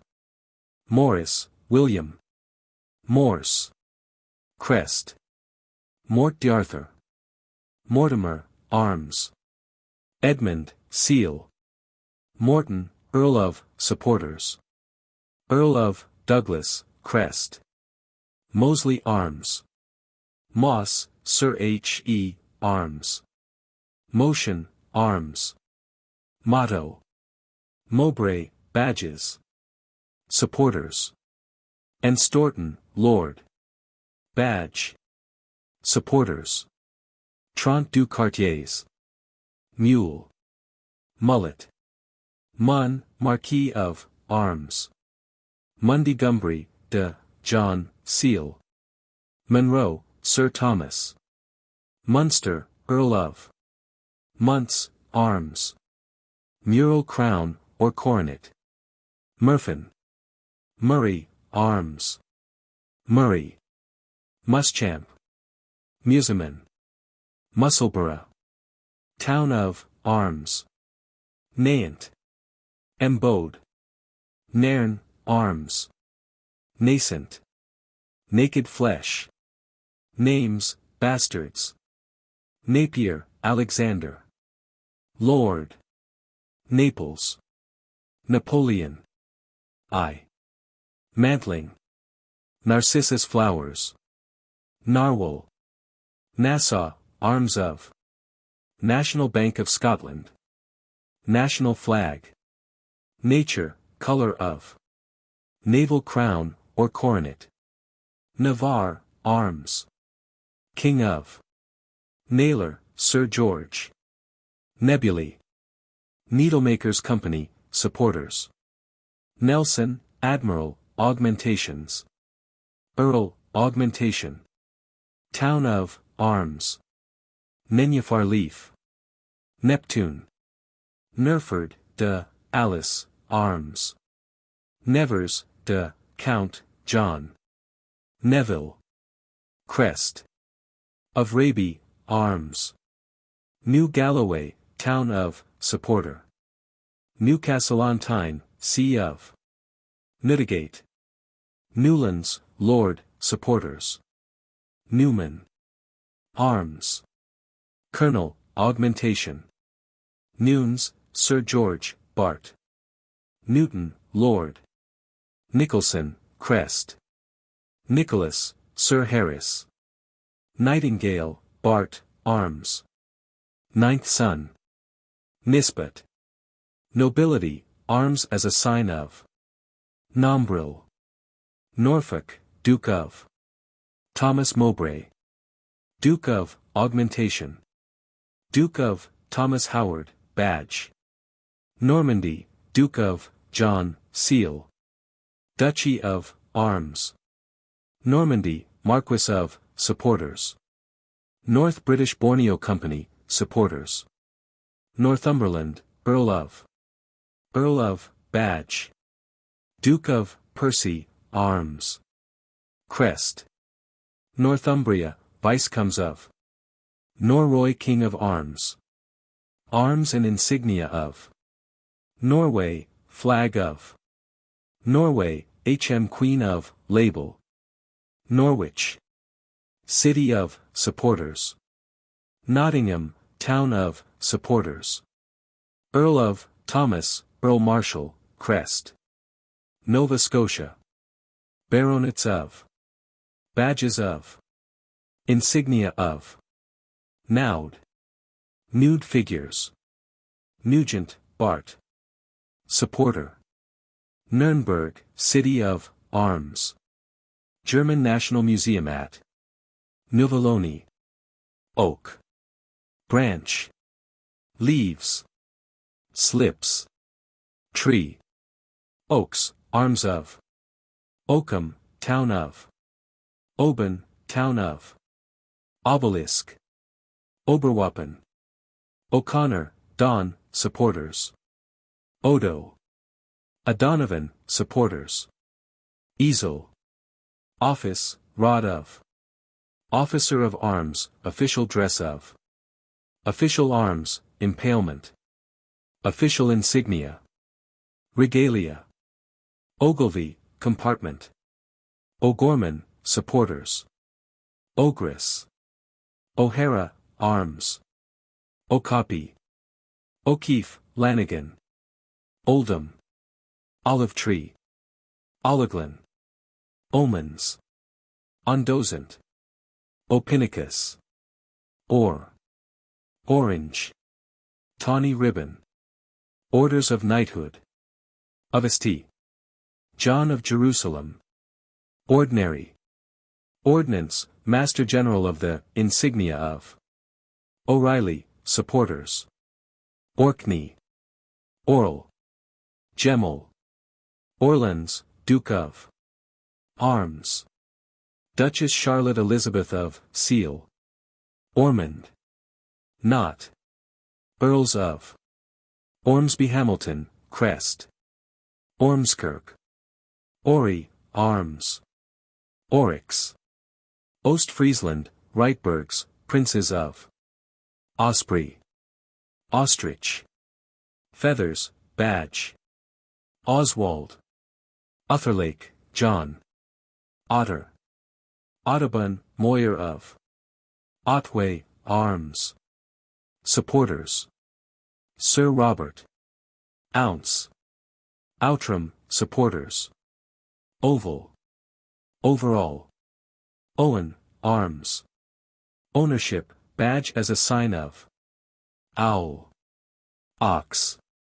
Oxford, arms of. Bishops of, insignia of. City of. City of, arms. City of, supporters. Lincoln College at. University of. Ox yokes. Padua. Painters, stainers, and coachmakers, companies of, warrant. Peril. Pale. Codiced. Denset. Embattled. Lozenge. Palewise. Palisado coronet. Pall. Pallet. Pallium. Palm. Branch. Tree. Palmer's staff. Palmetto trees. Polly. Bendy. Pains. Panadier, grand, insignia of. Panther. Papacoda. Paplon. Papillon, arms. Papingos. Papyrus plant. Paris, arms of. Paris, Matthew. Parish, Sir Woodbine, KCH. Parker. Parkinmore. Parkins, Bart, crest. Parliament, opening of. President of the, insignia of. Parrot. Parted. Partenek, Bavarian family of. Parthenopaeus. Partition. Lines. Lines, changing. Methods of. Party. Badge. Paschal lamb. Passant. Passion cross. Nails. Patent. Paten, Sir Noel, crest. Patriarchal cross. Paul, Sir James Balfour. Paw. Painter. Peacock. Peon. Pierce, lady. Pear tree. Pears. Pearl. Pearson, arms. Peascod. Peas, crest. Peebles, arms. Pier, carriage of. Coronet. Helmet. Impaling. Insignia of. Mantling of. Order concerning robes, coronets, and of. Sons of, supporters. Supporters. Widow of. Widow of, supporters. Peerage and baronetage. Peeress. After marriage. By creation, arms. In her own right. Peeresses, robes or mantles. Supporters. Peewit. Pegasus. As supporter. Peak, Edward. Pelham, Sir John de. Arms, augmentation. Badge. Pelican. Pellet. Pellew, Sir Edward. Pelts or hides. Pemberton. Pembridge, Sir Richard, helm. Pembroke, Earl of. Earl of, badge. Penhalick, arms. Pend. Pennon. Penrose, arms. Perbend. Sinister. Chevron. Chief. Cross. Fess. Pale. Enrailed. Invected. Pile. Salter. Perceval, doctor. Percy, Henry, seal. Paring, Bart, arms. Parins, arms. Perry, arms. Perryman, arms. Persevantin. Perth, Earl of. Compartment. City of. Arms. County of, supporters. Purry, arms. Pescod, Walter. Petalock, William. Petre, Lord. Falfe. Fert. Pharamond, arms of. Pheasant. Fians. Philip I, seal. Philip II. Seal. Philippa, queen. Phillips. Phoenix. Physiologus. Picardy. Pichon, arms. Pick. Pictorial ensigns. Pix. Pigot, arms. Pike. Pile. Pilkington, crest of. Motto. Pillars of Hercules. Pilter, arms. Pily. Pimpernel flower. pineapple, pine cone, pink, Piri, arms, Piri, arms, pitcher, arms, Pittenweem, town of, Pixley, crest, planch, planets, plantagenista, badge, Plantagenet, plants, plasns, Dame de, Jean, seal, Plasterers' Company, supporters, plate, plates, Platt Higgins, player, arms, plow, plover, Plowden, plummet, plummets, pocock, augmentation, points, pole, Polians, Pollock, augmentations, Polwarth, lord, arms, augmentation, Pomeus, pomegranate, Pomeranians, Ponthieu, count of, Joanna of, seal, Pontifex, crest, Pope, His Holiness the, insignia of, Popinjay, poplar tree, porcupine, portcullis, badge, porter, arms, Porterfield, Portland, Duke of, supporters, Portobello, Burgh of, Portsmouth, Earl of, supporters, Portugal, crests, Royal Standard of, Royal Arms of, marks of cadency, potent, potenti, counterpotent, potier, arms, potter, pots, Poulet, Earl, supporters,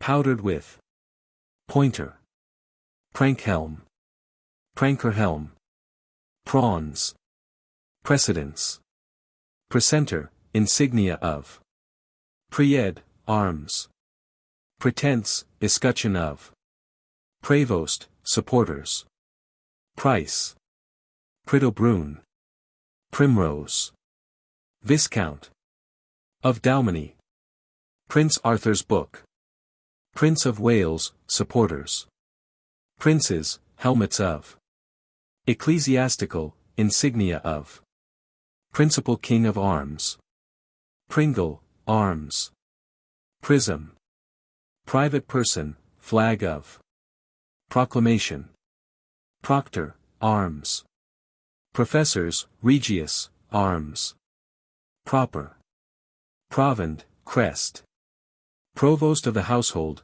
grand insignia of, Prussia, king of, kingdom of, supporters, officers of, Prussian flag, public buildings, flags, Puckburg, arms, Pudsey, borough of, Pugin, pujolas, arms, Pulisai, arms, pulver term, purfled, purple, purper, Fredior, pursuivant, badges, clothes, creation, duties of, fees, tabard of, Irish insignia of, pursuivant of arms, Putkammer, barons Vaughan, pike, pine, arms, pyramid, Purton or Periton, arms,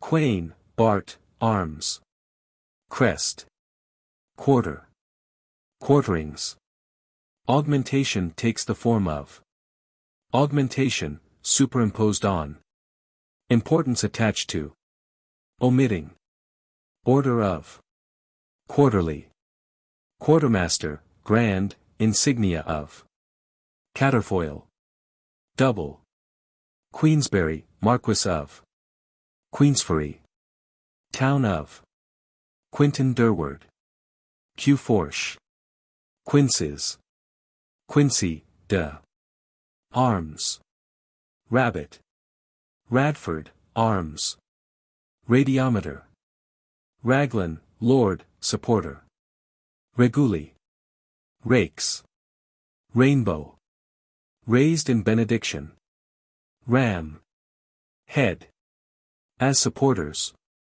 Rampant. Ramsey. Ramsden, arms.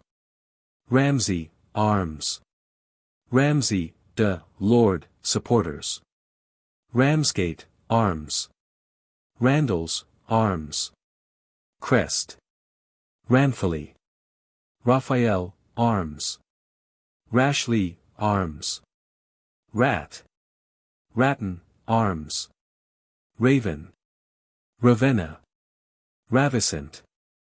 Rawlinson, Bart. Crest. Rawmarsh. Rawson, arms. Rottenstall. Rayner, arms. Rayon. Reed, crest. Reading, town of, arms. Rebus. Records, erased from. Red. Red deer. Red dragon. Red ensign. Red shield, another use of the plain. Reed, e.t. Reeds. Ream. Regarding. Regent of France. Rider. Renock, counts. Reindeer. Reed Cudden. Rendell, lord. Renfrew. Renty, arms. Respecting. Rethel, arms. Raynell, arms. Rhinoceros. Rhodes. Rees, lord. Rees A. P. Griffith. Ribbons. Richard. Richard I. Badge. Banner. Crest. Seal. Richard II. Badge. White Hart. Richard III. Badge. Richardson, arms. Richmond. Badge of. Earl of. Earl of, John of Brittany, arms of. Harold. King of arms. Richmond and Gordon, Duke of. And Somerset, Duke of, Henry Fitzroy. Rixritter. Ridley. Right to bear arms. Rinac, arms. Ringed. Ripon, Marquis of, crest. Rise, arms. Rising. Ritchie. Rivers, Lord, Sir Richard Widville, torse, arms. Garter plate. Rajewski. Roach. Robe of estate. Robert II, coronation of. Roberton, arms. Roberts. Sir Abraham, GCB. Robertson. Crest. Compartment. Robertson Glasgow, arms. Robes, order concerning. Robinson, bishop. Robsons. Rochdale, town of, arms. Roche, arms. Rochefort, arms. Rokead. Rochester, bishops of. Rock, arms. Rod of office. Rod. Arms. Roderick the Great. Rodolph II. Roebuck. Roman Catholic bishop. Empire, holy, arch-treasures of, insignia of. Numerals. Royal diadem. Rompu. Romreich. Ronquerolles. Rook. Rose. George. Badge. Leaves. Ensolial. Rosebery, Earl of. Arms. Rosemead, Lord, supporters. Ross. Earl of. General, augmentation. Sir John, augmentation. Countess of, Euphemia, seal. C. of. Ross of Bladensburg. Arms. Grant to. Rotherham. Rothsey. Rothschild, supporters. Rook, de. Rougecroy. Dragon. Rouillon, Oliver, seal. Romania, state of. Roundel. Rousant. Row, arms. Rowel spurs. Royal arms. Augmentation. Badges. Crest. Escutcheon. Supporters. Motto. Quartering. House. Household. Mantle. Shield. Tressure. Royal Buckhounds. Royal Family. Arms. Badges. Members of, coronets. Warrants. Labels. Position of. Livery. Mantling. Royal favor, marks of. Royal license. Royal Navy. Royal prerogatives. Royal proclamations. Royal Red Cross. Insignia of those entitled to. Royal warrants. Coronet assigned by. Rubisch, Dr. Heinrich, arms. Ruby. Rudolstad, supporters. Ruspoli, arms. Russia, state of. Ruster. Rutherford, lords. Rutherglen, crest. Ruthven, William, seal. Barony of, supporters. Ruthin, Sir John Greyda. Ride. Arms. Rye. Arms. Ryland, arms. Sable. Sacheverell. Saxon. Sackville, crest. Sacred Cross. Saffron flower. Sagittarius. Saints, emblems of. Salamander. Salient. Solace, de, supporters. Salisbury, Earl of, Richard Neville, arms. Arms, crest, mantling. Bishops of. See of. Sald or Sowlet.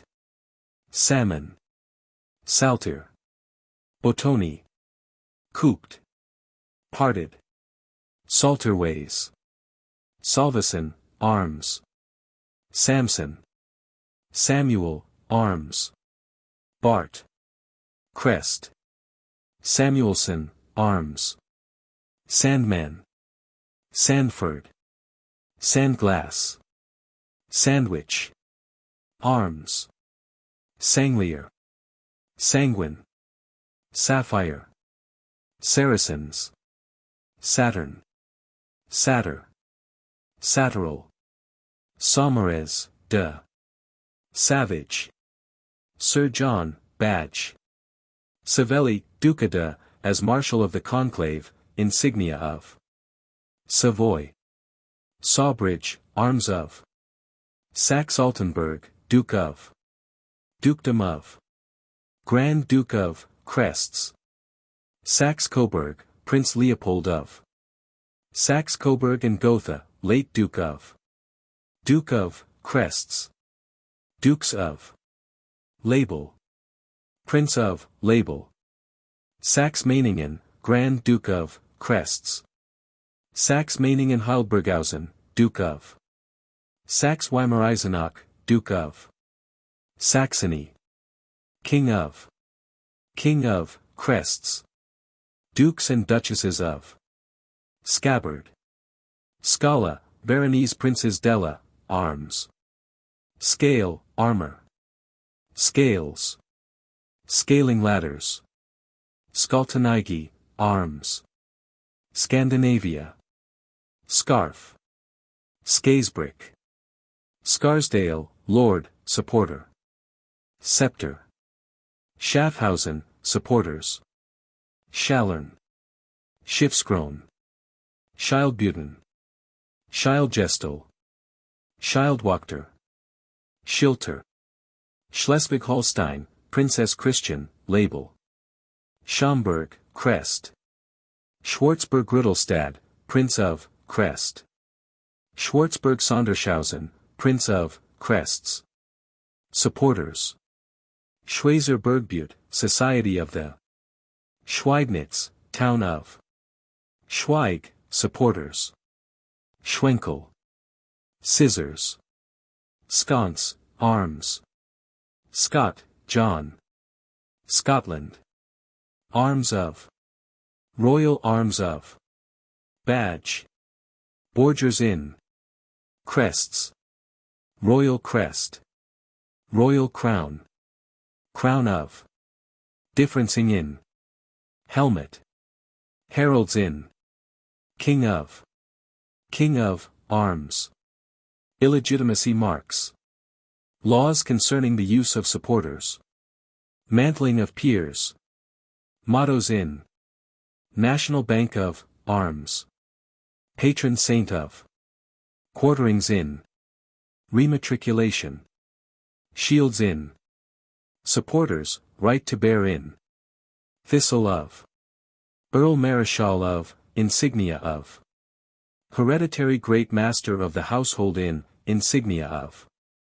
Hereditary Justice General of, insignia of.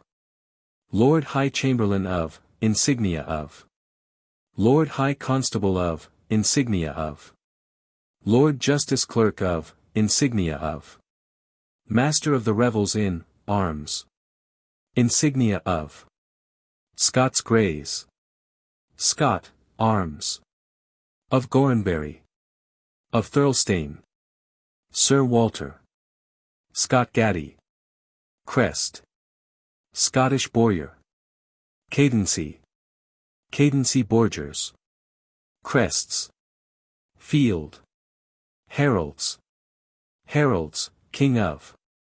Parliament. Patents, crests, mantling. Peer, insignia of. Practice. Practice, supporters. Regiments. Seals. Wife, impalement. Scrope. And Grosvenor. Supporters. Scrubby. Scudamore, arms. Scimitar. Scythes. Sea. Sea dogs. As supporters. Dragon. Eagle. Griffin. Horse. Leaf. Lions. As supporters.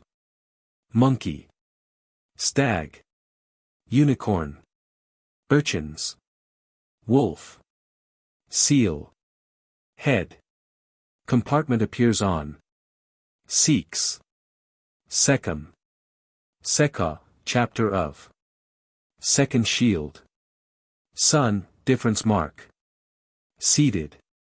Or. Sefton, Lord, crest.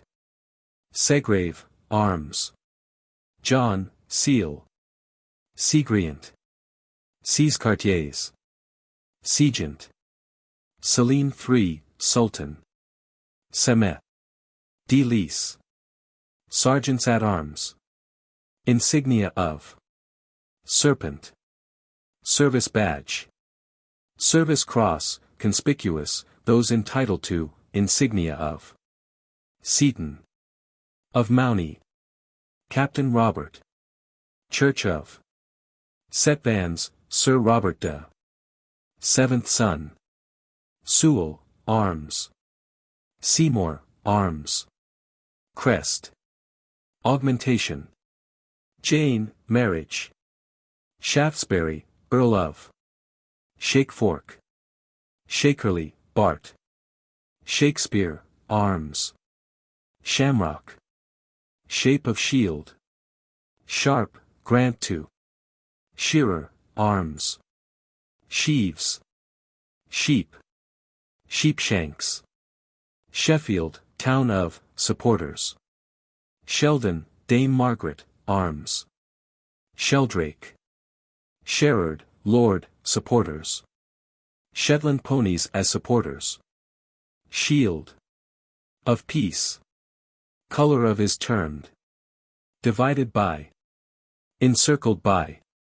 Earliest shape. Ground of. Of gules. Hatching of. In Scotland. Made of. No ordinary on. Pageant. Shape of. Schiffner. Arms. Ship. Ornaments and devices. Shirley. Shogun. Cheveller. Shrewsbury. Arms. Earl of. Earl of, quartering. Earls of, crest. Earls of Talbot. Earl of Talbot, crest. Shrimps. Shuttle. Shuttleworth, arms. Sicily. Jerusalem, Duke of Anjou, René. Sydney, crest. Siebmacher. Sigismund, Emperor. Silesia. Arms. Siliphant, crest. Silver. Ingots of. Use of. Sinclair, Baron, arms. Patrick. Sir, arms of. Sisinx, arms. Sixth son. Skene, arms. Skeet. Skeleton. Skull. Slack, crest. Sledge. Slipped. Leaved. Slips. Smallshaw, arms. Smirt, John. Smith. Arms. Crest. Smith Cunningham. Smithman, arms. Smith, arms. Snail. Sneds. Snade, arms. Snowden. Sodier and Man. Soldenieri, arms. Sols. Solerates. Solothurn, supporters. Summers, crest. Summerscales, arms. Somerset. Duke of, Henry Fitzroy. Duke of, John Beaufort, garter plate. Arms. Dukes of. Herald. Sophia, Princess, label. Souden, de la Tran, K.G., Sir Bermond Arnaud de Presac, arms, crest, mantling. Southampton, arms. City of, arms, crest, supporters and compartment. Southwark, borough of. Southwell, sea of. Viscount, supporters. Sushans. Sovereign, helmet of. Sovereign's privy seals. Grandchildren of, coronets. Sons and daughters or brothers and sisters of a, coronets of. Spain. Crests. Marks of cadency. Queen Victoria Eugenie of. Philip of. Quarterings of. Sparlings. Spear and spearhead. Specified, number. Speak, crest and supporters. Augmentation. Spellman, Sir Henry. Spenner. Spencer. Sphinx. Spider. Spikes. Spokes, arms. Springbok. As supporters. Sprott. Spry, arms. Spurnolls, or spurrevels. Spurs. Squirrel. SS, collar of. Saint Adrian. St. Egidius. Saint Albans, Boke of. Duke of. Monastery. Saint Andrew. Saint Andrew, Saltire of. Cross of. Flag of. Saint Anthony's Cross. Saint Asaph, Bishop of. Saint Aubin, Cloister of. Saint Boniface. Saint Bricius. Saint Bryce. St. Catherine, Wheel of. Saint Columba. Saint Crick, Consta, arms. Saint Cuthbert, Cross of. Saint David's. Saint Denis. Abbey of. Saint Duthicus. Saint Edmund, Cross and Martlets of. Saint Edward. Saint Edward the Confessor. Arms. St. Edward's Crown. Saint Elizabeth. Saint Etheldreda. Saint Etienne, Abbey of. Saint George. Arms of. Banner of. Cross of. Flag of. Chapel. Stall plates. Saint Giles. Saint Helens, Borough of, arms. Saint Ives, Cornwall, arms. St. John the Baptist. Saint John of Jerusalem, Order of the Hospital of. Knights of Justice of the Order, insignia of. Saint John of Malta, celibate order of. Saint Kentigern. Saint Lawrence. Saint Leonard's, Lord. Saint Mark.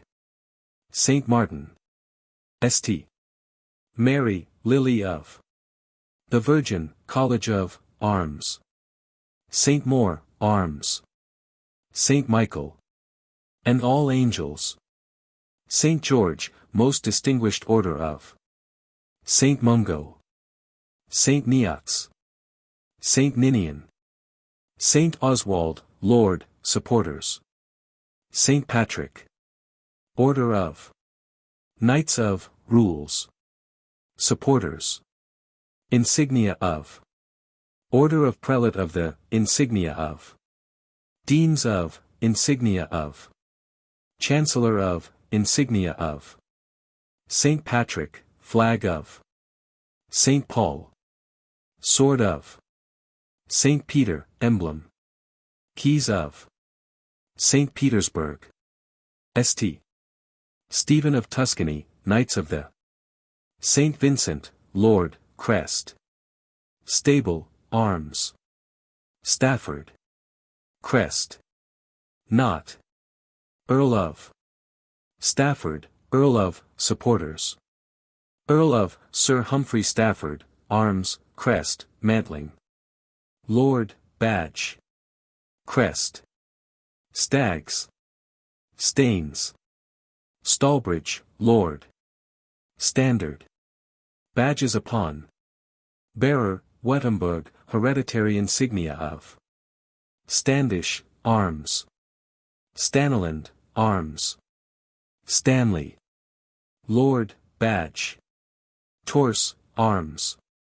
Staple. Stapleton, Sir Miles, K.G. Arms, crest, mantling. Stapleton, supporters. Starkins. Star of India, most exalted order of the. Stars. Stathant.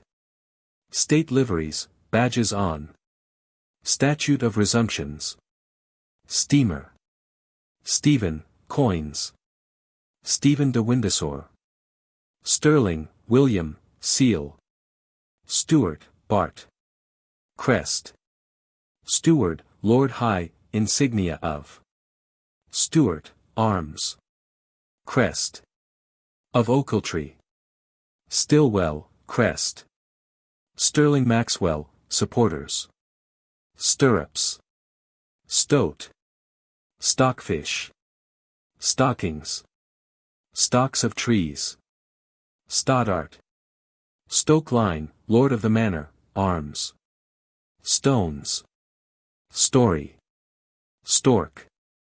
Stothard, sea. Storton, arms. Badge as a crest. Barony of, supporters. Crest. Lord, supporters. Seal. Strange, arms of. Strangman. Strathcona, Lord, crest. Arms. Stratheden, Baroness, late. Strathern, Countess of, Muriel, seal. Strygoyle and Chepstow, Earls of. Struan. Stuart French, arms. Stuart Menteith. Stubbs, arms. Stukeley, arms. Sturgeon. Sturskrukenfa. Sturspfalf. Styleman, arms. Styria. Arms. Subordinaries. Complete list of. Subquarters. Suchenwort. Suffolk. Duke of, William de la Pole, badge. Garter plate. Sugar cane. Sun. Burst, badge. In splendor. Sunflower. Superimposed. Supporters. The first. Differencing on. Crested. By prescriptive right. In England, right to bear. Honorable. Origin of. Position of. Single. Surcoat. Surgeons, College of, Arms. Surrey. Duke of, Thomas de Holland, Bowyer. Earl of, augmentation. Sussex, Duke of, label. Earl of. Sutton, arms. Swaby, crest. Swallow. Swan. Swan, Adam Fitz. Swansea, Lord, crest. Sweetland, arms. Swindon, arms, crest. Swinton. Arms. Crest. Supporters. Henry de, seal. Captain Archibald. Captain George C. Sir John de. John Adolphe Blagrave, Laird. Arms. Robert. Switzerland. Sword. Swinnerton. Sydenham, arms. Sykes. Arms. Symbolism. Simons Taylor, arms. Scythian plant. Tabard. Table book. Tacitus. Tane, Royal Burgh of. Talbot. Arms of. Earl of. Lord, crest. Tallow Chandler's Company. Arms. Crest. Tamworth, seals. Tancred, crest. Tankerville, Earl of, Bennet, arms. Sir John Grey, torse, arms. Tannenvels, arms. Tarleton, crest. Tarn or lock. Tarragone, arms. Tarcelle, arms. Tartschay, or tartshires. Tassa. Tasseled hat. Tatshall. Taunton. Taylor. Tea-plant. Tech, Duke of. Teesdale, arms. Telescope. Temperance. Temple. Temple Nugent Bridges Chandos Grenville, crests. Templar, arms. Tenants. Tenny. Tenramond, arms. Teutonic Order. Masters of the. Teviot, Viscount, Livingstone. Thackeray. Arms. Thebes, King of. Theme, arms. Theodosia, Empress. Thierry. Third son. Thistle. Order of the. Knight of the, insignia of. Knights of the, rules. Supporters. Thorndyke, crest. Thornhill, crest. Thornton, arms. Supporters. Thunderbolt. Thuringia. Thurston, crest. Tichborne, supporters. Tiger. As supporters. Tigris. Tilting helm. Tinctures. Change of. Tyndall. Titteron. Tjader. Toad. Tobacco pipe makers, the company of, arms. Todmorden, town of, arms. Tokugawa. Toledo, arms of. Talmash, arms. Topaz. Topsell. Torches, or firebrands. Torfihan, Lord, arms. Torrington, Lord, supporters. Torse. Colors of. Torto. Tortoise. Tournament helmet. Tournay. Tourneview, Pierre de, supporter. Tourney. Towers. Towns, rules as to supporters. Toymote. Trafford, de, crest. Mottos. Transposed. Trapod. Trap, arms. Tresegnes, arms. Trainer, arms. Treacher, arms. Treason. Treasurer, insignia of. Treatise on heraldry. Trees. Trefoil. Tregent, arms. Crest. Trelawney, arms. Trente du Quartiers. Tresems, ducks de, supporters. Tresure. Trevelyan, arms. Supporters. Treves, Bart. Arms. Augmentation. Treves, Elector and Archbishop of. Trick. Tricorporate. Triple-towered. Trip-pant. Tryst, crest. Triton. Tronany. Trotter, arms of. Trotting. Trout. Troutbeck, arms. Trumpeter, costume of. Trumpington, Sir Roger de. Trunk of a tree. Trunked. Trupor, or Trumpor, John. Trussing. Trussly. Tretem, Bonneville de, arms. Truth. Tuum, sea of, arms. Tucker, Stephen. Tudor, royal house, badge. Tulips. Tons. Tunstall, arms. Tupper. Turbats. Turner, arms. Turnier Cragen. Turnip. Tutbury, Earl of. Tweedy. Tynes. Tint, crest. Tyrol. Tyrrell, crest. Tyrwhitt. Arms. Tyson, crest. Udina. Udny. Ulster, canton of. King of arms. Badges of. Arms and insignia of. Official arms of. Office. Umbo. Umfreville. Arms. Undei. Unguled. Unicorn. United Kingdom, Royal Arms, Compartment. Union Banner. Union Jack. Unmarried Lady, Lozenge of. Unterwalden, Supporter.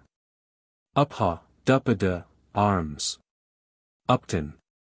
Urbino, Duke of, Frederick. Mantling. Urchin. Bourdy. At the foot. Utermarch, arms. Vale. Valiant. Vare. Appoint. In bend. Bellies. Onde. En pal. Impale. Ver. Corrupted form of. En pal. Verpier. Valence, de. William. Valerie, coronet. Vambraced. Vambraces. Van Eyden, Sir Jacob. Van Hotham, barons, arms. Van Scorel. Vane, arms. Verano. Varentian. Varu, arms. Vari, Tassi. Cuppy. Varus. Vase. Vaughan. Vavasseur, arms. Veach, arms. Venus. Vera, de. Verdun. Verdun, arms. Verdun, Alex de. Veer, arms. Verolst, crest. Verit. Verhams. Vernon, motto. Verona. Ver. Verschabeens. Vert. Verold. Vervold. Vesey. De, Viscount, supporters. Vesantina. Vesalize, Andreas. Vested. Vestments. Vice-admiral, insignia of. Vice-connétable, insignia of. Victoria, Queen. Seal. Cross. Those entitled to the insignia of. Princess, label. And Albert, order of, members of, insignia of. Victorian order, royal. Insignia of. Victory. Viennois, Dauphin de, Charles, supporter. Vigilance. Vine. Virgil de Solis. Virgin Mary. Lilies of the. Virold. Visconti, arms. Viscountess robe or mantle. Coronet. Viscounts, robe or mantle of. Coronet of. Visitations, mottos in. Vivian, crest. Vollen, arms. Void. Voiders. Vol. Volant. En arrière. Volunteer officer's decoration. Insignia of. Von, German. Von Bertenbach, Captain Sebastian Schartlen, Schurztel, arms. Von Daffen, Grauf, arms. Von Fraunberg, her. Von Lexchmund, Count Heinrich von, seal. Von Pauli. Vrie. Volnd. Vulture. Viner, Sir Robert. Wade, crest. Wake, not. Wakefield, crest. Wakefield, town of, arms. Waldeck-Pyrmont, prince of, crests. Waldegrave, arms of. Lord, arms. Wales, badge of. Herald of. Ruddy dragon of. Prince of. Coronet. Badge. Label. Mantling. Princess of, coronet. Walker, arms. Sir Edward. Trustees, insignia of. Walkinshaw, arms. Wallenrot, counts, arms. Waller. Arms. Crest. Sir Jonathan. Wathen, supporters. Richard, augmentation. Wallop. Walnut leaves.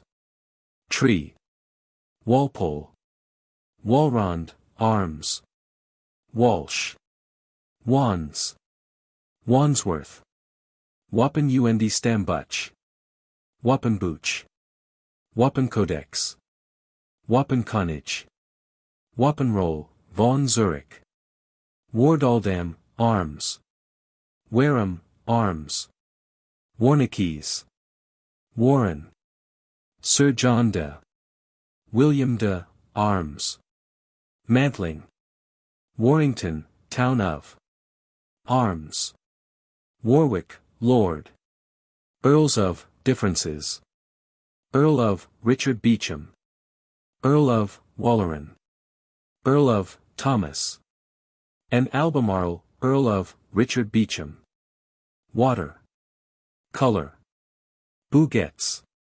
Waterford, supporters. Earl of. Marquis of, supporters. City of, supporters. Waterloo, arms. Waterman and Leiterman's Livery Company, supporters. Watkin, Bart, arms. Watney, crest. Watson-Taylor, supporters. Wattled. Wave, ver. Wavy. Or Undei. Way, arms. Weasel. Wexelfe. Werewolf. Welby, lord. Weldon, Sir Anthony. Wellington, Duke of. Duke of, augmentation. Wells. Welsh dragon. Arms. Were, arms. West Riding. Westbury, arms of. Westcar, crest. Westmeath, Earl of, supporters. Westminster, Dukes of, arms. Crest. Marquis of, augmentation. City of, arms. Abbey. Dean of. Westphalia. Arms. Westworth, arms. Whale. Wally, arms. Wharton. Wheat. Wheel. Welks. Whitby, arms. White, supposed to be. Ensign. Ermine spots. Label. Staff. White Thompson, arms. Whitgreave, crest. Augmentation. Widow, arms. Weirgman. Wife, impalements. Wigan, crest. Wilczek, Count Hans. Wildcat. Wildenvels, arms. Wild men. Wildworker. Wilkinson. Wilson. William I. William II, seal. William III. William IV. State crown. Williams, arms. Williams Drummond, Bart, supporters. Willoughby. Winchester, bishops of, insignia of. Dean of. Earl of. Earl of, Sieur de Quincy. Marquises of. Captain Peter, arms. Windsor. Badge of. Henry of. Dean of, insignia of. Herald. Castle bookplates. Library. Wingate, arms. Winged. Winged ape. Lions. Stags. Winlaw. Motto. Winnowing fans. Winterstoke, Lord, supporters. Winwick. Wogenfa. Wolf. Wolf Hunter, grand, insignia of. Wolf. Crest. Francis. Wokenfa. Wolseley, arms. Lord. Wolverhampton, town of, arms. Woman, grant to a. Illegitimate, royal license. Married, arms. Wood. Late Sir Albert. Crests granted. Sir William. Woodbine leaves. Woodman. Wood pigeon. Woodstock, borough of, arms. Woodstock, de. Thomas of. Woodward. And Burnett. Arms. Woolon. Woolpack. Worcester. Wordsworth. Works of Armory. Worms, Baron de, supporters. Wortford, arms. Wreath. Right. Riotously. Worcesters, arms. Wettenberg, supporters. Queen of, label. Wyatt, arms. Wilcote, Sir John, brass. Wyndham, crest. Wyndham Campbell Playdell Bovary, crests. Wynne, Sir Watkin Williams. Wyon. Wyvern. As supporters. Xantoin. Yacht. Yarborough, Earl of. Badge. Supporter. Yarmouth. Arms. Yates. Yeatman Biggs, arms. Yellow. Yerburg, crest. Uropkin. Yockney, arms. Young, crest. York. Archbishop of. Arms. Pallium. Cardinal.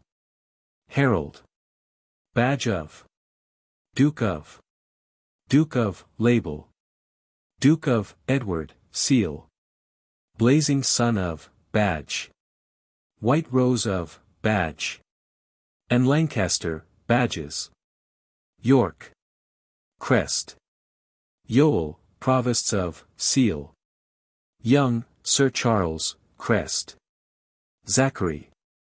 Zebra. Zobel. Zoe, queen. Zork. Zorn, crests. Zug, supporters. Zurich. Supporter. Wappenroll. The End. Printed by Ballantyne, Hanson and Company. Edinburgh and London. Notes. Norreis and Sir Rees, that service ought the KWNG. With horse and harnius at Carlisle, made Samneing. See Langtoft's Chronicle treating of the wars of Edward I, against the Scots. But Sir John de Waley's taken was, in a plain. Throw spring of Norreis men that were certain. Ibid, Australes se Norensibus opposurant. M. Oris, under the year 1237. Robertson's Index to Missing Charters. Here leath Sir John Daubernown, Knight. On his soul may God have mercy. Monumental Brasses of Gloucestershire, by C. T. Davis. London, Phillimore and Company, 1899. The arms are quoted by Mr. Davis from Biglands, Gloucestershire, page 539. The arms of Clayhills of Invergowrie, parted per bend sanguine and vert, 2 greyhounds courant bendwise argent. Mantling gules doubled argent, and upon a wreath of the liveries is set for crest, an arm holding an imperial crown proper. And in an escroll over the same, this motto, Cord et animo. Matriculated in Lion Office circa 1672. Armorial bearings of Sir Henry Seymour King, KCIE. Quarterly, argent and azure, in the second and third quarters a caterfoil of the first, over all a bend berry of 6 of the second, charged with a caterfoil also of the first, and gules. Armorial bearings of William Ward Oldham, Esq. Quarterly, 1 and 4, party per fess azure and ermine, in the sinister chief and dexter base an eagle displayed or, in the dexter canton issuant towards the sinister base 7 rays, the centre 1 gold, the others argent, for Oldham. 2 and 3, 4 Ward. Armorial bearings of Isham, gules, a fess wavy, and in chief 3 piles in point also wavy, the points meeting in fess argent.